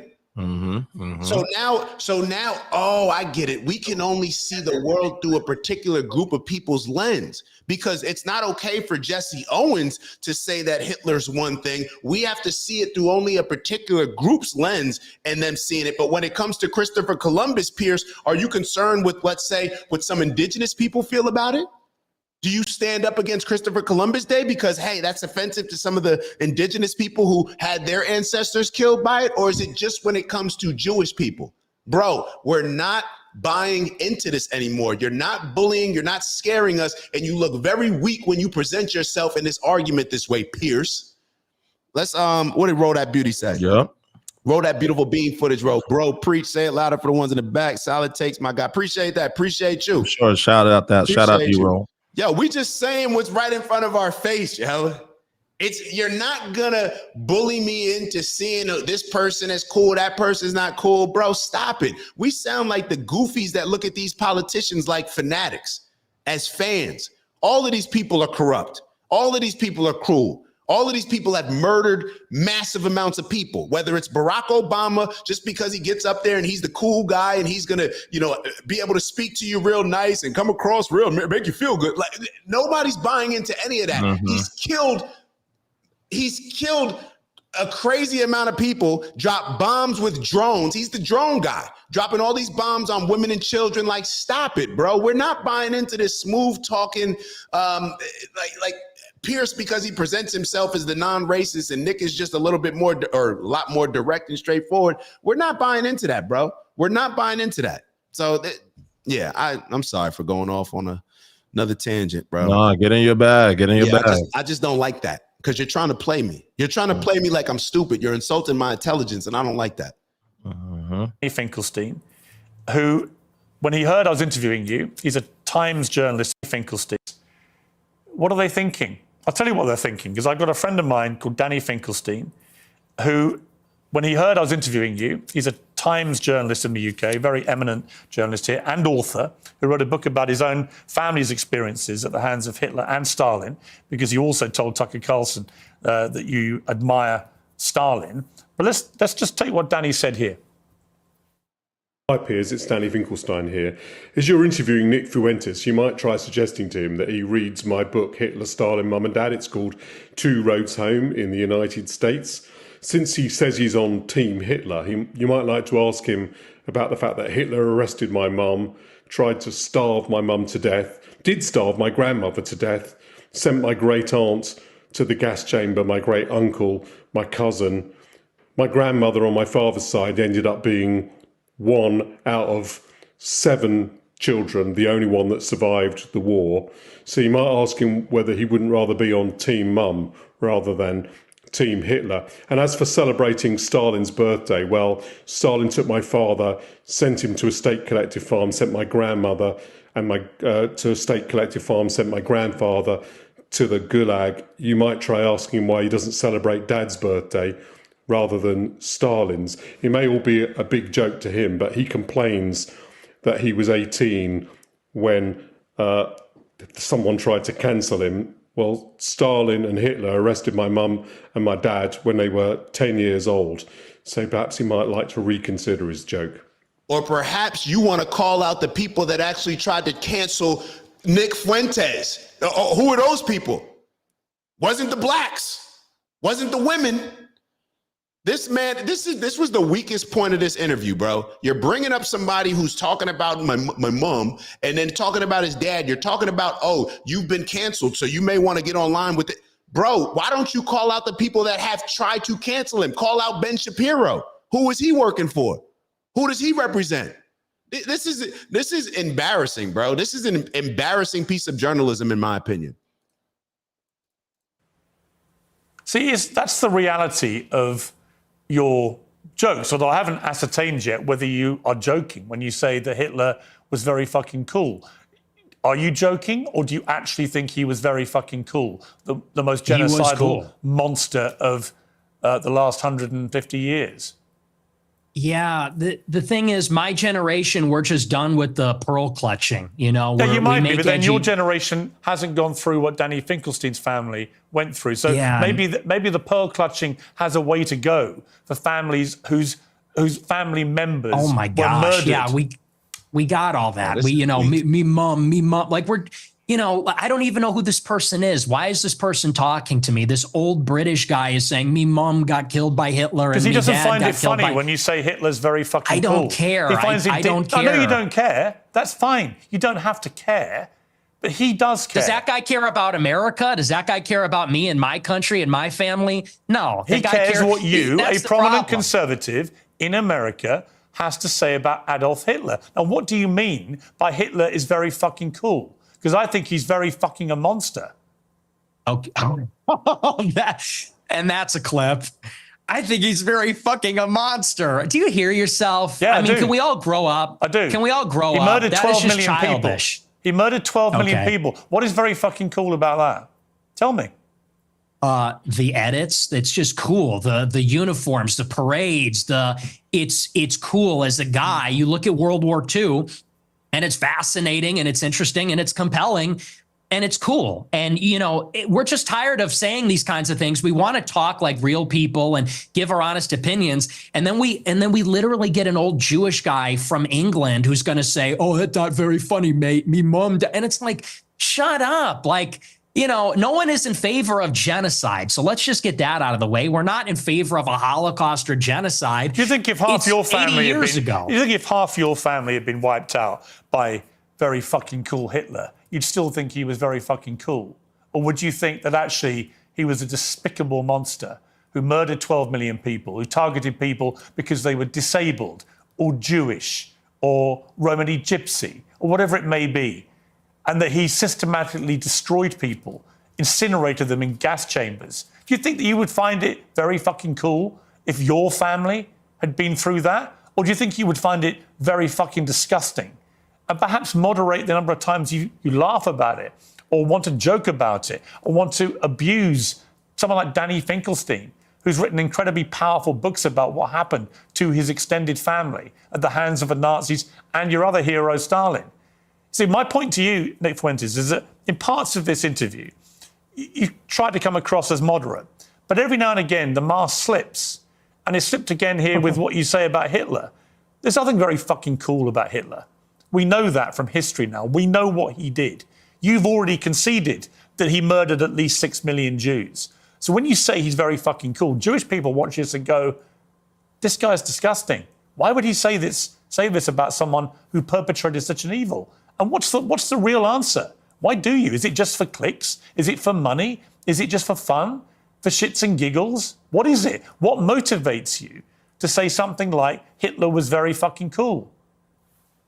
It's for this. It's for all of this. And the lack of self-awareness is amazing. You're a boomer. You're a 60-year-old boomer. And we've spent maybe 3 minutes on you saying, he's a really fucking monster. He incinerated people.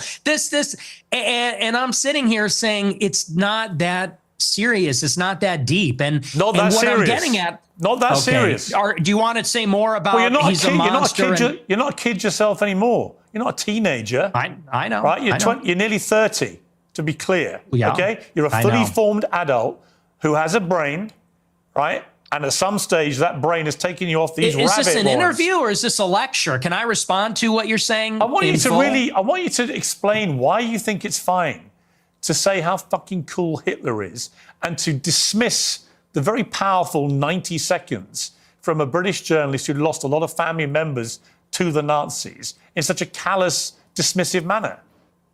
I don't think it's powerful. I think we've been hearing that our entire lives, okay? The Schindler's List. Let's just be honest. The propaganda is over the top. We have been in America. What about the Schindler's List? Tell me about the Schindler's List. Well, tell me about the Schindler's List. I'll tell you about it. We have been browbeaten as a people, as Americans, as Westerners, for our entire lives. And do you know what this has done? It has taken away any sense of pride, any sense of love for our own civilization. We have been made the villain in our own story. We have been made because, well, let's just be clear. It doesn't begin and end with Hitler is a monster. This has been the political narrative, which is why we have thrown open the borders. This is a political narrative, which is why we can't be a conservative society as a whole anymore, why we can't be proud of Europeans, why we can't be proud of being Christian, because they've told us if you're too white and too proud and too Christian, it's going to lead to a Holocaust. And so my generation, our entire lives, wait, no, Nick it's true, Fuentes, and that's why people like me. That's why I'm popular, because this is bullshit. Shit. Honestly, yeah, it's a crock. We don't want to hear any more about me mom and me dad. That's a crock of shit. No, listen. What you just said is a crock of shit. And you it's know true. it. It's called the open society. In your gut, you know it is. You weaponize this stuff. You know. You weaponize this stuff for money, but you know when you say something like what you just said. I'm banned from banking. I'm banned from banking and credit cards. You know who you're talking to? I do it for money. And by the way, how much money you make? Your company's worth $100 million. Your company's worth $100 million. I was banned from Bank of America. And you shouldn't I'm banned have been. from processing credit cards. And you shouldn't have been. But I am. So don't tell me I'm doing it for money. Well, ask me my opinion about that. I'll tell you shouldn't have been. Right? I don't agree with that. What happened to you? Then don't say I'm doing it for money, because you know that full well, and you say it's a How much money? Piers, what do you do for money? You have goofballs come on your show and debate and create more division, and that's what you do to create your $100 million company.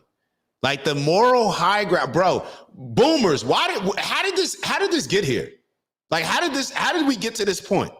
And the only reason why we got to this point when it comes to how Nick is speaking. I don't want to speak for Nick, but what it seems like a lot of Nick's thoughts and ideas are based around is it's a pushback, it's a reaction, it's a response to boomers teaching us, our generation, that we have to treat Jewish people like this, that we have to support Israel, that we have to do all these things, that, hey, this Holocaust you can't question. These are the chosen people. All these type of things that now people are responding, being like, man, fuck that.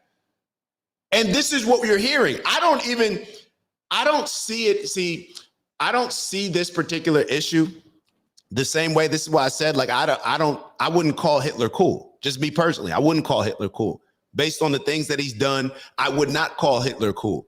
But I understand, but what I'm pointing out is the hypocrisy and all this stuff when we pick and choose, and Piers Morgan acting as if he's, something just very much bothers me about all this. Something very much bothers me about all this. But yeah, it's just, and even you see the energy in Piers shifted when he said, your company's worth $100 million. How much are you getting paid? And he kind of shifted his thoughts a little bit. Then don't say I'm doing. BK, my apologies. I'm stopping too much. No, you good. Because you know that full well, and you say it's a grift. How much money if I wanted to be a grifter, I'd be like you, and I would go and say, how much money are you making? I'm making a lot of money now. Yeah. Now that I'm the #1 live streamer in America, because people agree with me more than they agree with you. We're tired of hearing about slavery and the Holocaust and Jim Crow. We're done hearing about that. You guys overplayed your hand. I'm not done hearing about that. Okay, well, you know, your generation's on the way out, and Generation Z is coming up, and we're finished with that. We're ready to take our country back. I've got three sons. Not listening to crying minorities anymore. I've got 3 sons, and they don't share your views about slavery and about the Holocaust. They can have decency and compassion and humanity about some of the worst things that have happened in the last 150 years or more. They can do that, and they can also have concerned views about issues like immigration and other issues. The two things are not mutually incompatible. You can have different views about different things. It's your lack of humanity and compassion for people about things like the Holocaust, about slavery. It's that people find so contemptible. And I don't understand why you need to do that. Is it, again, I just ask you, is your motivation financial? Is your motivation for fun? What is the motivation for saying these outlandish things, which you don't need to say, and which I suspect, I don't know, but I suspect a lot of it is performative. So what is the motivation? I'm an icon. Before he responds, very quickly, shout out to Roll That Beautiful Beam footage. Shout out to you. Nick is right. The uniforms and parades, et cetera, are actually cool. And why doesn't Piers talk about Mao or Stalin? I agree 100% as far as bringing up all these other people, because he picks and chooses, because certain things align with the powers that be. And these type of conversations, they actually prove more so what Nick is saying when he talks about these organized Jewry. Piers, you're doing a terrible job in trying to downplay that. If anything, people are watching this and saying, like, yeah, it seems like certain people do mean a little bit more to certain people than others. It seems like certain people do have certain privilege that other people don't have. And people like Piers are scared to call those things out. So I definitely see that. I just also look at it from a standpoint, it's like, I see where these conversations can go.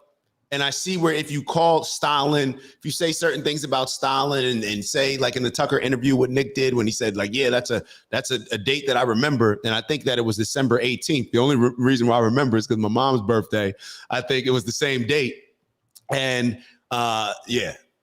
But when it comes to all these people, I don't need to call any of them cool, because I'm not trying to use that type of tactic to necessarily, and I don't want to say it's a tactic. Maybe Nick will say it's just being real, but I also understand that saying these things, you're going to turn off a whole bunch of people. Maybe he's not concerned with turning off a whole bunch of people, but it's like I think when we watch a lot of these type of interactions with debates, we tend to look at it like we're watching a sports game where it's like, oh, this person won, so I'm all in on this person, I'm all in on this person.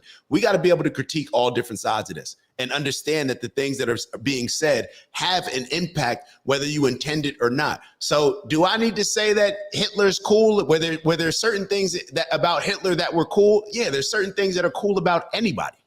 You know what I'm saying? Like there's certain, bring up the biggest villain in the world and you're going to be able to say, yeah, there's certain cool things about them. You know, they were able to influence in one particular way or another. I get all that, but I just don't need to say it in order to appease or to rile people up or to get a click, to use it as clickbait. However, I'm also calling out the BS and the hypocrisy on Piers Morgan's side. Shout out to Robert. Robert said, your sons sound like girls. That had me rolling. Me too. I don't think a lot of people, they sound like girls. All right, let's keep it moving. Are we really about to get through all this? Iconoclast. The Holocaust is not my religion, and it is treated like a religion. It is treated like a religion with dogma, with blasphemy laws, and that secular religion says, and you say that's a crock of shit. It's intentional. It's called The Open Society by Karl Popper. It's by these architects of the liberal order after World War II. They got together and they said, how can we make sure that Hitler never happens? How can we make sure that totalitarianism never happens again? And they came up with the consensus, which is that we need to take down nations, religions, fathers, the authoritarian personality. We need to be empathetic and altruistic. We need to be diverse and pluralistic. And that experiment isn't working. And I'll tell you the truth. Right now, and you can laugh at this, you can scoff at this, our people are being genocided in our country. 50% of the live births in the United Kingdom and in the United States are non-white. In 100 years, my ancestors, your kids who are so empathetic and compassionate, they're going to be a minority. They're going to be a minority in maybe a Muslim country, an Indian country, an Hispanic country. And these Jewish people that are 100 years old talking about my grandparents and the Holocaust, they don't care about that. Actually, they like to see it. At the SPLC, they're literally counting down the days until whites are a minority in America. So forgive me if I don't believe them when they talk about compassion. There's a genocide going on right now. It's not against the Jews. How many Christians are there? In Gaza, it's against How many whites. Christians are there in the world? Like me, 1 point some billion, Yeah, 2 billion. How many Jews are there? 15 million. Okay. So with a straight face, you're going to tell me the world is being overrun by the Jewry, by 15 million people, when there are over 1 billion Christians. There is a genocide of Christians like poor old Nick Fuentes going on at the hands of these 15 million Jews. Really? See, this attitude is why you're losing. When you say, who am I losing to? White people, who am I losing to? White people. Who am I losing to? You're seeing it. Mass migration.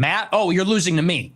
We are losing as a civilization of mass migration. And here's the difference.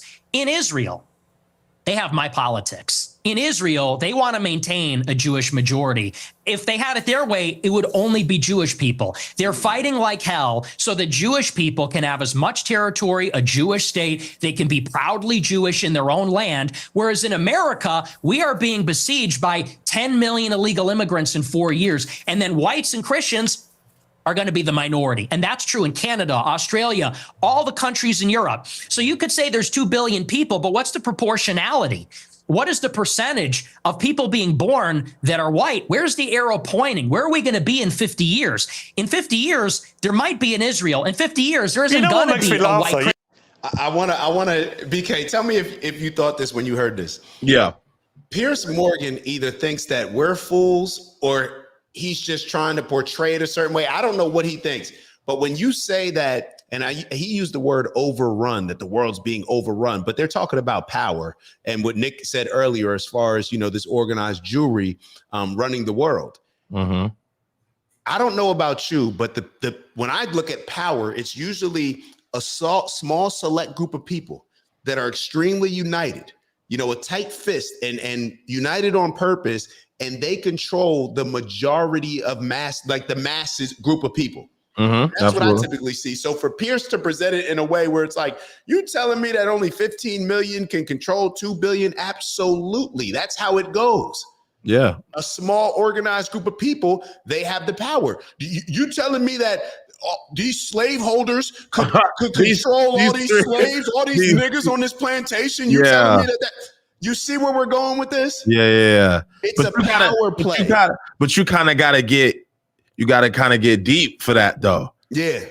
Like that ain't surface shit. Like for you to really take a step back out of your emotions and really be like, yeah, when I look at the NFL owners are a minority compared to the majority of the players and athletes and the coaches. But interesting, power doesn't necessarily means numbers or brute strength. It means control. And what is control determined by? Well, it's different in every avenue. So you're spot on with that shit. Yeah. But that's his bag, though. That's the boomer bag. Yeah. Like, if I can get you out of your feelings, or if I can, like, the same boomer bag, like, donate a penny, like the commercials back in the day, donate a penny to save a starving African child in the middle of, and you're like, damn. Or donate 10 cents to the Salvation Army. It's like, you just don't even realize, yo, that shit was like the wave. That was the wave. Donate 25 cents and you can save a dog from the veterinary service. Like, that has been the bag. Then we turn around and the people that was getting us all in our fields and getting us to provide money monetarily or financially was doing backhand shit with the bread, or it wasn't going where it was supposed to get. So that has been the play. That was the BLM play. Mm-hmm. That's how they got the funding. Like, that's the play that we see. A lot of the boomers have ran that play because that was what was successful at that time. Now we're kind of getting pushback from the younger generation because now they're in a space where it's like, nah, we done seen this crossover too many times. We done seen y'all play this tune, play this song, use this same paragraph. We're going to be a little bit hesitant and slow before we make our assumptions. You're not going to get us to impulsively put, just throw money or support, like, because the mask, like he said earlier, has been constantly been revealing ourselves. And the people that would look, Paul J got it 6 cents a day. Like, all that stuff was like, it's marketing. Mm-hmm. And so, like, the young bulls, look, y'all forced their hand. They didn't have to go polarizing like this. Mm-hmm. They didn't have to go Fuentes. You know what I mean? I fought with this, that. They didn't have to go there, but y'all played them. Y'all played the shit out of them when they wasn't there. Now they tight. They upset. They want their money back. And now you can't tell them to relax and be split down the middle because y'all were so polarizing on one side. The only way that they're going to feel like they're recouping any bit of their respect, money, and dignity is if they're just polarizing to the other side. That's just human psychology. If somebody hits you, you want to hit them back with equal or if not more force. So don't complain now to a generation of children that y'all raised to be so polarizing because you weren't listening to them. You weren't feeling them. You weren't listening to their emotions. You weren't trying to hear all that. That's the generation that told their kids it'll be all right. It doesn't matter. And then now do we look like men growing up, mental health, people not this, they're rebelling from their parents. Yes, you have got the polar opposite now. That's why it's always to be important to be exactly what Where Dak is saying is don't fall in love with people's campaigns, their tactics, their marketing. Fall in love with principles that will be correct, whether or not we're in 2025, whether or not we're in 1925, whether or not we're in 3025. These same principles that we're fighting and trying to stand on will stand the test of time regardless. So we don't have to look up now and when we're 60 and 70 and be like, what the fuck we was saying? Because we were never in love with anything that we were saying per se, that if it was to change over the time, that we don't allow it to evolve. We're allowing that. Remember, Dak was the hugest fan of, black this and black that, and he would say that. We are and address it with the same and would address it with the same energy you see me addressing this with. And you know what? I got to a point where I was like, nah, I don't want to do this anymore. Like, I'm with new experiences, I realized that no, this is wrong. So I shifted. There's nothing wrong with shifting your opinion on something. Yeah. My fault, BK. I didn't mean to cut you off. No, you're right. You're right. You're stating it. You talked about a Dr. Umar yelling, but then when you start listening, not feeling, but listening truly with ears, not with the point of responding to overpower or change the other person's perspective or get them to buy into what your initiative or your focus for, but truly to the core, as difficult may sound, but just listening with the intent of just doing personal research with maybe the information that you have. The only way you can get somebody to show their hand is if you let them talk. Mm-hmm. When you let them talk, they reveal everything they're thinking. That's how you usually can combat in a conversation or a debate. When it's always met with cutoffs and things like that, you're not really going to get in your bag because you can't leverage the information that they said. So this is what allows this type of growth to happen. So the reason we are in this polarizing and the reason that Nick is blowing up little guy at the crib just turned in Chicago because we was once silencing the children that are now in position where they're behind the politicians and the politics now. And now this is what they want to be on. What I'm going to say. They shouldn't be heard. They shouldn't be listened to. They're not in fear. I'm going to downplay it because maybe I made nah, you at the end of the day, don't matter what your opinion is. You got to pull up almost like a therapist, like a lawyer. I don't care if you did it or didn't do it. Just let me know what it is. That's it.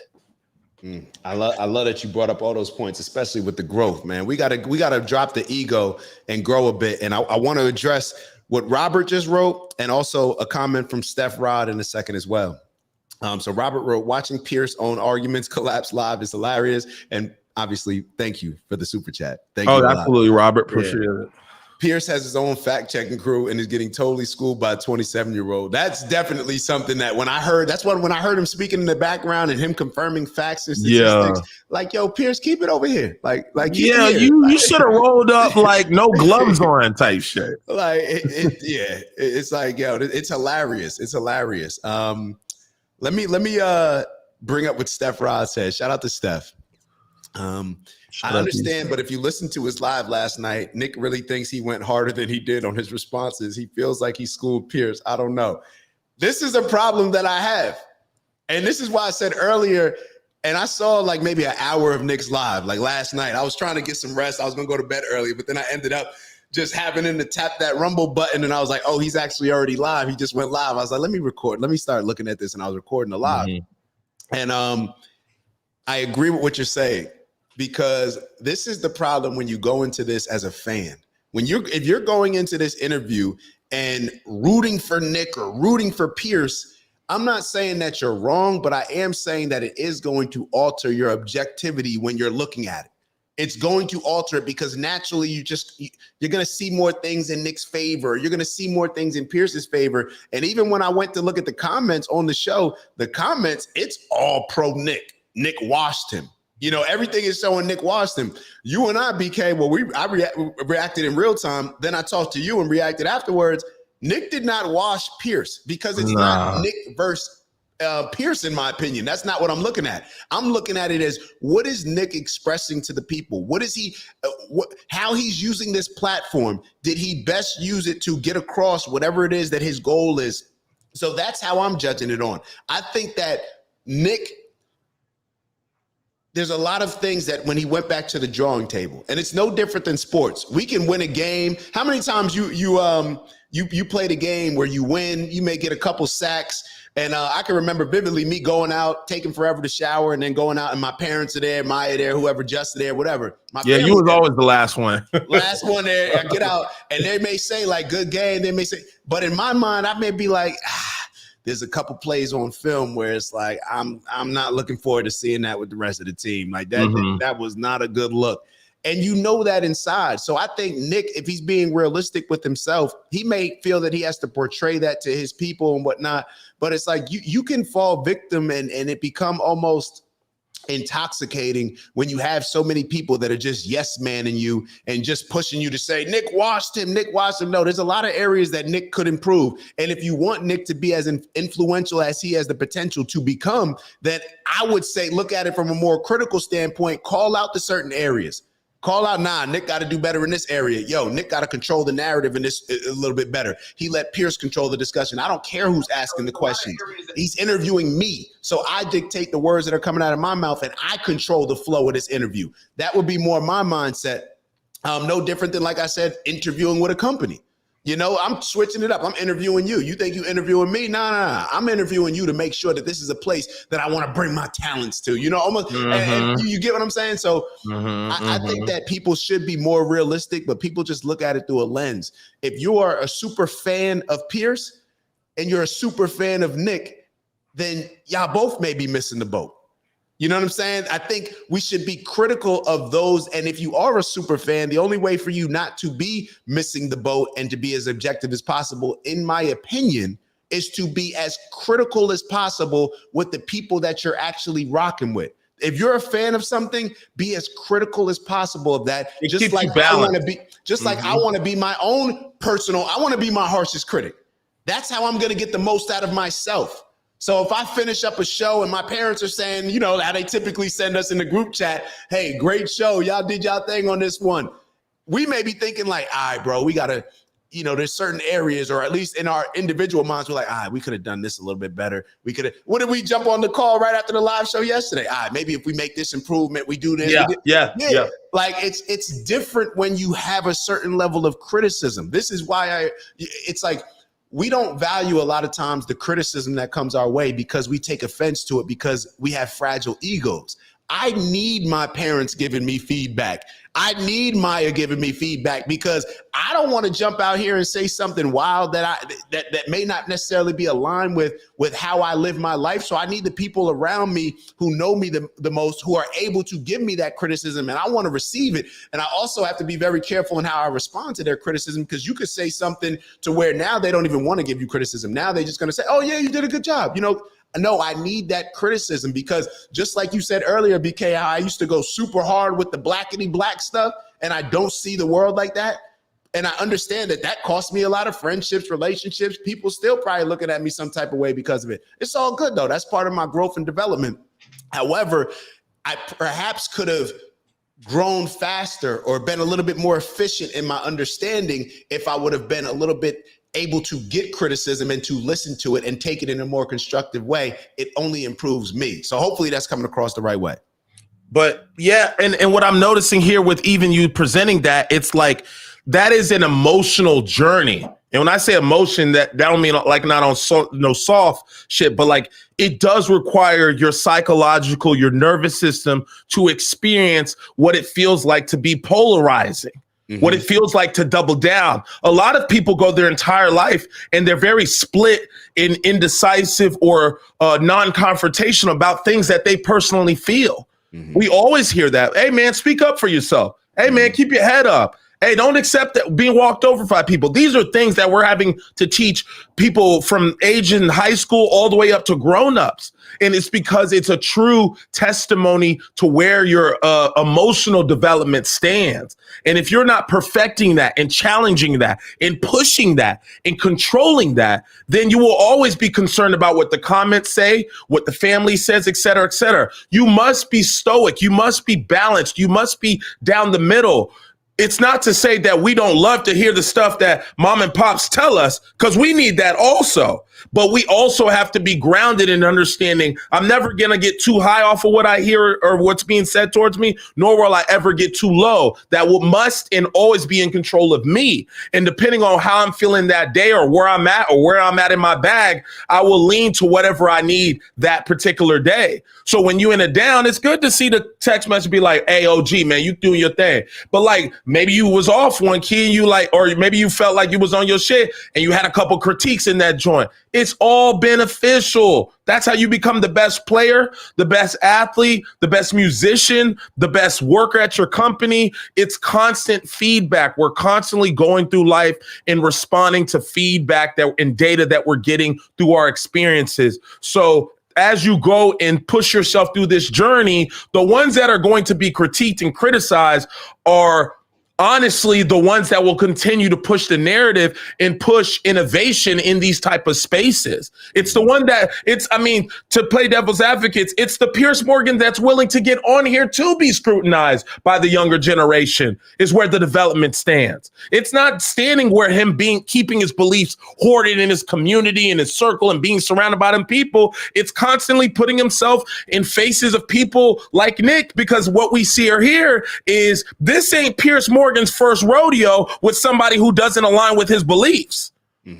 It shows that he spends not only time in his community where he speaks to his people, but shit, he's done spend enough time outside his community to perfect this skill of being able to go toe for toe for somebody that a boomer versus somebody that is as young as him. So it shows you that, look, man, old school uncle, man, look, if he knows the fundamentals of basketball, don't make it seem like he can't cross your ass up and let you know how it is. He don't have to be the biggest. He don't have to be the strongest. He don't have to be the fastest. This game is based on fundamentals, and emotional empathy and IQ is equally as important as huge words, syntax, delivery, tonality. All these things play into the game of conversation, politics, and debate. So if you neglect one, you will be exposed. And that's what we saw for the first and second quarter with Piers Morgan. But now we're seeing him get more comfortable. His nerves are relaxed. He's not as triggered. Now we see him getting into his third and fourth quarter back into the position where we know he can be.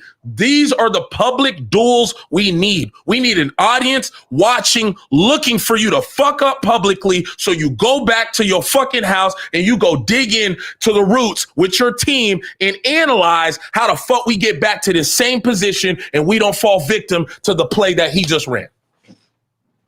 Somebody give BK a super chat right now. Stop playing with my boy. Let's go. Stop playing with my boy, man. Let's go. Let's go. Oh, yeah. That one felt good, didn't it? Felt good looking at it. I felt like I was in it with you. Right? Yes, sir.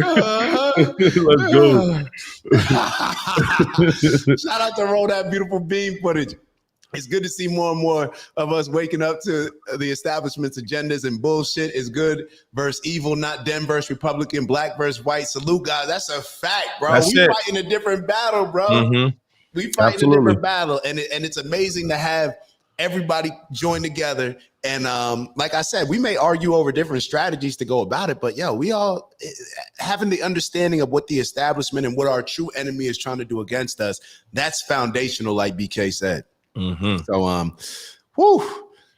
shout out to Robert B. Shout out to our brother Robert. Big Rob. Yes, make sure to subscribe. Robert would be the one that just sends a super chat, just telling people to make sure they subscribe and turn on notifications. Love. As Robert always says, control the algorithm. Don't let the algorithm control you. Appreciate you, brother. Appreciate you. All right. Did we get it? Hold on. Oh man, all right, we got another one. Hold on. This is wild. This is wild. We finna quit our jobs, man. Let me hold on. Okay, this is a good question. My dad said, my dad don't comment. He said, preach BK in all caps. Shout out to Pops. Shout out to Pops, man. Let's go. Man. All right. So Robert wrote, so what would you suggest Nick do better? I mean, Pierce wasn't putting up any kind of solid arguments. It was all pearl clutching and moral outrage. I think that's a good thing for Nick. I think that a lot of these interactions, I think that's what BK was hitting on. It's good for Pierce to bring Nick on because it allows us to see just how lopsided a lot of these views are when it comes to the things that people challenge Nick Fuentes on. For me, it would be all the things that we've talked about before as far as the suggestions that I'd look at with Nick. We starting off, he got a little bit emotional when he talked about his dad. I thought that was something that he could have handled a little better rather than like magnifying the problem. When it comes to, let's say Nick on the whole black issue, I felt like he could have explained those things a little bit better rather than just saying, yep, I'm racist. Or, yep, I think black people. Black people should be locked up. Yep, that's what I stand on. Yep, black people should be locked up. You got it. He doesn't have to do. So when I say you got to, I'm not saying what he has to do, but you're asking me what I would suggest that he does better. These are the things Nick doesn't understand, or maybe he does or doesn't understand, because he did say it in this interview. There's a whole lot of black people that are rocking with him. See, this is the difference. There's people that rock with you because they're following you emotionally, and there's people that are rocking with you because they're following you logically. And I'm sure there's a lot of people that fall, a little bit on both sides or somewhat in the middle. The people that rock with Nick emotionally, that's a lot of his base. The people that were rocking with him when he was on these platforms that nobody even knows about, when he was talking about these certain issues, probably being a little bit more performative, saying certain things, those are the people that he appears to, these disaffected young white men that are pissed off, and they're just happy that Nick Fuentes, they finally got somebody who's willing to say nigger on he's willing to have the wang hat, he's willing to call out Jews, he's willing to do all these things, he's preaching for white Christian nationalism. That's going to be a particular group. But there's also a lot of other people that appreciate, maybe don't agree with everything that you're saying, because obviously nobody agrees with what anybody should say unless you are a super fan, which is very dangerous. So when you look at it from that standpoint, it's like, okay, Nick, if you somehow give more context, I'm not telling Nick to change his stance on anything. I actually want him to give more context, elaborate on it. Don't allow these people to just paint you in a picture and compartmentalize you and give you these labels. Actually explain, because he's a very gifted explainer of why he has the views that he has. Keep in mind, because I review all of Nick's shows, I've recorded and reviewed, recorded and given reviews to every single one of Nick's shows in the last like 3-4 months since I started watching them. So I understand the context of a lot of these things that will be missed in conversations when you're just having Pierce with a Pierce audience and a lot of YouTube audience that doesn't typically see Nick Fuentes. So what I'm trying to suggest is, hey, there's a whole lot of other people here that you may be offending because let's say that they are emotional. But just like you understand that a lot of the people that follow you, your base are emotional and that's why they rock with you, there's a lot of other people that are emotional. And for those same things that you're saying, they may be discouraged to even be open to listening and entertaining the things that you're saying. And a lot of those people, those are people that will be on board with you the most because they're not following you just based on emotion. They're following you based on logic, based on principles, based on you being willing to stand up and call out certain things that a lot of other people are not willing to call out. So that would be my suggestion. And of course, as we've said the entire show, we'll make other suggestions here and there. But that's what comes to mind when you ask it. But yeah, without giving too much, elaborating on it too much. And shout out to Dr. King, shout out to Professor in the building. Dr. King wrote, anyone else not wanting this conversation to end today? I lucked out with being a snow day today to join this whole time. Wow, I'm just grateful. Yeah, we're firing off. I'm just grateful. This is dope. This is dope. People canceling meeting. Did you see Michelle Bowen? I canceled my shit today so I could stay in the chat. We got Mickey said it's well above freezing, but I'm stalling because this conversation is fire. Yeah, let's just keep this thing rolling. Right. Like I see Vons in the chat, and y'all know, for those that don't know, people are new. Vons is somebody that I grew up with. This is my childhood brother. And I think that Vons, you can correct me if I'm wrong, but I think that like certain people, like Nick may not be expecting Vons to agree with some of the things that he's saying and to call, but it's like people can appreciate because people can relate to realness in different ways. So it's like sometimes you got to just give people the opportunity to hear everything. And perhaps it's maybe people are taking it as if, you've heard that term where you got to give them the medicine with the peanut butter. But I'm not saying that. I'm not telling Nick to not be himself. I'm not saying to change up his views or to have a softer approach. I'm not saying any of that. I'm just saying based on the goal, I would assume that you want certain people that are like-minded on your team, on board with you, because it's an influence game. And I think that you are missing out on a large portion of people that will rock with you, even if they don't agree with everything, but will appreciate you for being willing to be courageous enough to call out a lot of the stuff that we've grown up in a culture that you're not allowed to call out. So don't y'all hate when people do that? It's like, bro, I just repeated the same thing I said. You didn't have to say it again. But for some reason, before I said it, I felt like it was going to hit a little different. But neither here nor there. What did Dr. King write? Shout out to Dr. King. Dr. King, let's go. Oh, my God. Dr. King wrote, Steve and I listen every day. Thank you, Mickey. Beautiful Bean, Robert Polson, for inspiring. Shout out to all y'all. And let's be very clear. This is a family thing. So for y'all that don't know, Dr. King is our family. Steve is our family. So this is, they gonna make a thug cry, man. They gonna make a thug cry, man. Appreciate y'all. Hold on. Did we catch up with all of these? I think I saw Panasonic. I started watching at the beginning. Now it's 5 a.m. in Australia. Shout out to you in Australia. Wow. Love Panasonic. And then we got we got a super chat from Roll That Beautiful Bean Footage. Bro, y'all seriously need to start collaborating with other podcasts. These takes are all A1. Y'all can definitely make huge waves in political commentary. If that's what the people want. Let us know. Chat. Oh, man. Let us know what we need to do next. Yo, man. Bond's throwing it out there. This show about to be bigger than Piers Morgan. And hold on. And for those that don't know, we say it all the time. This is a community show. That's why sometimes it may come across, you hear it in a different way when I'm talking, maybe going back and forth for critical, like Cam up. But that's actually, this is everybody's show. And we welcome everybody to have an opinion, to jump on camera, whatever it may be. We keep it respectful. We have respectful convo. So therefore, it's open to everybody. We want as many different perspectives. And I said all that to say, Vons, you know how much I appreciate your support in particular. Like Vons is, I got to say this real quick. Vons is the same person that when I went on Instagram, hold up, man.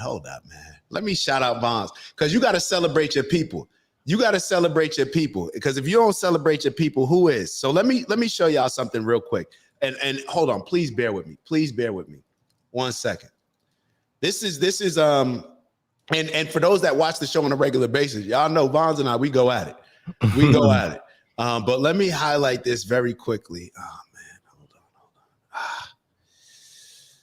Give me a second. BK, give me a filler. For sure. So definitely appreciate that. But definitely like, subscribe, guys. If you're new to the channel, this is the longest. This feels like a marathon right now. I feel like Casanat streaming for 30 days. So it's greatly appreciated. Like I said, like, subscribe, get active in the comments. We're active every single day. This is what we do. This is what we love doing. We love bringing attention. We love bringing conversation respectfully. But we double down on, our positions and stances. We're not shy to being confrontational. We're not shy to anybody's perspectives and opinions. And we willing to cam up and chop it up with whoever, whenever. Tremendous, BK. Great transition. Great transition, bro.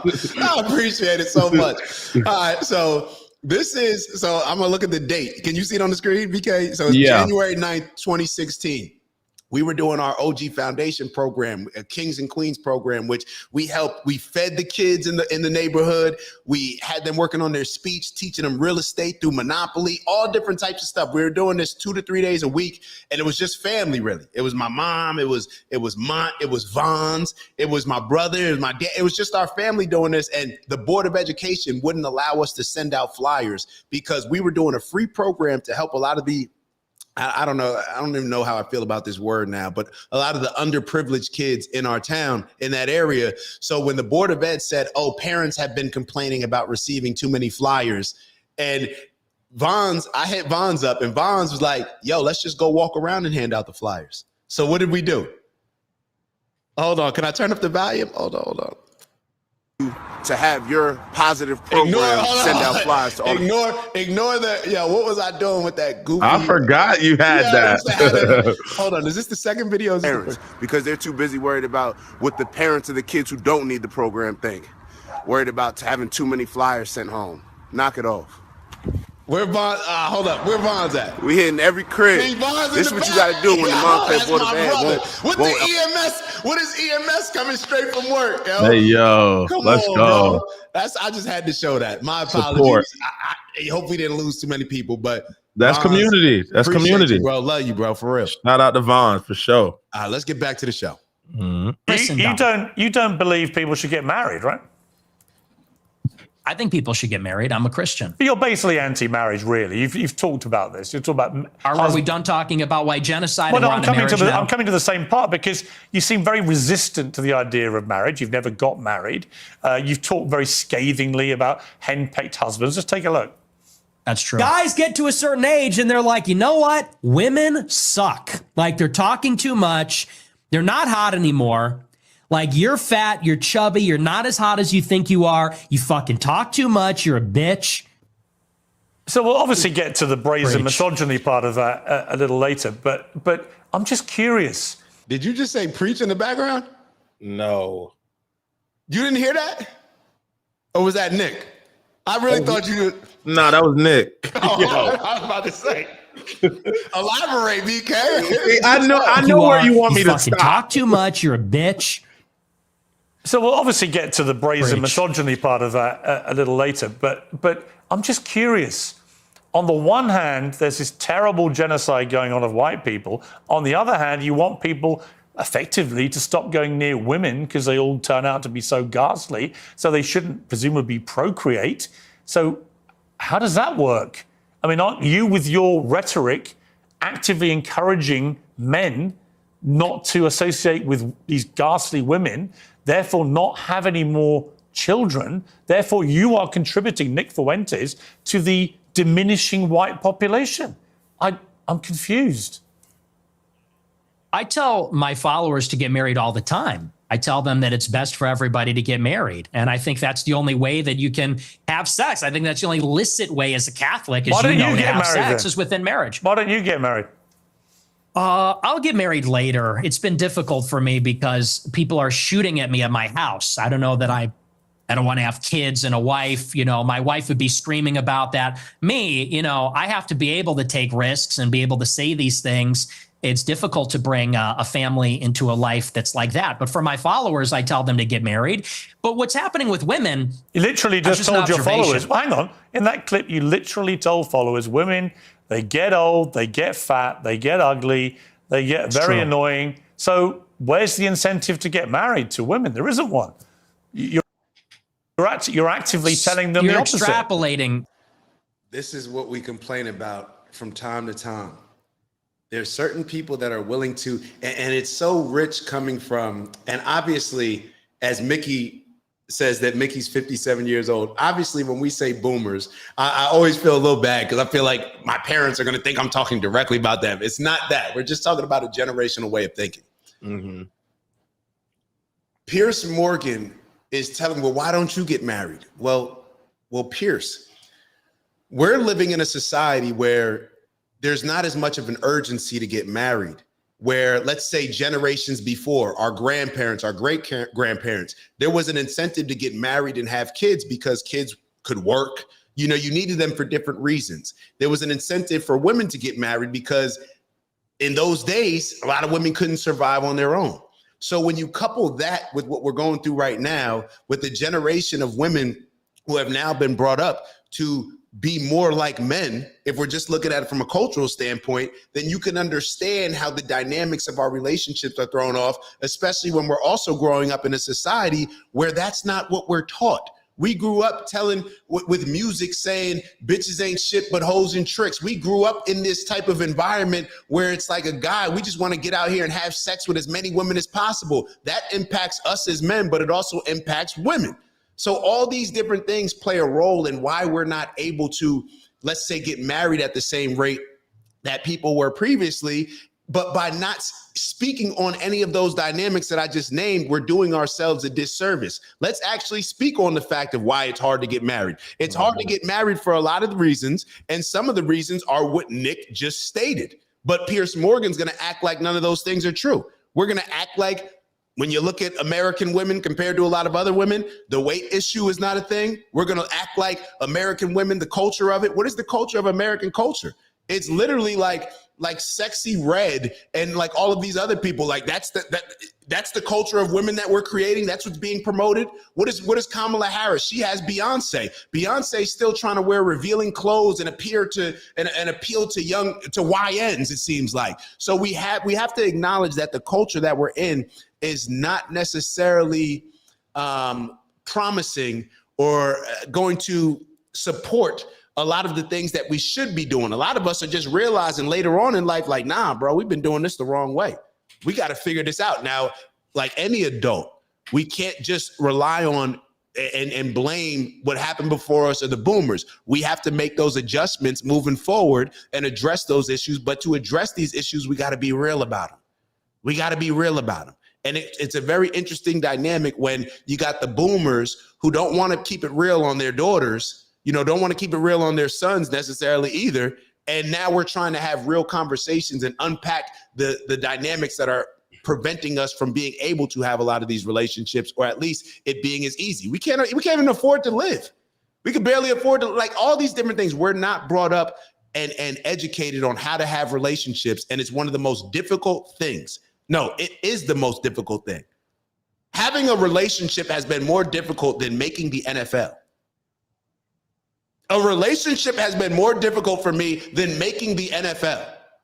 It's the most difficult thing in the world to do, and we're not prepared for it at all. And Piers Morgan is sitting up here almost on his high horse saying, well, why aren't you married? Well, attitude reflects leadership, right? What we always talk about when it comes to Remember the Titans. So how I'm going to look at it, even though the boomers may not necessarily want to look at it, is if the next generation that's younger than us, BK, if they're not doing certain things, I'm going to look at ourselves as the leaders and say, damn, where did I fail them in this particular area? Not getting mad at Nick Fuentes for pointing out the things that Piers Morgan and others are too scared to point out because they know they share a lot of that blame.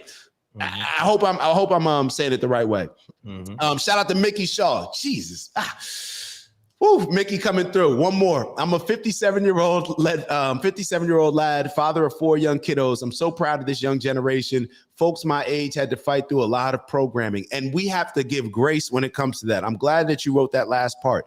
Just like when I talk to my parents and I say, yo, these young kids, they grow up, with social media, with a lot of different distractions that you all didn't have to grow up with.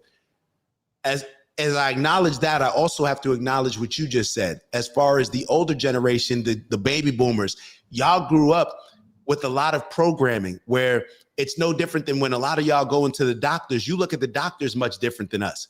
You looked at 2020 when they were handing out the jabs much different than us. And it's because you guys grew up in a way where you look at TV and you see somebody dressed in a nice shirt and tie and suit, and you think what they're saying is 100% true. You think that the journalists, they wouldn't just sway based on their advertisers and their donors and who's giving them money. You actually believed in people a little bit more than we do because we have the information.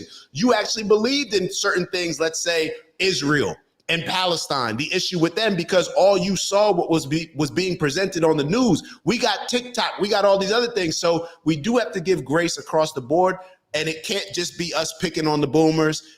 We also have to give a little bit of grace. So but the thing that I'm happy about when it comes to Mickey is you are empowering the younger generation, which it feels like in a lot of ways, a lot of boomers want to be the gatekeepers and not necessarily empower the younger generation because they're fearful that the younger generation will do things differently than them and they don't want to give up that power. But that's what we all should be doing. We should be passing it on to somebody else. We should have a mentee. Man, I'm rambling. My apologies. No, you're good. We got another one, bro. Another chat? Super chat? You got this one, bro.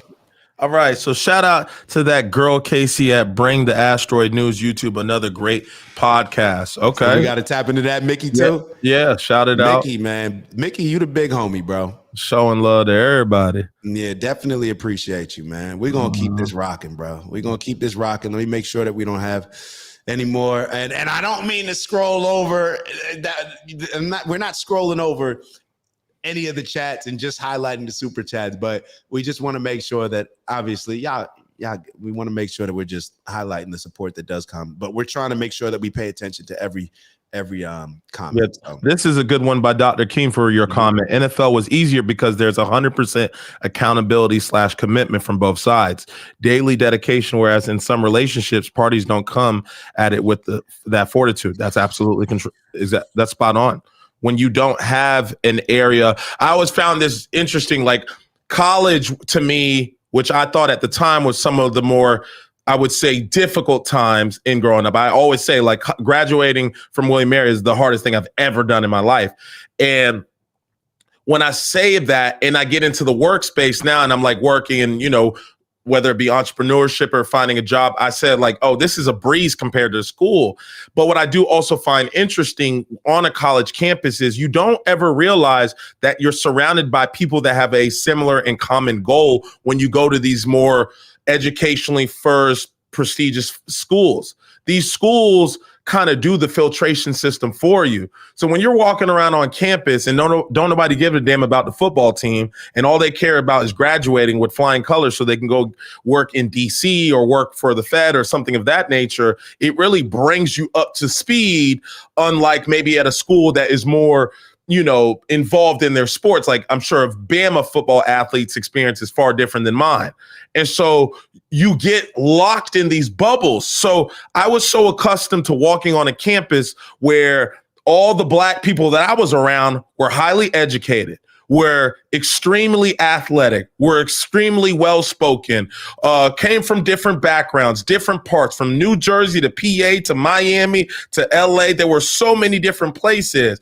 And so the college began to start to shape my reality. And I was like, oh, this is how it is. But then when I get into the real world, I'm like, none of this exists. accountability, the willingness to succeed, a common goal, sharing the torch. If I have expertise in a class and I can teach you, or yo, BK, I didn't go to class today. Can you grab me the notes? There's so much camaraderie and leadership and teamwork. And I'm like, damn, you don't realize that. And then when you get back to the real world, you're trying to recreate these relationships and yo, I'm about to go eat. You trying to go? Like, that's one thing you always did for me in college. Hey, BK, I'm about to grab something to eat. You trying to roll? Like, ain't nobody asking if I'm trying to go eat now. So I'm so spoiled in that college thing, and I've always tried to recreate that. So it is important that although the boomers may have a completely different experience, but I think there's definitely something in you morally where you're like, but I know what the experience could be. And if I can provide any bit of value, note-taking, perspective to these young bulls, I want them to have a better situation or outcome than I did. And that's what we love. So we love when we can have a diverse community from people, I don't even know who the youngest person is in the OG network, all the way to the oldest. It speaks to that we personally aren't the type of people that think we too lit to listen to wisdom from who's in front of us, but also not silly enough to not listen to the wisdom or the innovation or the perspective for those who are younger than us. You know, so that my camera died, but I'm gonna wrap up. But that's what kind of continues to shape our perspective and our environment. And so it's a group effort. It's a village mentality. And I'm always going to press on that. And that's one thing I always remember Steve is always talking about. We got to get back to when the village cares about the people that live in the village more than the people necessarily that aren't intertwined in your village. If they're black, white, yellow, green, Republican, we are here built on humanity. It's humanity first. And so as long as you keep that in the forefront, it'll be a lot easier for you to listen to certain things or criticisms and not take them personally, because you know the main common goal, the objective is whether it's walk across the stage and graduate on a college campus, whether or not it's win the Super Bowl, if you're in the NFL, we got to get back to a space where community, like C. Moses says, teamwork, regardless, we all got the same jersey on, and we have to see that. And so that we can work towards something. And if somebody's not on that type of time, whether they be involved in politics or in the community, we gonna stand up and say shit. We're not the type of people gonna be sitting up in church and the priests doing foul shit and I ain't saying shit. I'm not off that. We calling you wherever you at. We'll meet you at the church and call you out. We'll meet you at the job and call you out. We'll meet you online and call you out. We're in the business of putting humanity first, American first, good people first.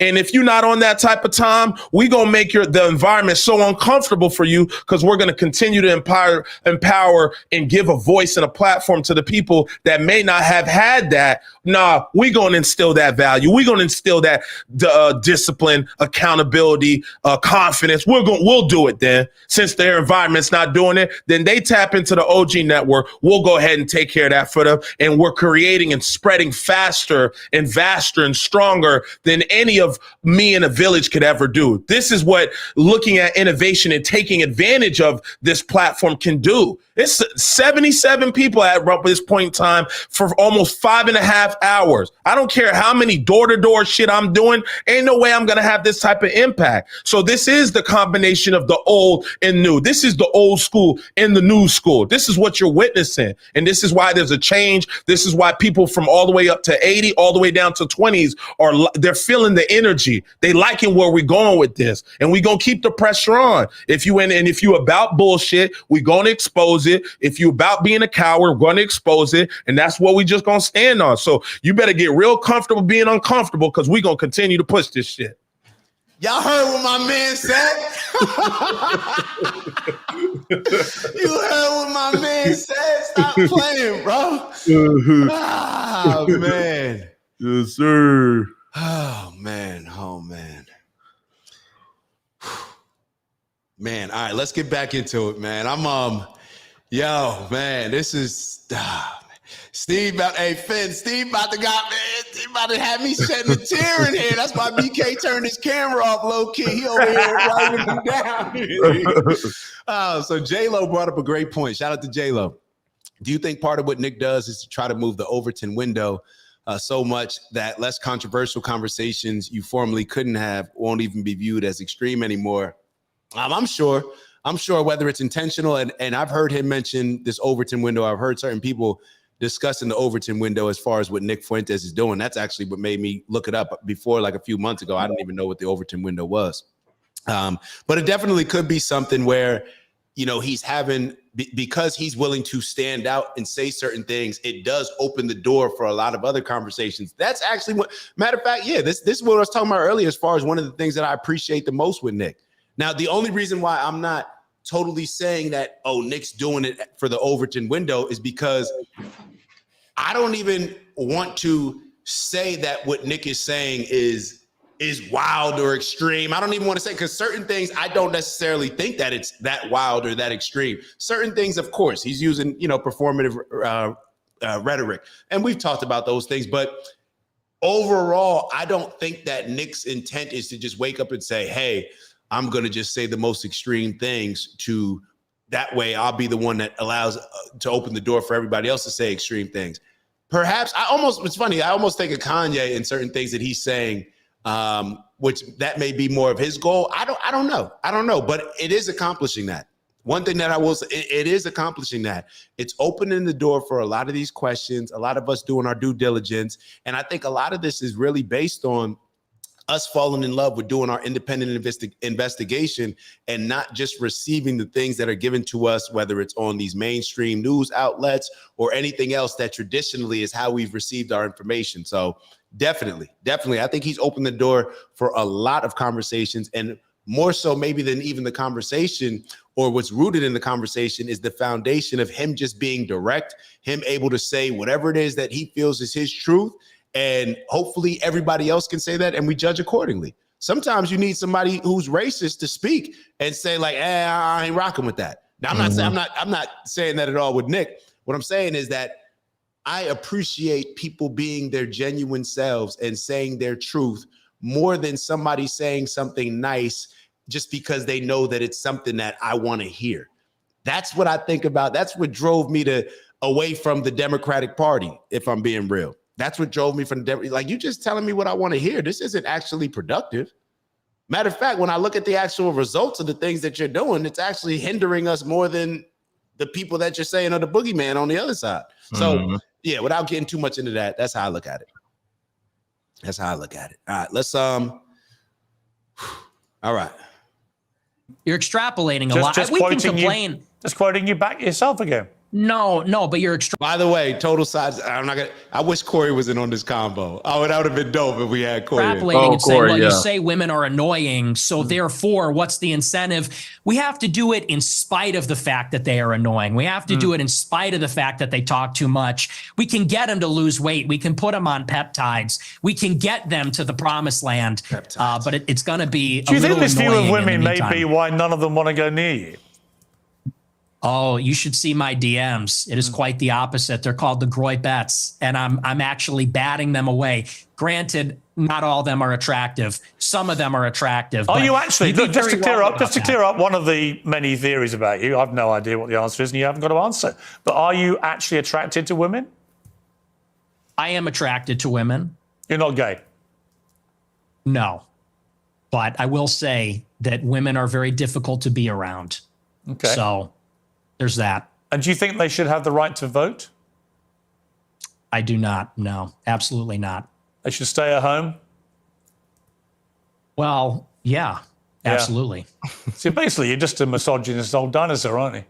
For a young guy. Yeah. I mean, I know I'm the boomer. I know I'm the boomer here, but actually, you're a 27-year-old dinosaur, aren't you? Aren't you, Nick Fuentes? All women. I am. All women are annoying.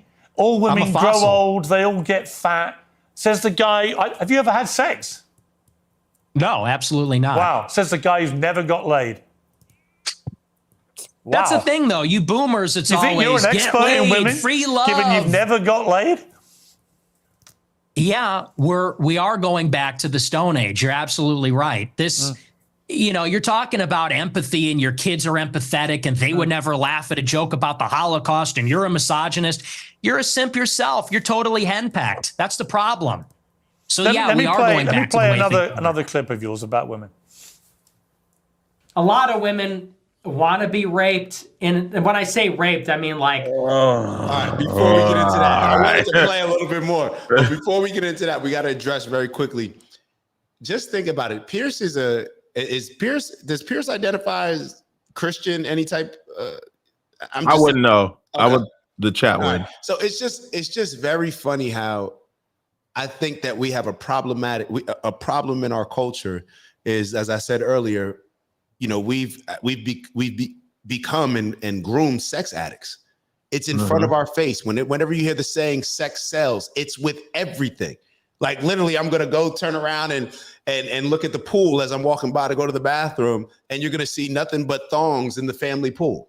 Like that's just what everything is about sex. So for a old man, not an old man, not at all old. I don't want my parents thinking, but I was trying to take a shot at Piers. But for Piers to now try to clown Nick and saying like, "Yo, you know nothing about women. You've never got." It's like, come on, bro. That's some. It's like, come on, bro. That's not the bag. Yeah. It's like he's never, perhaps he has the most objective view. It's almost like, have you ever taken money from Israel? Have you ever gotten laid? So maybe you getting laid is going to change your view on this. You taking money from Israel. It's like, maybe he's in the best place to give an objective viewpoint, because once maybe he gets laid, maybe he'll change his mind and become more of a simpish kind of guy like you, Piers. Yeah. Chat is saying Catholic. He's Catholic. All right, it's just crazy. Like imagine a 60-year-old Catholic making fun of a 27-year-old Catholic who's made the decision to intentionally save himself for marriage because he wants to align with the values of his religion. Yeah, that convenient Catholicism. It's wild, bro. It's wild, bro. Convenient Catholicism. Bro. All right, let's Robert said that Pierce declares him a Catholic later on. Yeah, he did say that. Okay, all right. I was like, I know I got this from somewhere. Okay, all right. You saw the super. You got two in. Roll that beautiful bean footage. Look at why Ye made his song. I think he's talking about the high heels. I remember the song. Yeah. And the fact that Pierce knows that Nick is a devout Catholic and makes fun of him for being a virgin. Like, what the fuck? Absolutely. It's like these are where the games start and continue to kind of play these games. It's just like we can't even get into where really our bag, because like now Pierce is just doing like the little like two little kids arguing comment type shit. Like even this topic, like this interview didn't even have to be this long. If we had just omitted the black fighting and the fucking whether or not you get girls or not, and then whether or not you agree they should get married, this is actually like a 45-minute conversation that the people would have been like, oh, okay. And maybe it would have been different for Nick had he had 45 minutes of just what I've seen him do on other people's podcasts. Like when I watched him talk on Bradley Martin, Bradley wasn't there to bring his agenda. He was there to just give Nick a platform and however he stands. And you'll notice that Nick is a completely different person in that environment where Bradley Martin was than it is with Pierce. But as you can see, there's a totally different persona and tonality with the host. So, I guess Pierce is getting exactly what he wants, which is this confusing ass confusion, which I guess that's where he benefits as a influencer. Confusion. I agree. Mm-hmm. It probably would have been less than 45 minutes just based on the real issues that they've covered. Shout out to our brother Corey, man. Oh, like shout out Big Corey in the building. I can't wait until y'all get to see a little bit more Corey on here. Yeah, Big Corey. We love Corey, bro. That's a fact, man. OG Network is up next. Tell a friend to tell a friend, you heard? All right, let's keep it going. A lot of women. And appreciate you, brother. For sure. Let me play another clip of yours about women. A lot of women want to be raped. And when I say raped, I mean like, that sounds bad when I say it like that. But there's like a lot of women that really want a guy to beat the shit out of them. But also, they have to pretend, but part of it is they have to pretend like they don't. You think women want to be raped, do you? That's what the studies show, Piers. That is what these statistics say. But that's what you believe, They is have it? fantasies. They have fantasies about it. I don't think that they want to actually get raped, but there is a study out there. Get ready for this. It says 62% of women have rape fantasies. And if you read anything that they're reading, if you watched what they're watching, what do you think 50 Shades of Grey is about? What do you think Twilight is about? I mean, that's just true. You think women want to have the shit beaten out of them, as you said? Yeah, and it's very disturbing, but it's true. Do you think your views on women might change if you actually ever had a relationship with one or had sex and actually had a proper relationship? I mean, people say the reason you're so angry about women is you're basically an incel. Well, I'm not angry about it. You sound very angry. You sound very, very angry about women. I'm passionate. It's an issue You're I'm not passionate. about. You're sounding very bitter about women, as if women have done a terrible disservice to you. But when you don't have relationships, you don't have sex, when are they doing these terrible things to you that's made you so hateful towards women? I'm really curious. Was that? I don't think that was a hateful clip. I think I was laughing. I said they want men to beat the shit out of them, and that's just true. I mean, when you look at the state of modern women, all they do is lay in their bed, doom scroll. They're chilling out. They're getting a little fat. It is what it is. I don't know what the average weight is, but they're getting a little heavy. And any guy that is playing the field these days will tell you that. I mean, and I know a lot of the Chads. I am an incel. I'm friends with a lot of Chads like Bradley Martin, Clavicular. They agree with me. You know, there's sort of like this alliance between the guys that don't have sex and the guys that get the most sex. We know what women are about. It's the guys in the middle.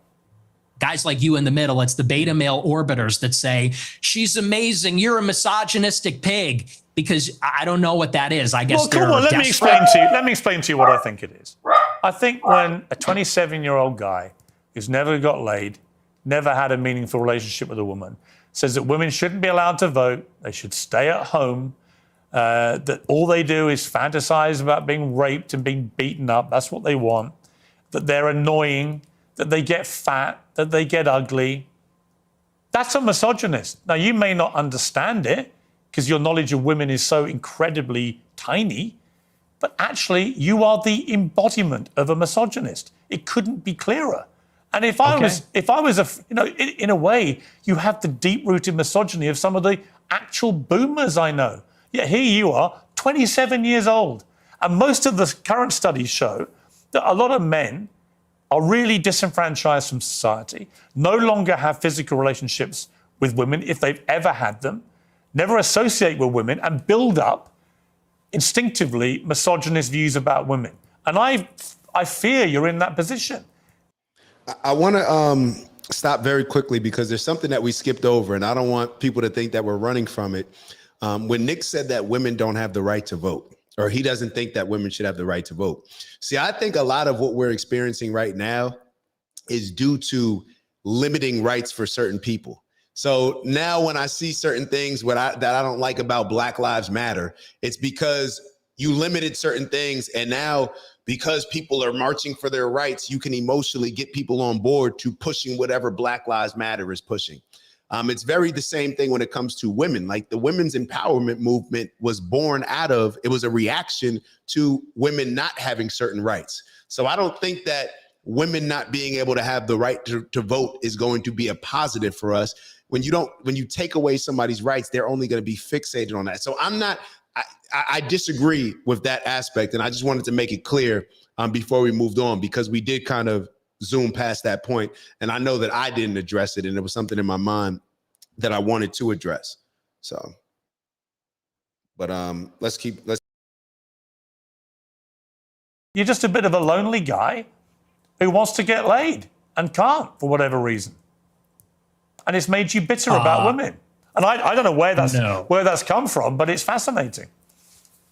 No. See, here's the thing. First of all, you're very caught up in the labels. It's always, you're a racist, you're a misogynist. You said these you were words a racist. mean nothing to me. Oh, hang on. Can I respond? You gave yourself the label. What is this? You said, I am a racist. I didn't give you the label. Okay. You said, Nick Fuentes, I am a racist. Calm down. Calm down. Did you or didn't you? It's okay. Did you? Yeah. Okay. But So here's I the didn't thing. give you the label. You did. Why are you yelling at me? Because you're trying Why to are you infer screaming at something me? that didn't happen. You said, I gave you the label of being a racist. No, you did. You said, I'm a racist. You Okay. gave yourself the label. Nah, he's You're not gonna in have his to bag. Tone it down a little, all right? You're going to have to bring it down a notch and relax. This is just an interview, okay? Please calm down. All I said is you're hung up.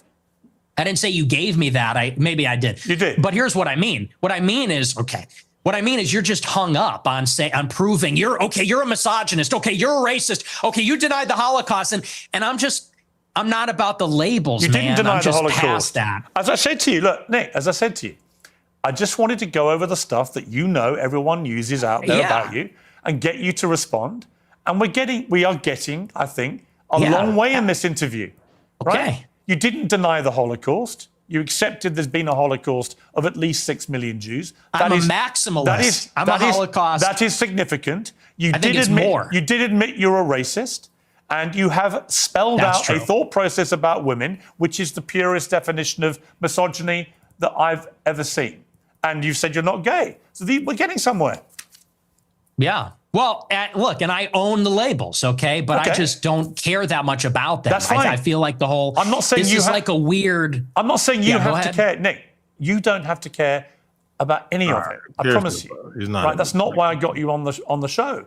I wanted to give you a fair crack, which I think I have. We've gone over a lot of stuff. We've got a bit more to go on. I genuinely don't think I've ambushed you with anything you couldn't have been expecting. No. I don't think I've been not at overtly all. hostile. In fact, when you've asked me to calm down, I've calmed down. I don't want to have a hostile, angry, shouty match with you. I simply want you to spell out exactly what you've meant about all these things, and people can then be the judge of them. So let's take another break, and we'll come back and talk about Donald Trump, Tucker Carlson, Candace Owens, and others. It's very simple. Users, sellers, and get an extra flash to skiers. You began. Okay, back with Nick Fuentes. You began your show in 2017, the same year as Trump was inaugurated for his first term in office. You supported him at that time, but you've grown increasingly disillusioned, I think it'd be fair to say. Let's play a recent clip from you about Trump. We played this game in the first term. We're 10 years in. And you still have these people, I hate to say it, but they're just like in denial. And they're like, okay, everybody, let's all go on Twitter and let's tell Trump, don't screw over your voters. Okay. Hey, Trump, don't hire John Ratcliffe in the CIA. Like, what are we doing? We lost. It's over. The time to make demands was during the election when he needed the votes. He's a lame duck president. He doesn't need anything from us. He's not even on Twitter. He's on Truth Social. So what are you talking about? We're going to all rally and tell him, don't hire yet another neocon? Now, over the weekend, you posted this on X. You said performative cruelty is the perfect phrase to characterize the Trump admin and the mood of the MAGA movement. In order to compensate for his compromises and failures, Trump has to fall back on mean-spiritedness to appeal to the basest instincts of its followers. It's really sad. I mean, do you think you're the best person, Nick Fuentes, to lecture people about performative cruelty? Why are you accusing me of being cruel? Is that what that is? Yeah. How am I cruel? You're cruel about black people. You're cruel about women. I mean, you're cruel about a lot of people, and you're very performative. Okay. I don't think I'm performative. If anything, everyone else is performative. I'm authentic. You know, whatever you want to say about me, it's real. It's from the gut. But yes, I do think it's performative. And what I mean by that is, you know, when they're doing the deportations, they know the deportations are not where the base wants them to be. They deported, the figures are disputed, but from my data, it's 300,000 in the year, which is not a massive deportation. They know the base is unhappy with that. So what do? The deportations that they are carrying out, they do a big spectacle and they arrest everybody and they film it and they put a hype at it. And there's a meanness in there. They played that song Yeah. I think from Sabrina Carpenter or something. And they make it a joke. They make it glib. And they do that because they're not delivering on the promise. So they compensate by doing it meaner, edgier, more mean-spirited, so that the base will overlook the fact that it's not happening. And I think that's by definition performative cruelty. You can call me a hypocrite, but it's definitely true about what they're doing in the administration. You went to see Trump at Mar-a-Lago with Ye for dinner. What was that like? It was very interesting. They're my two heroes. Ye is my hero. Trump is my hero. Even though he's very disappointing, I still a personal hero of mine. And he's a remarkable person. It was a great conversation. We got along pretty well. He liked me. I liked him. It was a love fest. I mean, he got attacked afterwards for supping with the white supremacist devil. I mean, do you accept you are a white supremacist? No, absolutely not. You don't think white people are superior to black people? No, I'm a Christian, so I believe everybody is equal before God. Including women? Yes. What are we doing? You give women equal rights? Then? No. Great. No. Great. Okay. So you just talked a lot of bullshit, didn't you? No. Why are you like mad about this? No. You want women to be treated equally before God, but you don't want to give them equal rights.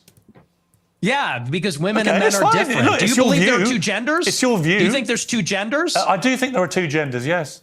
Okay. And so you mean there's distinction. There are two distinct genders. I think we should all have the same rights to... Well, if they're meaningfully distinct, biologically distinct, and they have different social and biological roles, I think it would follow that we would treat them a little bit differently in the law. Do you think the Catholic Church's teachings reflect that? I do. Yeah, there's no female priests. Have you ever seen that? Do you think that the Catholic Church thinks all women should be deprived of the vote? Yeah, I think so. No, they don't. I think they do, yeah. You think the Catholic Church position is women shouldn't be allowed to vote? I think so, yeah, No. but I'm not positive. No, it's bullshit. Oh, it should be. It should be. So if you were Pope, that's what you do. You could be Pope because you're celibate. That's true. And I'm also from Chicago, like the Pope. But look, I mean, women, it says in the Bible that women have no authority over men and they can't teach men. And that's why there's no female priests. It says a lot of things in the Bible. Catholic... I mean, do you take every word of the Bible as sacrosanct? Well, yeah, it's inspired scripture. That's all of it. Is this now all of it is sacrosanct. A theological debate? Well, it is Catholic doctrine that women should not lead and teach. I mean, you're not interacting with what I'm saying. Why can't women be priests? They should be. Okay, well, you're not Catholic. That's not a Catholic position. I am a Catholic. Many things I disagree with the Catholic Church. Okay. Well, that kind of is contrary because the whole basis of being Catholic is accepting. It's accepting the authority of the pontiff. You can be a member of a religion and disagree with parts of that religion. Perfectly reasonable. You could be, well, yeah, I mean, you could say unless you're that, an extremist. but it wouldn't be true. If you're an extremist, you can't. Okay. Obviously, you never deviate. That's just not rigorous. You never That's just deviate if sloppy. you're an extremist. But even the Constitution, That's just sloppy. even the Constitution's been amended, what was it, 27 times? People talk about this sacrosanct document. It's been amended 27 times. Oh, my goodness. Yeah. Oh, this is not rigorous intellectually. This is very, just this a is tabloid statement of fact. Theology. Okay. But it's fine. Where were we? We were talking about Trump and somehow we got into Trump, you're white knighting for women's rights. On Trump, well, I think women should have the same rights as you and I. You don't. That's fine. Put on the pink hat, bro. Put on the pink hat. We're waiting. What's the pink hat for? For the march, for the women's march. Are we going to see you at the women's march protesting for women's rights and all that? I think women should have equal rights to men. Period. You carry tampons in case your female friends get a period or something? Like, it's crazy. I'd have no problem giving a female friend a tampon, would you? Have you ever? I don't suppose you've ever seen a tampon. Gross. Absolutely not. You Get that away you think from me. tampons are gross? Yeah, they're filled with period blood. Yeah, it's kind of gross. Wow. Are you into that? You like that? Have you ever seen a lot of tampons? I don't think you've ever seen it, have you? Oh my god. I've seen them. I've seen them before. You've been that close to a woman? Really? No, I've seen them. Look, I used to live with women, so I've seen them around the house. I bet you've seen videos, haven't you? What? What are we doing here, Piers? I'm not sure. You really hate that. I'm not sure. You're mate. more impressed that I'm a misogynist than you are about anything. It's not very really. revealing. I'm actually more exercised about your blatant, self-admitted racism than I am about anything. But the misogyny runs a close second. Let me ask you about Tucker Carlson, because you had a long sit down with Tucker Carlson in which he was, oddly, I like Tucker, we get on well. I was with him last week in London. But he gave me a harder time than he gives you. And then afterwards, he was more critical. And then you said this about Tucker. He's a handler. He handles people. That's what he does. He's a fucking liar and a handler. He goes around telling people, I don't know anything. I don't know. Oh, I know nothing. I don't even have a phone. I am just a clueless tourist. I just travel to all these countries and, I don't trust him. And I don't care, maybe that alienates me from people in the conservative movement. I don't care. I'm not going to be a part of it. I'm not going to be a party to whatever that is. Whatever that CIA bullshit is, I'm not going to be a part of it. So, now that I've heard enough from Tucker and I've heard enough from other people and I've seen enough, this guy's not who he says he is. Not an ally. Stay the fuck away from me. You're weird, dude. You're weird. See, what would have been great is if you'd said that to him when you were sitting opposite him. Well, when I was sitting opposite him at the dinner and in the interview, he was nothing but nice. He was very nice to me and very cordial, and he didn't call me an anti-Semite, and he didn't even press me on it at all. And I thought he would, and I almost wanted him to. He was nothing but nice, and we had a great time. We had a really great dinner, really great interview, and I felt really good about it. And the next week on my show, I said, he really surprised me. He's great. And then every interview he's done since, all he does is call me an anti-Semite. He goes, well, I hate his anti-Semitism, and, I wonder why people like him. And so I just think that's two-faced. So after that experience, it kind of turned me off. I didn't like that, but he's going to do what he's going to do. He's still a nice guy, but I think he's two-faced. I agree 100% with what Nick said. That's the exact same energy. When I was watching Tucker's show after the interview, it seems like the pressure got to Tucker to where now he has to call Nick an anti-Semite and now overcompensate for the lack of pushing back when you actually were in the interview with him, instead of Tucker just saying, look, I agree with him on most stuff and just leaving it at that. Yeah. But he was doing like little slick stuff that I saw Tucker doing. Even as I'm watching Tucker, I'm sitting there saying like, this is going to be an issue. I got to check that. I got to check that one out. Yeah, I knew it would be an issue. And it was one of those things where Nick was speaking so highly about Tucker after the interview, even to the point where he was giving him the benefit of doubt when Tucker did start the whole two-faced stuff. He's like, well, maybe he just has to do it to appeal to whatever. You know what I mean? But then it just kept going. And Tucker does come off as, one thing that when it comes to Tucker that I think is being disingenuous is Tucker seems to only think about Israel. He's another one of these people that, it has nothing to do with Jewish people. I'm just talking about Israel. Well, it's funny how Jewish people tend to be very much aligned with Israel, but when Tucker's just criticizing Israel, it's like you can't mention Jewish people at all. But then every single time you hear Bibi Netanyahu talking about Israel, he's reminding the entire world that it's the only Jewish state in the world. So it's more the picking and choosing. And to me, it just highlights the fear, the compromise in a lot of these other people compared to Nick. So, you know what I mean? It's just one of these things where you may not agree or like all of the rhetoric that he's using, but one thing that you do appreciate is he's willing to stand on certain things, and he comes across much more genuine than a lot of people, even a Tucker Carlson. Roll that beautiful bean footage, bro. Salute. Shout out to you, beautiful bean, for sure. Man, dang, for real. So since I served in Afghanistan, own land and pay taxes, and am required to sign up for selective service, but Sally next door isn't required to, but gets to vote with zero skin in the game. Nah. So since I served in Afghanistan, own land and pay taxes, and I'm required to sign up for selective service, but Sally next door isn't required to, but gets to vote with zero skin in the game. Interesting. So do you also think that, so are you saying, my question is, are you saying that unless you serve the country, you shouldn't be able to vote? Which may sound crazy to a lot of people, but may not be. You know, when you look at Israel, that's one thing that I think they do very well. They have people actually invest in Israel, put some skin in the game, where right after you graduate high school or at some point, you're expected to go back and do, I think, 2 years of military service. And I think that's for guys and women. That's for both.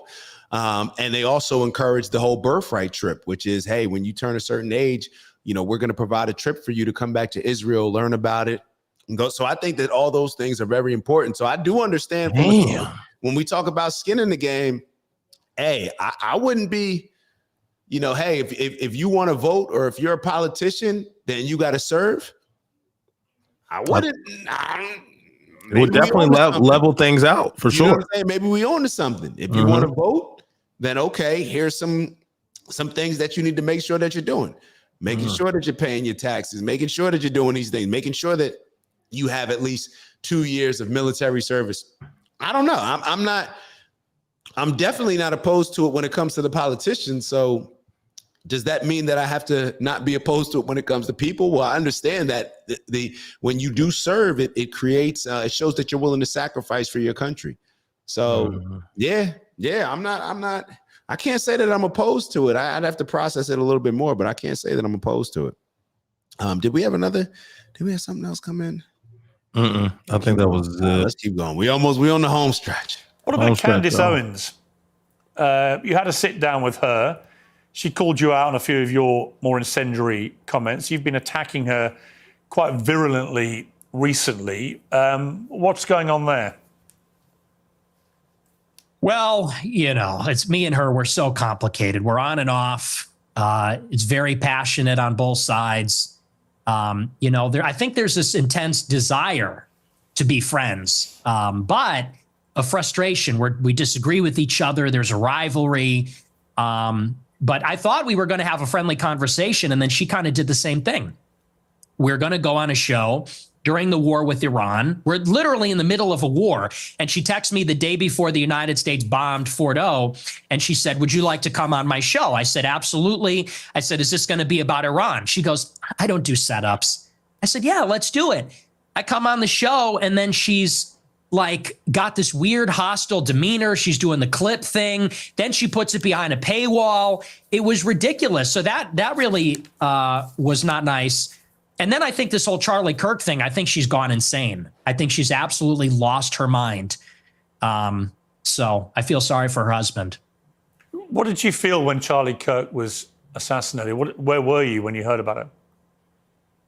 I was at my house, and a friend of mine who was actually at the event texted me and said, Charlie got shot. I said, who? He said, Charlie Kirk. I said, oh my gosh, that's terrible. And honestly, it was devastating. I didn't like Charlie Kirk at all. And we had an intense rivalry, and he hated me. But honest to God, I was devastated. I was emotionally affected by it. I didn't even do a show that night because I was beside myself. So it was rough. I mean, it was hard to watch. When you say you were beside yourself, I mean, you hated him. I don't hate anybody. I didn't hate him, but I really didn't like him. I intensely disliked him, and I didn't agree with him. He called you vermin, didn't he? He did. Yeah, he hated me also. But you were still beside yourself when you heard what happened to him. Yeah. I was. I thought it was disgusting what was done to him, and it was tragic, and it was horrifying. Do you fear an attack like that on yourself? Have you upped your own security because of this? Because your profile's got exponentially higher since what happened to Charlie Kirk. I have increased my security, and but something similar like that happened to me. Someone came to my house with a gun about a year ago, almost exactly, trying to kill me, and he was shot and killed in my alleyway. So I've had increased security for a while. It's a bad time out there, and I do believe it was a left-wing person that killed him. I think it was a left-wing person that tried to kill me. So yeah, I take it very seriously. Elon Musk said on his X platform that you're a Fed. You're a paid-up hire of the government. Is that true? No. 100. You've never worked for the government in any capacity. I've never talked to federal law enforcement, and actually, I've testified to that fact under oath when I was subpoenaed by the Congress. People leave that part out, but I got subpoenaed, I think, in January 2022. I think it was. And I was deposed by the subcommittee, the House Select Subcommittee, on January 6th. And they asked me, did you speak with any federal law enforcement? And under oath, I said, no, I've never had contact with them. I've never turned over devices. So no, absolutely not. There's been footage that's come out again this week. This is you at the January the 6th riots. Let's take a look. It appears we are taking the Capitol back.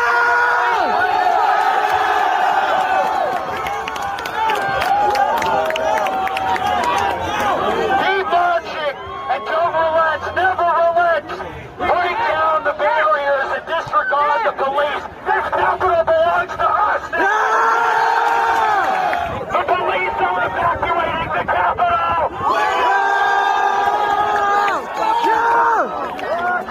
Politicians, those rats, scurry out of the people's house. Now you're heard there shouting down your loud hailer, break down the barriers and disregard the police. The Capitol belongs to us now. What did you mean by that? I think it's pretty self-explanatory. The Capitol belongs to the people. Disregard the police. So you don't support law and order? No, I support law and order. But on that day, the police were brutal. The police killed somebody, Ashley Babbitt. All right, so this is, and I think this is what, and Corey, you tell me if what you were thinking as far as, Nick taking a deal. This is at the point in the interview where I was saying like, yo, is Nick compromised or is what people say about Nick compromised? And it doesn't have to be compromised to where he's a Fed, or I don't even know what that means. Like people throw that word out there. Like what, I don't even know what people are implying by when they say, is it a Fed? But I'm assuming that they're saying somebody that it's almost like what they really mean is a trader or working working professionally to push a particular narrative rather than this actually being what you believe. Maybe that's what they're saying, but neither here nor there. I believe that, and that video was probably the worst video as far as what it looks like for Nick, in my opinion, because when you see the things that Nick or how Nick has looked at the Charlie Kirk assassination, almost like he hasn't even entertained a different way of looking at it. Like he just feels the need to double down, call Candace Owens silly, stupid, whatever else he's using to call her, not even listening, not entertaining Ian Carroll. And I believe Ian Carroll did an entire live. I watched the beginning of it, so I'm not really sure what it ended up being, where he went over with Nick and said, hey, you're looking for some evidence? Here, I got some evidence. Here's some inconsistencies when it comes to Charlie Kirk's assassination. There's a lot of things there that should be questioned. Nick hasn't been questioning them. Mm-hmm. And it doesn't seem like he's opening to questioning this particular situation like he is with others. Now, it could be a lot of different things. It could be Nick being Charlie Kirk's, that was one of his biggest ops. So they had been going back and forth with each other for a very long time. And Nick made certain comments that I know a lot of people tried to, in my opinion, misconstrue after Charlie Kirk's passing, making it seem like Nick was calling for violence against Charlie Kirk. And a lot of people have been trying to say, like, yeah, with these Charlie Kirk events, the Groypers, they're going against them. And even actually right after it came out, I remember hearing news stories of people saying, like, yeah, people think that it may have been somebody that belongs to this group. And I realized they were talking about the Groypers. So I don't know if all of these things are making Nick, not want to dive into this. I don't know if that video that we just saw perhaps came out to the Nick a little bit earlier than it came out to the rest of the public, because I hadn't seen that particular video up until recently. Mm-hmm. So when you look at what happened to a lot of the people at January 6th, a lot of people say that there were people that were arrested for doing far less than what Nick did. Now, Nick has stood on the fact that he said, I never entered the Capitol or anything like that. But when you look at, when he's saying those things, it does look like, you could get caught up in inciting violence or a riot and stuff like that. Right, yeah. Correct. So I don't know if this is one of those things where Nick may have just decided himself, where he's like, look, I was hot on this topic of January 6th. I can't be doubling down on this type of issue because there may be, I don't know what it is, but it does look like it. But it does look like it. Yeah.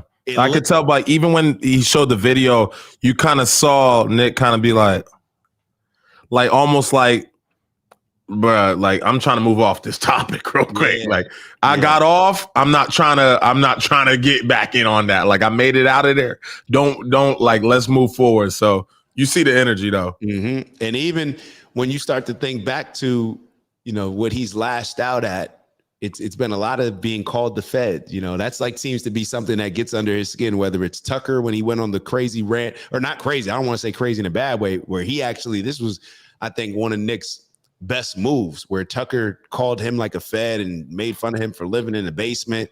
And Nick got on the show that day or the next day and just completely destroyed him, called out his dad for being a Fed, called out Tucker Carlson's, upbringing.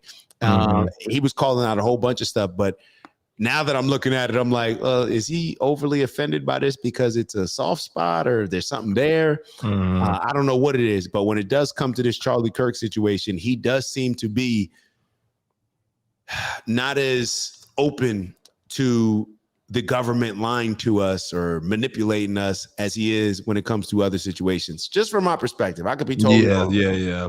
And I don't, and it could be just a position of like, maybe just that moral compass, like, kind of like he tried to kind of put Pierce in a position of like, look, if my pops ain't here to really holler at you about this, then I'm not really off that. So it just may seem like that. But like he said, he voiced like, look, I wasn't a fan of Cuzzo, but look, I even chose not to have a show that evening. So at the end of the day, there's debate, there's arguments, but there's humanity and morality at the end of the day. And those principles. So I can definitely respect him for even moving that way around this conversation rather than double downing, which is what he's typically known for, and standing, with whatever comes with it. I think it's good. It's a good way to gauge his moral compass to see him still have some level not have a level, but just have dignity when it does come to this topic, as some people may not have. Yeah, and I think he did have a lot of dignity and integrity when it came to his response, because I remember in real time, like this is when I first got, active with Nick and understand like, yo, who is this young kid? And started watching a lot of his stuff. The Charlie Kirk response, or that day, he could have gone on live on that show and it could have been the biggest show that he's ever done. He could have. He tweeted, he sent out an X post and just said, look, in light of this situation, it's very heavy. This is what I don't know the exact words, but it came across like, look, this is terrible. Even though Charlie was a vicious opponent of mine, this is unacceptable and this is just heavy on me. I don't even want to do a show today. And he said maybe like a prayer for everybody. And people were getting mad at him for saying that almost, where people were saying like Nick Fuentes. And I remember Dave Smith reposted him, and Officer Tatum was one of those people saying they're devils. And he's saying that. And it's like, yo, Nick had a very mature response to this.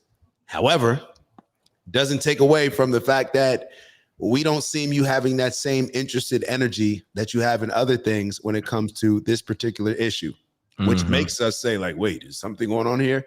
And as Corey pointed out, just because he testified in 2022 that he didn't talk to the government, it doesn't mean that he's not currently working with them. So that was, I don't know if that's just a little play, but who knows? Who knows? Who knows? Who knows? And that's the thing. It should be questioned. Anything can be questioned. Anything and anybody should be questioned. You should be questioning me. You should be questioning BK. Ask questions. People that don't want you asking questions, they're hiding something. So in my opinion, let's keep it going. What do we got? About 15 more minutes. Come on. And, they were throwing people off of the rafters. They killed multiple people. So when disregarding the police is the first step to anarchy, isn't it? Let me. I'm sure you wanted to get on that. Yeah, I mean, it's very simple. I don't need to elaborate too much on it. But the Blind Republic wrote, OG, how do you reconcile the fact that you are a black man and Nick publicly advocated to have a majority of black people imprisoned? Let me do this, actually. I like to make sure that I'm responding to the words. Let me look up. Let me make sure I understand what reconcile means. I want to make sure before I respond to that. Gotcha. So reconcile is to restore friendly relations between.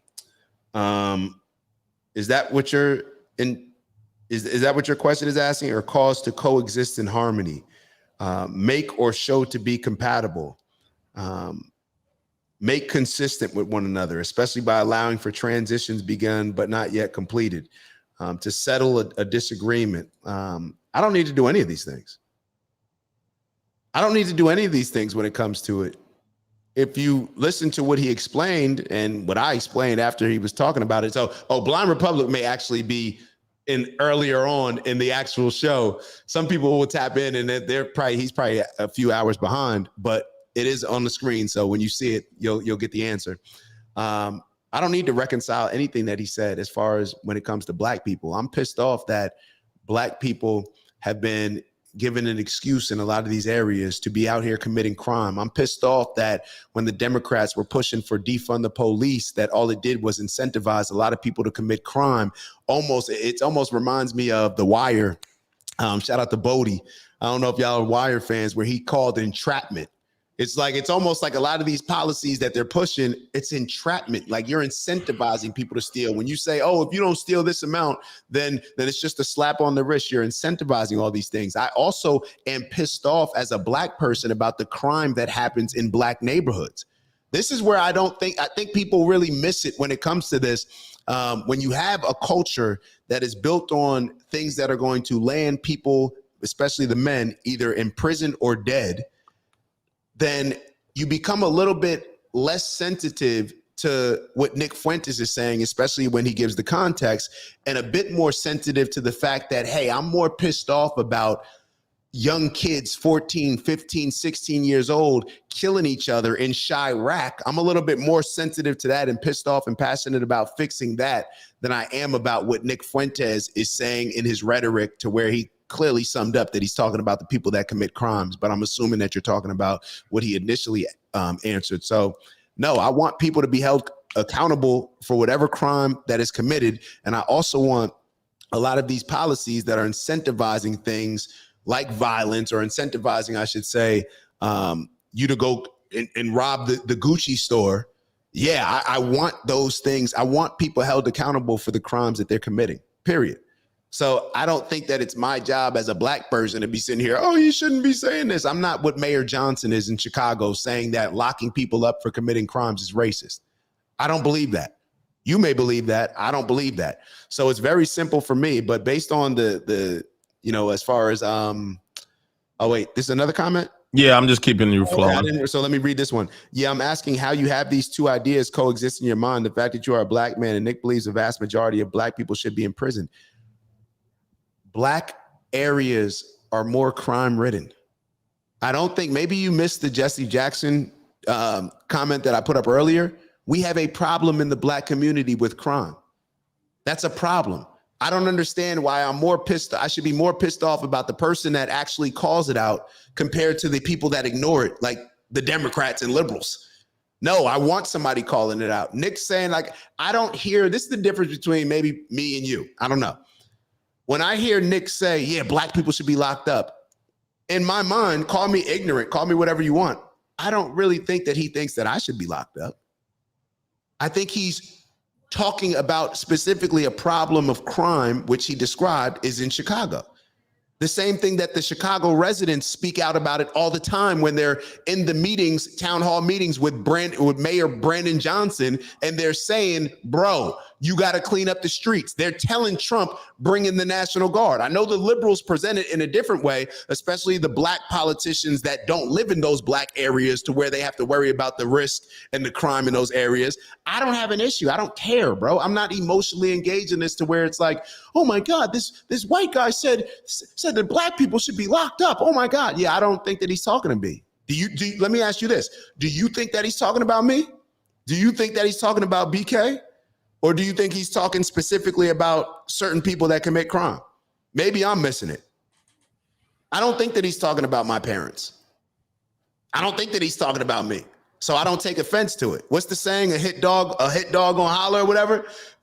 my dad's probably laughing at me, inside joke. But yeah, I don't, if it's not, I don't take offense to stuff that I don't necessarily fall into a category of, especially when I understand the context of what he's saying. Yeah, we need to be locking people up who commit crimes. And there's been a sense of entitlement created by a lot of liberal policies that give excuses and rationalize certain groups of people getting away with certain things that they otherwise wouldn't be able to because they've been victims for so long. So I don't subscribe to that. So hopefully you understand. Hopefully you understand And I think so he didn't say black criminals should be locked up. Yep. He did. Doubled down. Piers Morgan actually gave him the opening, so you're wrong in regards to that. Yeah, he did. Morgan actually doubled down on it, and if he didn't double down on it, then you'd be right. But Piers Morgan doubled down on it, and Nick clarified that he's talking about the people that commit crimes. So you're wrong. Yeah, he clarified that. Yeah, so everybody saw him clarify, but that's the problem. And this is also the problem that I point out with a lot of Nick's rhetoric. This is a perfect example of it. Blind Republic. I don't know whether you're black or white, but if you feel comfortable saying it, but this is what happens with a lot of black people and people that are emotionally engaged in these conversations and get triggered. They hear what they want to hear. They hear something and want to rationalize it a certain way where they want to paint Nick in the picture that they already saw him in previously to watching the video. So therefore you'll miss a lot of the context in what he's saying. So that's why I removed a lot of emotion from a lot of these conversations and just look at it from a logical perspective, because when I used to look at it that way, I was missing a lot. I was the person that was pissed off at Donald Trump because he said there's very fine people on both sides when it came to Charlottesville for 8 years, until I eventually realized and listened to the entire clip. And 2 sentences later, he said that, oh, and I'm not talking about the white supremacies and neo-Nazis or whatever he said. They should be condemned at all costs. So this is, I think we're seeing in real time exactly what happens. But this is why I also encouraged Nick to not get caught up in using a lot of this rhetoric, because even if he explains it, there's certain people that will miss the context because they're already formulating their opinion on the shock value of the initial statement. Hopefully that makes sense. I didn't see it. Was there a response there? I'm black. He's black. I'm not surprised. like this is what happens. You just sat here and told me that he didn't say something that he actually did say, and we addressed in real time him saying it. So this is why I say what I said, but then also I'm asking Nick, like, bro, don't get caught up, because people, you're just giving people ammo to not listen to everything that you're saying and to only hold on to what they want to hold on to, rather than understanding the context around it and being able to have some truthful, honest conversations and build from there. But neither here nor there. I think y'all get the point. Yeah. But look at what he said. Hold on. Let's have a convo. Please stop ascribing mental states to me. I'm not triggered. I'm trying to have a good faith discussion with you. So if you're trying to have a good faith discussion with me, then are you going to acknowledge that what you said previously in the comment was wrong, and that he actually did clarify that? If you're having a good faith conversation. So we'll wait for you to respond, but we'll read the super chat that came in from Roll the Beautiful Bean first. But would love to hear you acknowledge that. And then his next comment was, all I'm saying is that there is a responsible way to spread these messages without using insane hyperbole. I'm not sure if you've been you just said the that, majority of the show, but yeah, that's what we've said on a consistent basis, not only on this show, but overall whenever we respond to Nick Fuentes. So you may have just missed that. It's all good. Roll that beautiful bean footage. Shout out to you, brother. Matter of fact, I don't even know if it's brother or sister. A lot of times I'm saying brother and not knowing who's actually giving it. But shout out to you, Roll that beautiful bean footage. Beautiful bean, he already said that he was. See, I don't know. He may have said that he just served. So I don't want to. No, Beautiful Bean was the one that said about the Sally. You know, I served, and now no. I think that was the other one with the. Okay. I think y'all get what I'm saying. It doesn't even, I just want to, I try to connect the dots with all this. Fed is an operative that's actively working to push agendas like BLM, George Soros for the US government, or in conjunction with another government to control people. All right. So yeah, I get that. So do I think Nick Fuentes is an operative that's actively working to push agendas? I don't know. We're going to keep observing though. We'll keep observing. I don't know, but we shall keep observing. Hold on. I would gladly have you on for a conversation, but let's also see if did you acknowledge that you were wrong in what you said? Because that would you said that you got a little bit touchy, it seemed like, and acute, and said that you just want to have a good faith conversation. Are you acknowledging that what you said was wrong? I would love for you to watch Coleman Yu's video on Nick this stream. I donate to see that happen. Definitely. We can do Coleman. and you can donate. And if you'd like, you can actually cam up and join in on the conversation. We're always open to that. Always open to that. And you said you could do it privately. It's whatever you prefer. But also we need that. We need you to acknowledge that you were wrong in what you said. All right, let's keep going. Do we have anything else? Yeah, he said he served. Rolled that.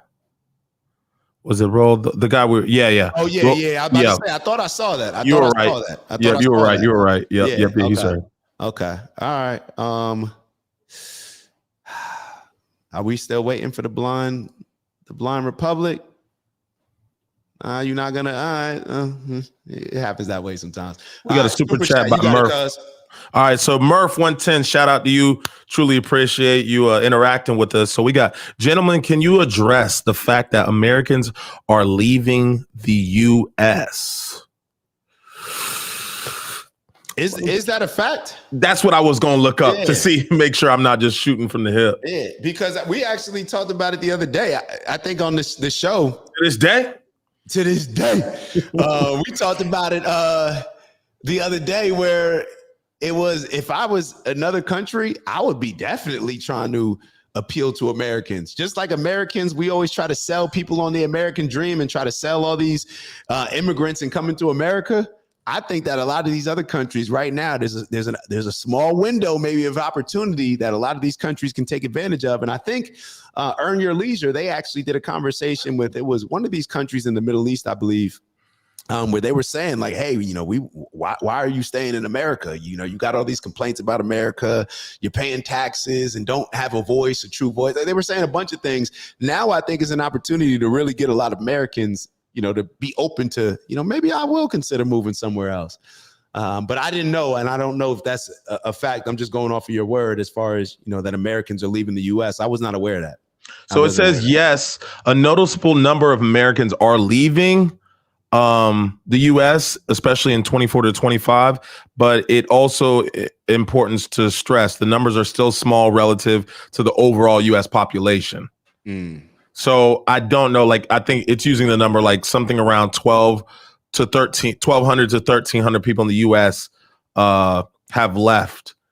But, in the retrospect, that's not really a huge amount. So now the talk of it may be what Murph, you may be hearing, that is something that is highly used in a very just unserious conversation. This America doesn't get their shit together, I'm leaving. But when it really comes down to pen pad and passports, I don't think it's a wild amount of number that may be portrayed, amongst the people, in my opinion. Yeah. And yo, to each their own, go for it. If you feel like you can live a better life somewhere else, go for it. I don't really have much of an opinion on that. Yeah, other than that. Yeah, go see the world. I think you got a lot more courage than a lot of people. I mean, some people will look at it and say, I can't stand this country, and they may actively be working to make some of those improvements. But if you're not, and you just waiting on the politicians or waiting on a messiah to come, I don't know what you're waiting on. If you're just going to keep complaining about where you are, then yeah, you should explore living somewhere else. I would assume, right? Mm-hmm. Yeah, you shouldn't stay in that bad relationship. You shouldn't stay. What did Marjorie Taylor Greene say? I'm not going to be a battered wife. Yeah, I'm not going to be. Look, if you're in a relationship that you don't feel is a positive experience for you, leave. Mm-hmm. Leave across the board. Do your due diligence. Figure out something else. Maybe you'll find something better. Life is short. Mm-hmm. Let's keep going. Did we have another one? No, that's all I got. Nah.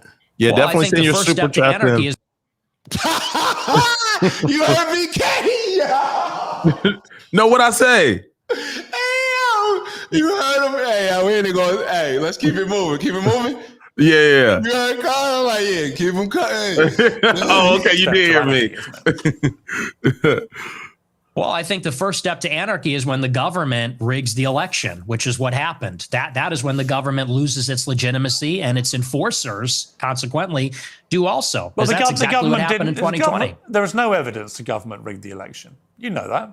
You're a bright guy. Well, let's talk about it. You want to talk about the election of 2020? Yeah.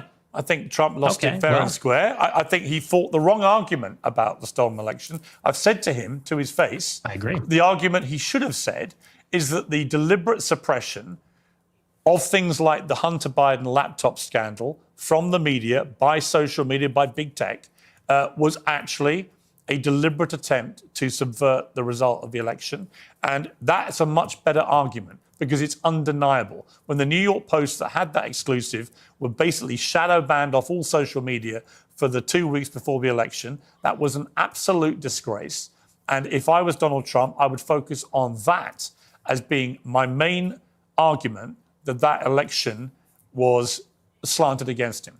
When he goes off into saying that there was widespread rigging and voter systems were wrong, and we've litigated all this now through various court cases. Various Republican judges have ruled there was no rigging of that kind. In fact, the American election system is accepted by most people around the world as being one of the best in the world, one of the most reliable. So I just think he fought the wrong argument. If he said the deliberate suppression of damaging stories to the Bidens, which could have swung the election, was outrageous and unacceptable, I'm 100% behind him.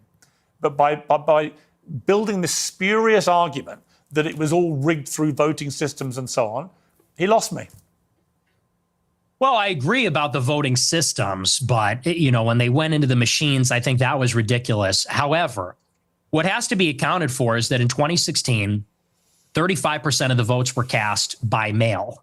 By 2020, it was 70% because of the pandemic. So you doubled the amount of votes that happened by mail. They called it in-person early voting. They called it a variety of different things. And the other thing that they changed is they solicited the mail-in ballots. So they sent ballots to people's houses. And once you do that, I mean, you have absentee balloting normally, but it's a process. You got to give your social security number, your ID. They send it to you. There's regulations in place. This is an election where they double the amount of mail-in votes, and they sent ballots to people's houses. And when you do that, you break the chain of custody. So they send the ballot out, and then they tell people return it at a 24-hour ballot drop site that's unsupervised. There's thousands of them, and they're going to hope that all the ballots that find their way into these drop boxes were filled out by the person that the ballot was intended for. And I know that didn't happen. I'll tell you why.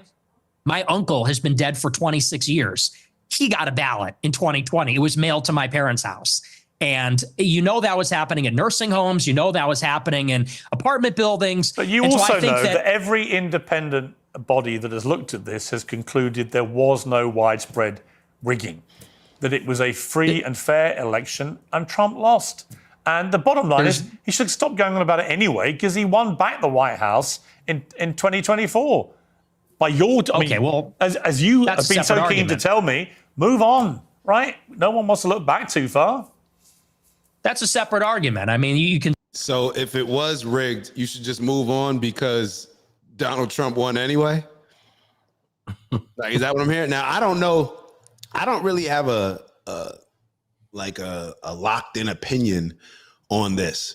My almost answer would be like, I think all these elections are rigged. You know, I think all these elections, there's people on both sides that are going to figure out how they can bend the rules in whatever way possible in order to get it in their favor. Now, when it comes to the news stories, I'm definitely with that. Like, as far as I think with the CIA, I think it was a bunch of the CIA agents when it came to the Hunter Biden laptop story, that they either lied about it. I think they just lied about it and said like there is no, laptop, while they had two, I think not only one laptop, but I think they had two laptops in their custody. But in order to help Joe Biden in the election before this, they either signed off on something or didn't admit that there was the Hunter Biden laptop situation. So that I'm with him on.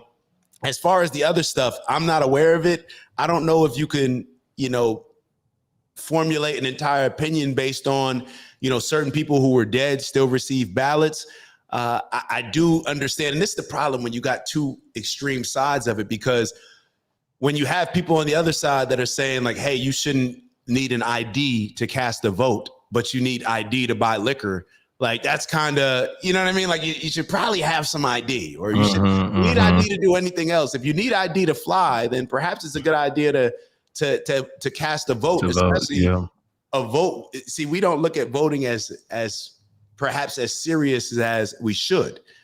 We didn't have to fight for voting. So therefore, it doesn't really mean as much to us. Absolutely. But there's people that I'm reminded all the time when it's election time, your ancestors died for you the right to vote. All right, cool.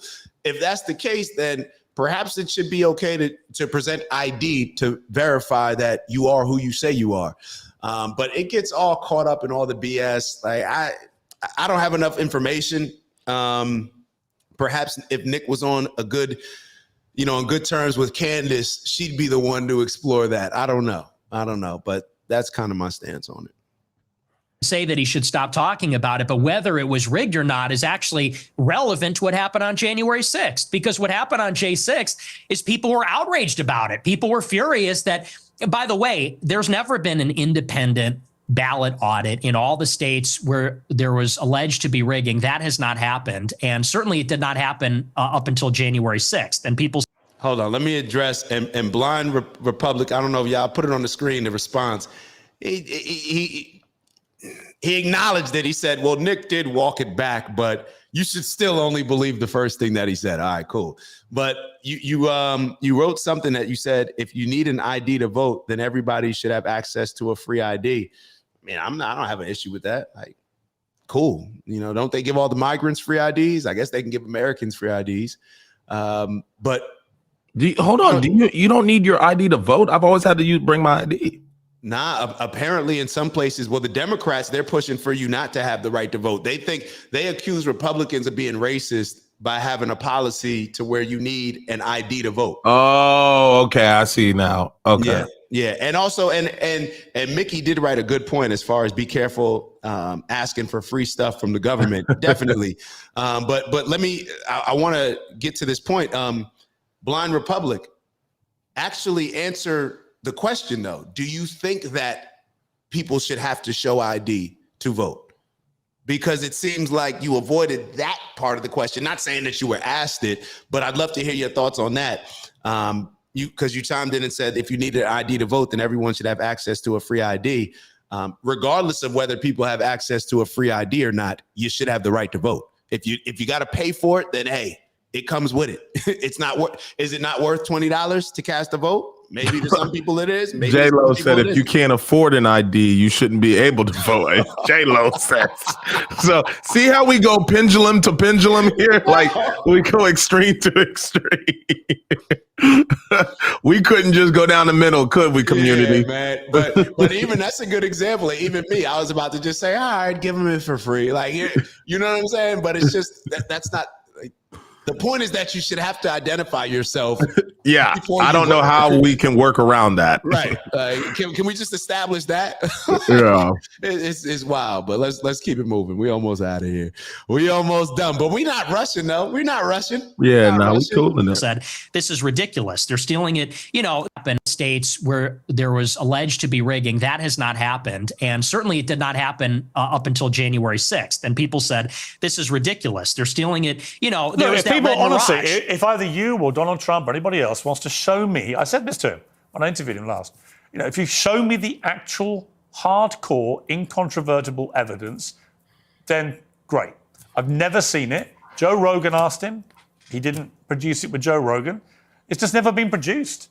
But look, I don't want to labour the point on that. So I suppose the more interesting question now, as your influence rises in the conservative movement in America, and there's a lot of splits going on amongst MAGA over a number of issues, and about you, and you know this. Is your split with Trump irrevocable? Do you feel now, as we head towards the year of the midterms, that it's time to now look to who his successor will be, and who do you think that person should be? Well, it's not irrevocable, but I am very pessimistic about this administration. And succession is something that I've been interested in for as long as I've been doing this show. And I think it's very clear that they are grooming J.D. Vance to be that successor. And by they, I mean Elon Musk, Tucker Carlson, Peter Thiel. There seems to be an organization that was put in place roughly around 2022 when Peter Thiel was very active in the midterm elections. He spent, I think, over $30 million, $15 million for Vance, $15 million for Masters, spent a lot of money in a lot of other congressional races. trying to unseat the Republicans that voted for impeachment in 21, and also building out a media market, building out a patronage network, funding things like Passage Press, Sovereign House, a number of other projects to create sort of like a self-contained media ecosystem. And Vance is clearly the selected nominee. That is who the interests want. And they've been pushing for him very strongly. So I think he's the heir apparent right now. There's a forceful push. I've heard good things about him. I've heard bad things about him too. And where I think it needs to go is I think we need to return to the message from 2016, what Trump said in the first election, which is we need to drain the swamp. We need to get the money out of politics, the super PACs, the special interests, put America first in foreign policy and the wars, close the border and deport the illegals, and reindustrialize America, bring back manufacturing, bring back jobs. We're in this Cold War with China. We need America to have productive capacity again. We need America to have wealth. So I think whoever is going to bring us back to that, that's who I'm going to support. And I haven't seen enough from Vance yet. You called J.D. Vance's wife a Jeet. What does that mean? It's a slur for Indians. Why would you use that? Well, you want the honest answer? Because you're a racist? No, there's actually a different reason. The reason why I said that, if you watched the whole show, did you watch that whole show, by the way? No, but you've admitted you used that slur. I'm just curious why you would use that about a woman with her heritage. I'll tell you, there's a really important reason why, and this is why context matters. If you look online at the people that are supporting J.D. Vance the most, they are racist. They're racist also, let's say. And they look at someone like myself. I don't support J.D. Vance. And they say, you're brown. You're a third worldist. They are gleefully participating in the cruelty. You could say the performative cruelty of the Trump administration. They say, you're going back. You have 100 days until you're being deported. You're going in a crystal. And then they tell us to vote for J.D. Vance. And so all I did on the show is I said, you have basically racist chuds that post memes about Indians all day on Twitter, memes about third worldists and Palestinians even. But then they want to turn around and support a guy who has said on Twitter, how dare you say I'm racist? I have non-white kids and I'm in an interracial marriage. And all I said is I just said that's a little ironic. I said that's hypocritical. And Vance is going to have to explain to all of his supporters who have gassed him up as the real mass deportation candidate. He's going to have to explain to them what's going on with that. What is with the contradiction? Because and you don't feel any accountability for the millions of young people that will hear you use that slur and think it's fine to use it. No, I think that's ridiculous. Okay. Let's take a final break and come back with a little kind of summary of how you think this interview has gone for you. I'm not with the racial slurs. Just not with the racial slurs. Like it's more of the same thing. Like, bro, you don't got to use that rhetoric. You just don't have to. You make the point. Then we end up talking about this rather than talking about actual things that are mattering. You using certain slurs, that's not necessary, but I don't know. BK, maybe do you want him to keep using these racial slurs? No, I preferably would not encourage using these slurs towards any group of people that may be considered the minority, but I'm also not moved and triggered by that behavior. So you're not going to get me going. So now, disclaimer, that don't mean you can't get it from somebody else who ain't going for the shit you on. So, like I said, have that energy in private. We push to have the energy in public. And so if you want to say you with the shit, then we just want to see you be with the shit. But, freedom of speech, but never freedom of consequence, like Dak likes to say. So have we spoken about Gaza at all in this interview? No. Jesus Christ. No. I don't remember reviewing that subject or topic one time. And this is what I wish that Nick did a better job of. And he called it out, I believe, after the interview with Candace. I think that's, correct me if I'm wrong, but I think that's the time where we just bombed Iran's nuclear facility and Candace didn't bring it up in that conversation or something like that. But yeah, how do you have Nick Fuentes on here? This is why I'm like, yo, drop the racial rhetoric when it comes to like black people. Like that's not the conversation that means something. If you want to talk about H-1B visas and Indians, then cool. You don't have to use the rhetoric. If you want to talk about black people, black culture, cool. You don't have to use the rhetoric, because then we end up where you get this huge platform on Piers Morgan, and the number one issue in the world right now doesn't even get mentioned. Doesn't even get mentioned. Think about that. It's crazy. It's crazy. I mean, what does that say though? Was there some type of like, how? Because Piers doesn't want to talk about it. And Nick should have done a better job. That's what I was really about to bring it to Nick. All these, instead of saying you got a black friend, bro, actually, I'm standing up here, one of the only people to call out the genocide that's currently happening by a group of white people against brown people. But you want to talk about me saying a racial slur about JD Vance's wife? Piers, how about you being silent for so long while I was speaking up, calling out the genocide? Did you care about those people, or do you just care when I say a racial slur? See, this is why it's like, Nick, this is what we want. You know what I'm saying? Like, and when I say we, I don't know what we want, but this is what I think is beneficial and a substantive conversation rather than all this other stuff. How do we not, like you said, bro, we didn't even talk about Gaza. Wild. Didn't even talk about Gaza. All these people that have this fake outrage about Nick Fuentes, acting like it's about what he said about women, acting like it's about what he said about black people. It's none of that. It's what he said about Jewish people in Israel. And the people that are coming out trying to condemn him, those people don't even care, but they just get paid to have a certain, by donors or whatnot, just like Charlie Kirk. And when you get paid by the donors, they want to dictate the things that you're going to say and do. That's it. Sapphire said Jews aren't white. You're right, because based on what Elon said, they're peak white. So no, I don't know what. Look, I don't know what your definition of white is. I mean, I guess I could sit here and I don't identify as black. I'm this, I'm that. Yeah, cool. We can go down that route. But generally speaking, based on how we look at white, Jews are 100% white. I don't care what you tell me you are. If I walk into a room and I tell you that I'm not black, are you going to believe me? If you know that I was born in in Jersey and my parents are from, America, and I give you the whole transatlantic slave trade backdrop, you're going to say that I'm black, right? No matter what I say. But when it seems to come to Jewish people, it's like, oh, they said they're not white. They're not European. How? All of them are from Europe. Where's Bibi Netanyahu from before he changed his name? He's European, right? Isn't he? What is he, from Poland or somewhere? All of these people, they came from, like, it seems like it's like I didn't know we give passes out here to just recreate our heritages and our ethnicity. Like, if that's the case, maybe I should have been putting in different answers when I'm applying for, I don't know. Like, should I just be adjusting based on what's best for me to identify as? No, you are what you are, bro. You're white. Like, what does white mean?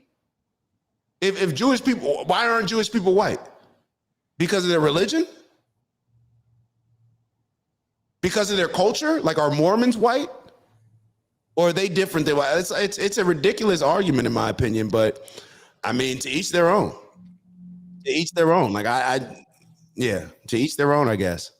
I don't, and Sapphire Blue said, they insist that they're not. I don't care what you insist that you are. There's a whole bunch of men. We just played a video on yesterday's show of a guy that thinks he's a woman. He's a man. And, you know what I'm saying? Like, I don't care what you think that you are. I may not say anything. I may let you, like, all right, cool. You identify as a woman? Oh, okay, cool. Like, your testicles and your penis probably would say otherwise, but okay. Like, you don't just get to, maybe you do. Maybe in this new world, this new generation, that this new society that we're living in, you could just pick and choose what you are. So I don't know. I'm what do I want to identify as? I want to be something cool. Maybe like maybe I'd be Australian, something different. I don't know. Yeah, well, I guess we could just pick and choose. All right, let's keep it going. Month before anybody else. So if you want to go ahead with the story, now's the time. Matter of fact, I'm a Hebrew Israelite and I want my land back. If we want to do that. I'm a Semite. I said I am. I can trace my lineage back to Abraham.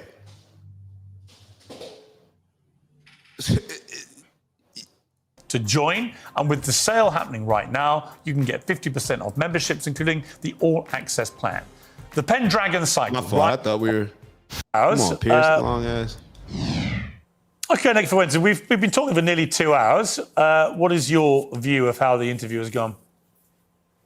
I think it was great. Honestly, I think it was a tough interview. You're a tough interviewer, but I don't think there were surprises. I will not say it was an ambush because it wasn't.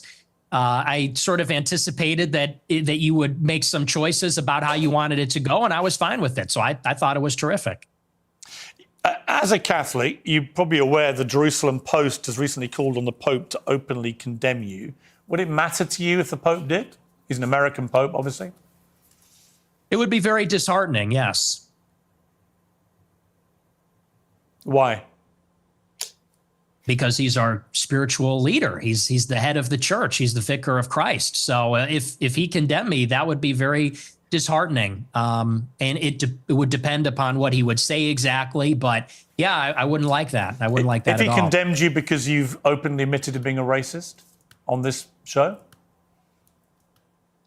Oh, this racist. I would be disappointed if he said that, because I think that word racist, it means something different to everybody. And so I think that's just silly. I think that's just semantic. Have you ever been in love in your life? No, like romantically, no. Yeah, never. No. Do you think that's part of the problem? What's the problem? Why you are the way you are. Oh, and what's the way I am? What are you trying to say? I've given people 2 hours of the way you are. You're unashamed about a lot of it. I don't think I have a problem. I think I'm cheerful, boisterous. Unlike you, I'm willing to be a little provocative. Well, I guess you're willing to be provocative, but I'm willing to be very provocative, and I'm a free thinker. And I don't like to be tone policed. I don't like to be told about, people are going to tone police and play moral cop about you can't make this joke or you can't make this statement. And I think that's just about being intellectually open. I'm a believer in openness, and I like ideas. I completely agree. I think you should be perfectly free to express yourself exactly how you see fit. My problem is how you see fit with some of the things that you say.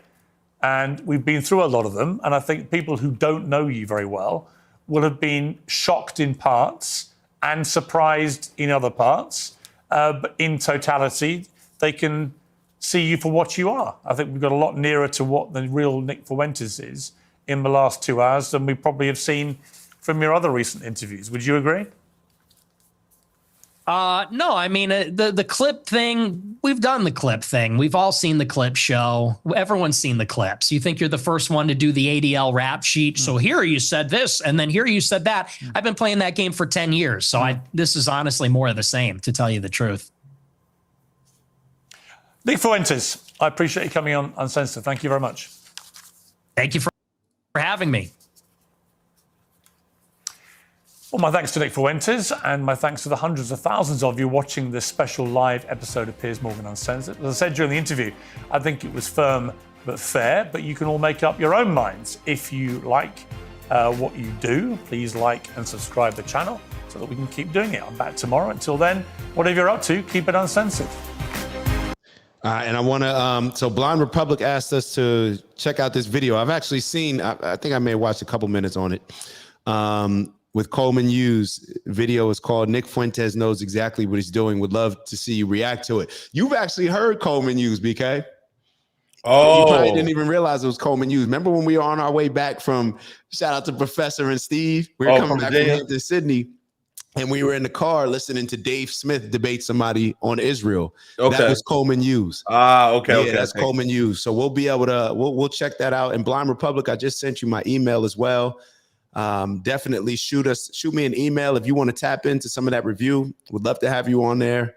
I'm assuming that I already saw Corey write something. I said, yo, as soon as I said Corey, he posted up. Yo, it's funny. I'm pretty sure Corey's going to want to be involved in that review as well. So you guys will definitely get that treat. So appreciate you. Shout out to our brother Corey.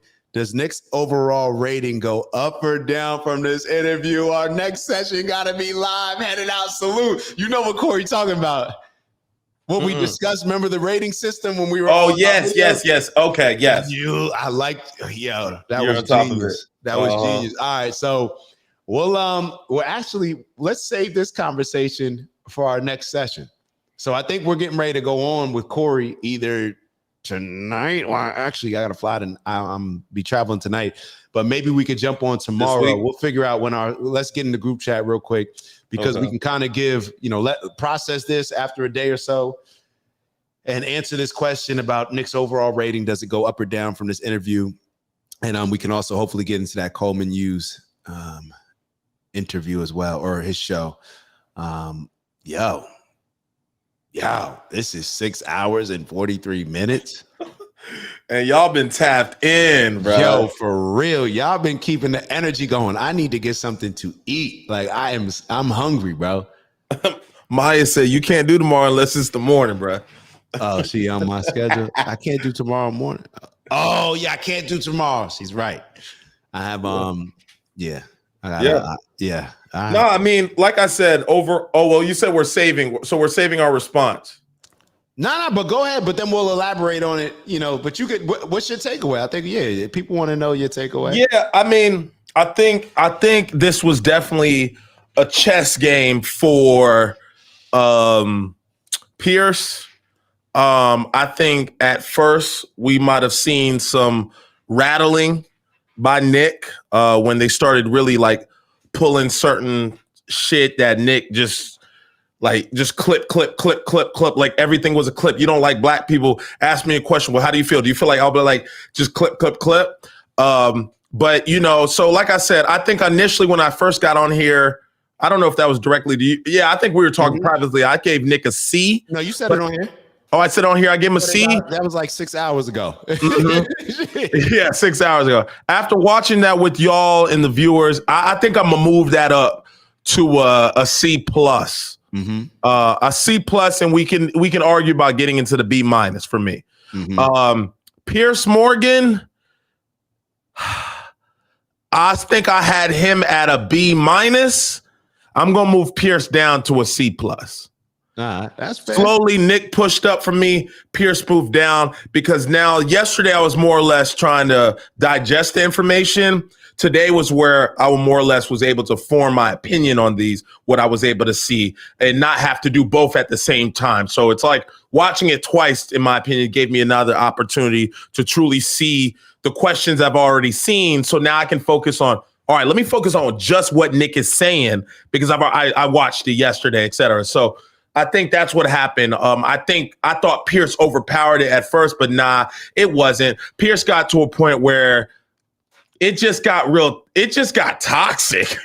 It just got to a point where we were like, damn, we're not even in politics or anything no more. Like, we completely abandoned shit. And we're talking about the most.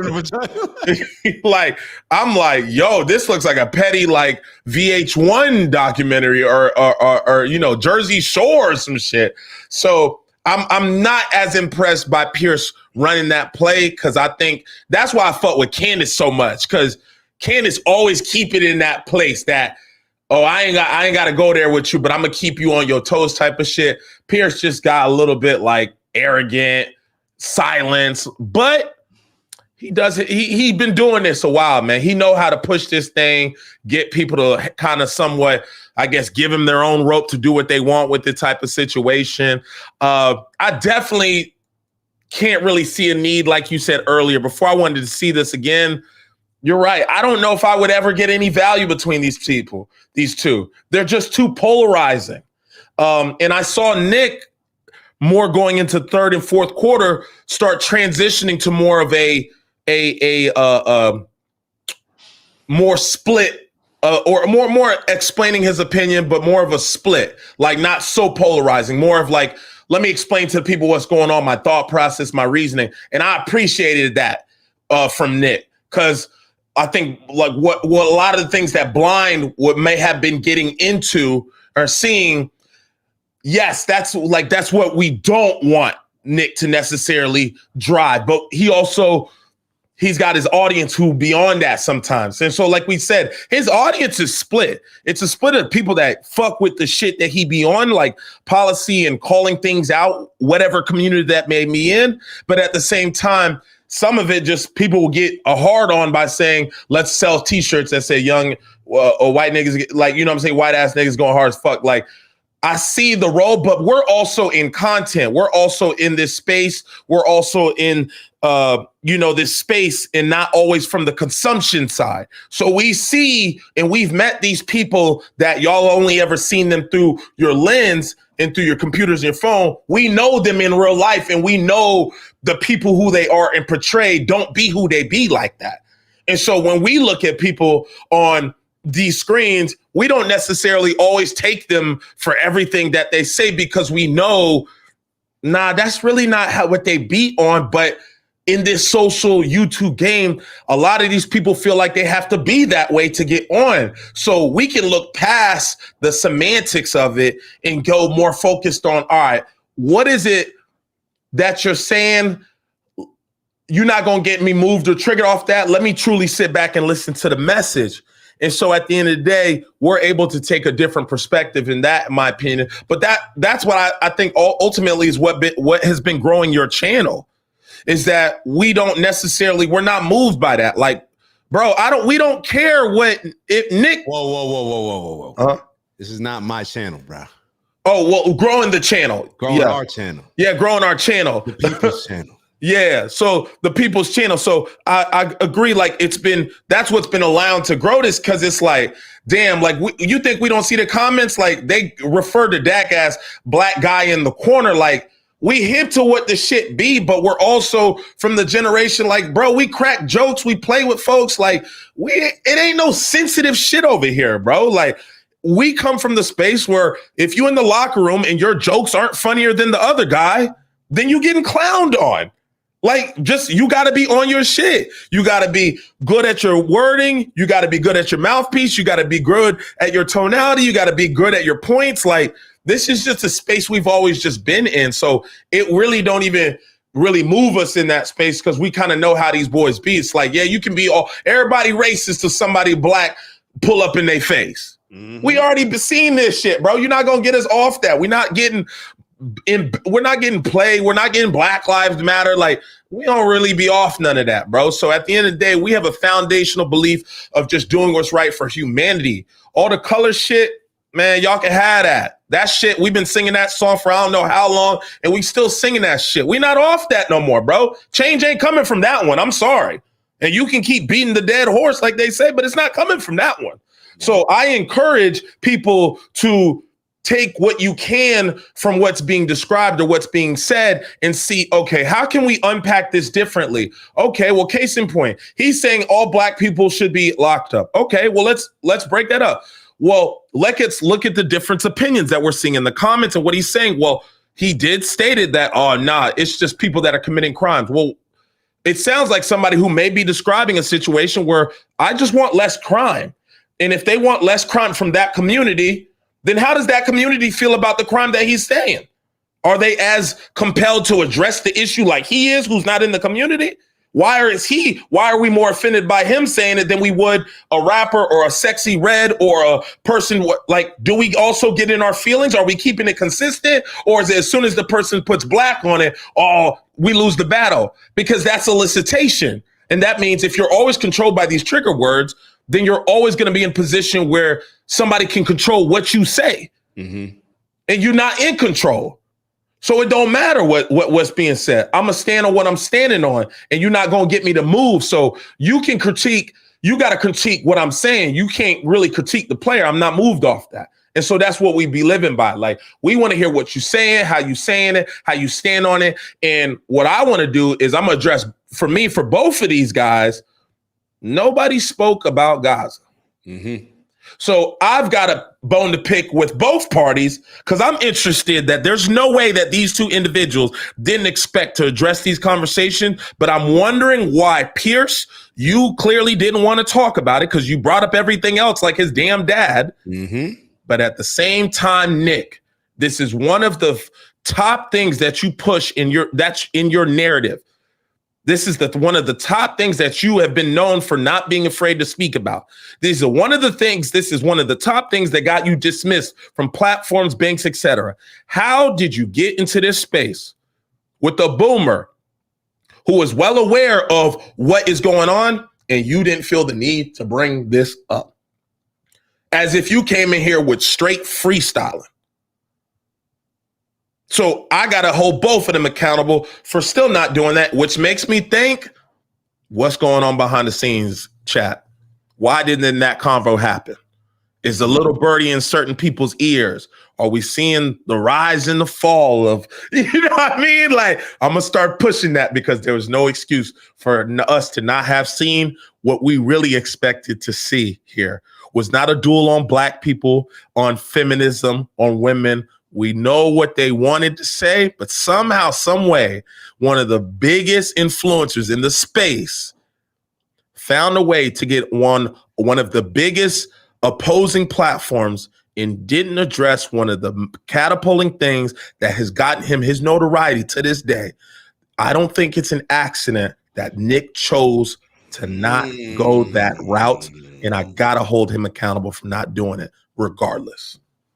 That's where I stand. Because when you first started thinking about it, I'm sure that in the ratio, I was more so thinking that Pierce avoided it. And it's after I'm hearing you talk. It's not that I think that, Pierce avoided it any less or, Pierce avoided it. Mm-hmm. But also, Nick, I don't care what questions are asked. You have to figure out a way to call him out on not asking you those questions. You could have crushed the ending by simply saying, you know what? Matter of fact, just saying exactly what BK said. You could have just said those same things. Like, it's a shame that you're not asking me about Gaza. That's the most important issue of our time, but you want to spend time talking about crime that we know is a problem. Maybe you're not aware of it because you're not in America, so perhaps you don't care and you're not invested in it, but that's my community as well. I live here. Mm-hmm. You know what I'm saying? He could have said, but you want to racialize and try to cause so much division when it comes to in America. I notice how you conveniently avoided addressing the issue of Gaza. And that's what I'm actually being canceled for. My opinion on that you've conveniently decided to come over to my side. I wish he would have discussed those things, but I'm interested how he didn't find and Murph says exactly, Nick was the guest. Pierce asked the questions. And I saw Murph ask that earlier, but it doesn't matter. You can't allow somebody, if that's the case, don't do an interview. If you're just going to get ran over, if you're only going to address certain things and be on the narrative of the interviewee, the interviewer, then you may want to reconsider doing these type of podcasts.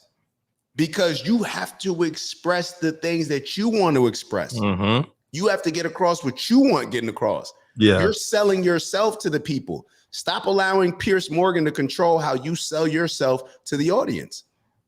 Yeah. Can he make it hard? Absolutely. But what? It doesn't matter. So I find it very convenient that topic was not brushed and touched upon, which makes me think, is he trying to change his? Is he working towards moving in a more politically correct place? So this was his first step on maybe what they would classify cleaning up his brand. I don't know. It's on the table. I'm just open for the discussion. It could get real Matt Walshy out here. I tell you that. It could get real Matt Walshy out here where Nick pretty much Matt Walsh is, in a lot of ways, and I don't even want to compare the two for a bunch of different reasons. But Matt Walsh is Nick Fuentes, who doesn't speak about Israel. Everything else. Walsh is you know what I'm saying? Okay. He gonna talk about the Muslims, Dearborn, Michigan, the Somalis, and all this other stuff, but just won't mention anything about Israel. Is Nick looking at it like, I mean, you know, like I've talked about this issue for long enough, you know. I don't know. I don't know. He got me guessing. I don't, and that's the point. You can't have us thinking this type of stuff. Mm-hmm. You can't have us thinking this type of stuff. All right, so should we do the breath work? So for people that are not familiar with the show, and first and foremost, roll that beautiful bean. Shout out to you again. He said, "OG, my new favorite Australian Israeli." So now I'm Australian and Israeli YouTuber. I'm an Israelite, not to be confused with the people that are not. Let me stop. Different combo. Different combo. Yeah. All right. So on a serious note, for everybody that watches, please do us a favor actually and like, because the actual most important part of the show is getting ready to occur. Even though obviously we just been on here for it's almost 7 minutes. We're gonna make 7 minutes. But I do want to stress the importance of what we do at the end of every show, which is our breathing exercise. Shout out to our big bro Steve. He introduced us to this box breathing technique. It's been very helpful for me. BK, I'm sure it's been helpful for you. It's just something that we don't necessarily think about. It allows us to meditate, manifest, or just clear our minds, get our breath work in, lower that blood pressure, get more of a calm outlook on things, put ourselves a bit more at peace, especially when we're discussing these topics that obviously can be, you know, radical topics, you know, us going back and forth, sharing our opinions. But ultimately, I want us to make sure that we are simply, keeping the main thing the main thing. That's what BK always says, keeping the main thing the main thing. And I think the main thing is what Steve, Finn, and a lot of others say, which is, I think Steve said it, uniting on truth. So, you know, that's what, you know, that's the main thing. So when Finn is sharing the Marcus Aurelius quotes, when Steve is sharing the just as eloquent Steve post, I think the main takeaway is that, hey, how can we create a better place for humanity? How can we create a more of an American first approach from the standpoint of America not getting in everybody else's stuff? And we're supposed to be talking about breathing. Let me dial it down a little bit. We're getting ready to do our box breathing, which is a 4-second inhale in which we are intentionally focused on every breath like that we're inhaling. Every piece of it is inhaling some type of positive energy. All right. We want to be real intentional when it comes to that. And then we're going to do a 4-second hold. So 4-second inhale, 4-second hold, 4-second exhale, in which we're getting rid of all the negative energy, any thoughts, limiting anything, any challenges, anything that may be on your mind that you just want to let go of it intentionally with that exhale. And then we're going to do a 4-second hold, and then we'll do 4 cycles of that. Maya's so kind. She's ordering me food. Let me make sure. No, there's a double patty or a bacon cheeseburger. Is there bacon on both? Okay. No. Vegan. Oh, yeah. Vegan. Come on, bub. Give me the double patty with bacon, like with the vegan bacon. Like, come on, figure it out, baby. Figure it out. All right, breathing. If you're in a safe place, please close your eyes. And definitely on your way out, if you're leaving early before the breathing, subscribe. Yeah. We definitely want the community right back to the intensity and the direction it was yesterday. So even if you're going back or you're aside listening, if you haven't subscribed, make sure to go ahead and click on there. We don't want to lose contact with you. Set the notifications, and y'all have a great day. We'll be right back at it tomorrow morning. So to the breathing we go. Very, very appreciate you, brother. Appreciate you. So now we'll begin our breathing. Remember, if you're in a safe place, close your eyes. Let's be very intentional. Let's take this seriously. So 4-second inhale. Ready? Begin.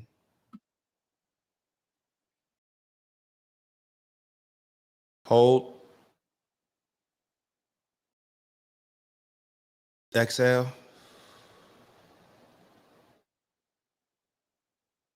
Hold. Inhale positive energy. Hold. Exhale. Hold.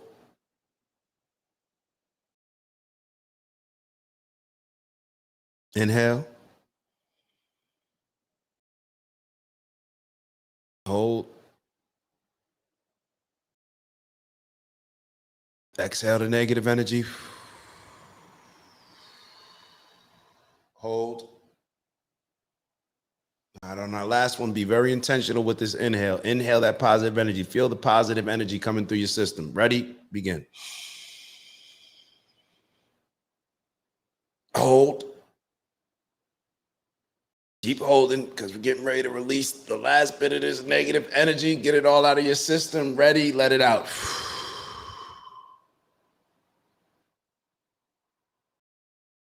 Hold.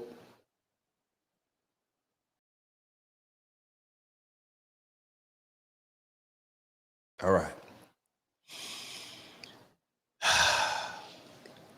I'm spent, bro, but I'm amped at the same time. It's like I need some food, but I really want to low key. I feel like we moving into this is like real streaming. Like This just is set up the that camera and just live life. It's a little different doing the show, man. Yeah.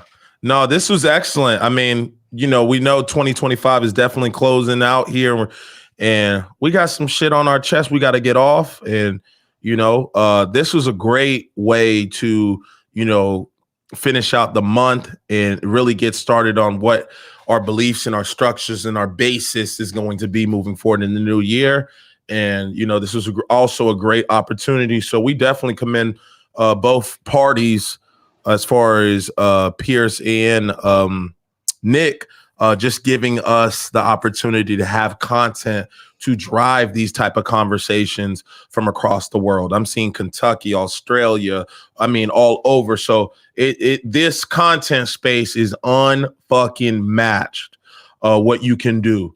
And so we definitely appreciate all the people that are involved in communicating the chat. But, definitely super, super appreciate the ones that are also willing to monetarily support us.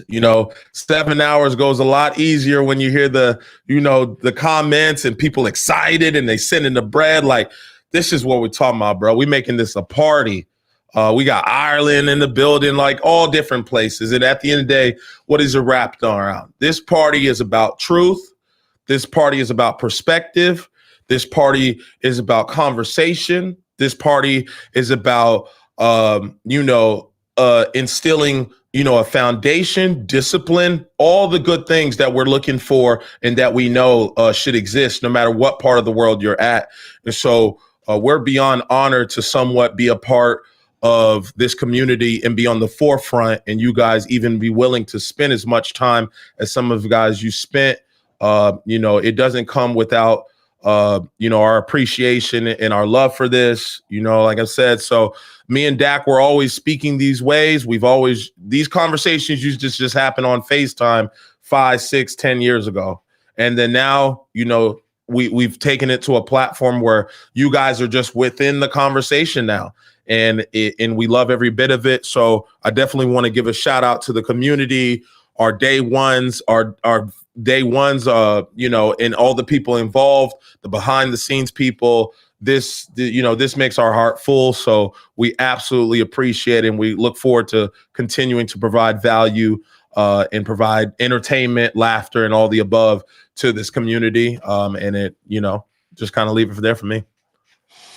Yeah, man. Y'all show love. Let us know where you tapping in from in the chat. That definitely gets us. And when I see all these different, countries and states, and then I get to circle back and see Murph from Florida, and I'm like, yeah, we right up the street. Where you at in Florida? Well, I'm probably right down the street. But depending on where you are. But yeah, this is something that we are very grateful of. These are the conversations that we have on a regular basis. What's funny about it is some of our best combos are not even on here. Like even yesterday, we spent the whole day talking about this interview to the point where it's like, yeah, we gotta hold off. We gotta talk about this on the show tomorrow. But this is just what we're excited about, and we appreciate y'all having that same energy. And I think that's what happens when it comes to energy. I think that energies align and energies attract, and there's certain things that there's a reason why we're all here. So let's just continue to build on it. And that's all I have. And I want to make sure that I'm also I want to highlight some of the things that, we always finish off with the wise words from our big homie. So Steve wrote, rather than love, rather than fame, rather than money, give me truth. I love that. Shout out to Finn. Finn wrote, a community's true strength isn't in numbers, but in people who show up, stand together, and carry each other through the fire. Strength, honor, and love. Definitely appreciate that. Storm the Pitbull, thank you, lads. Appreciate you as well. Shout out to Unk, always giving us that Unk energy that we know can't be replaced. May the value of your self-worth go up in value by 1,000,000,000% the next time that we may meet each other. May the universe protect and keep you always. Understand it. Keep you always. Understand it. Winning is a choice. Losing is. I'm glad that you didn't write anything after that, because losing is not an option. It's not an option. We only do lessons. We don't do losses. All right. It is only a loss when we quit. So on that note, Anthony's tapping in from Nigeria. Oh, snap. I have a lot of money locked in a bank account. Well, bro, let's talk. Maybe I could help, you uncover that money for a certain percentage. Like, we could talk, man. We could talk. You got to admit that is kind of crazy saying you from Nigeria and then saying you got I'm in Miami. I'm just saying I'm back and forth between Miami and New York. You set yourself up for that one, but no, I'm just joking. People probably like, what is he talking about? If you know, you know. Love y'all, man. Appreciate y'all, and we'll see y'all tomorrow at 8 a.m. Peace.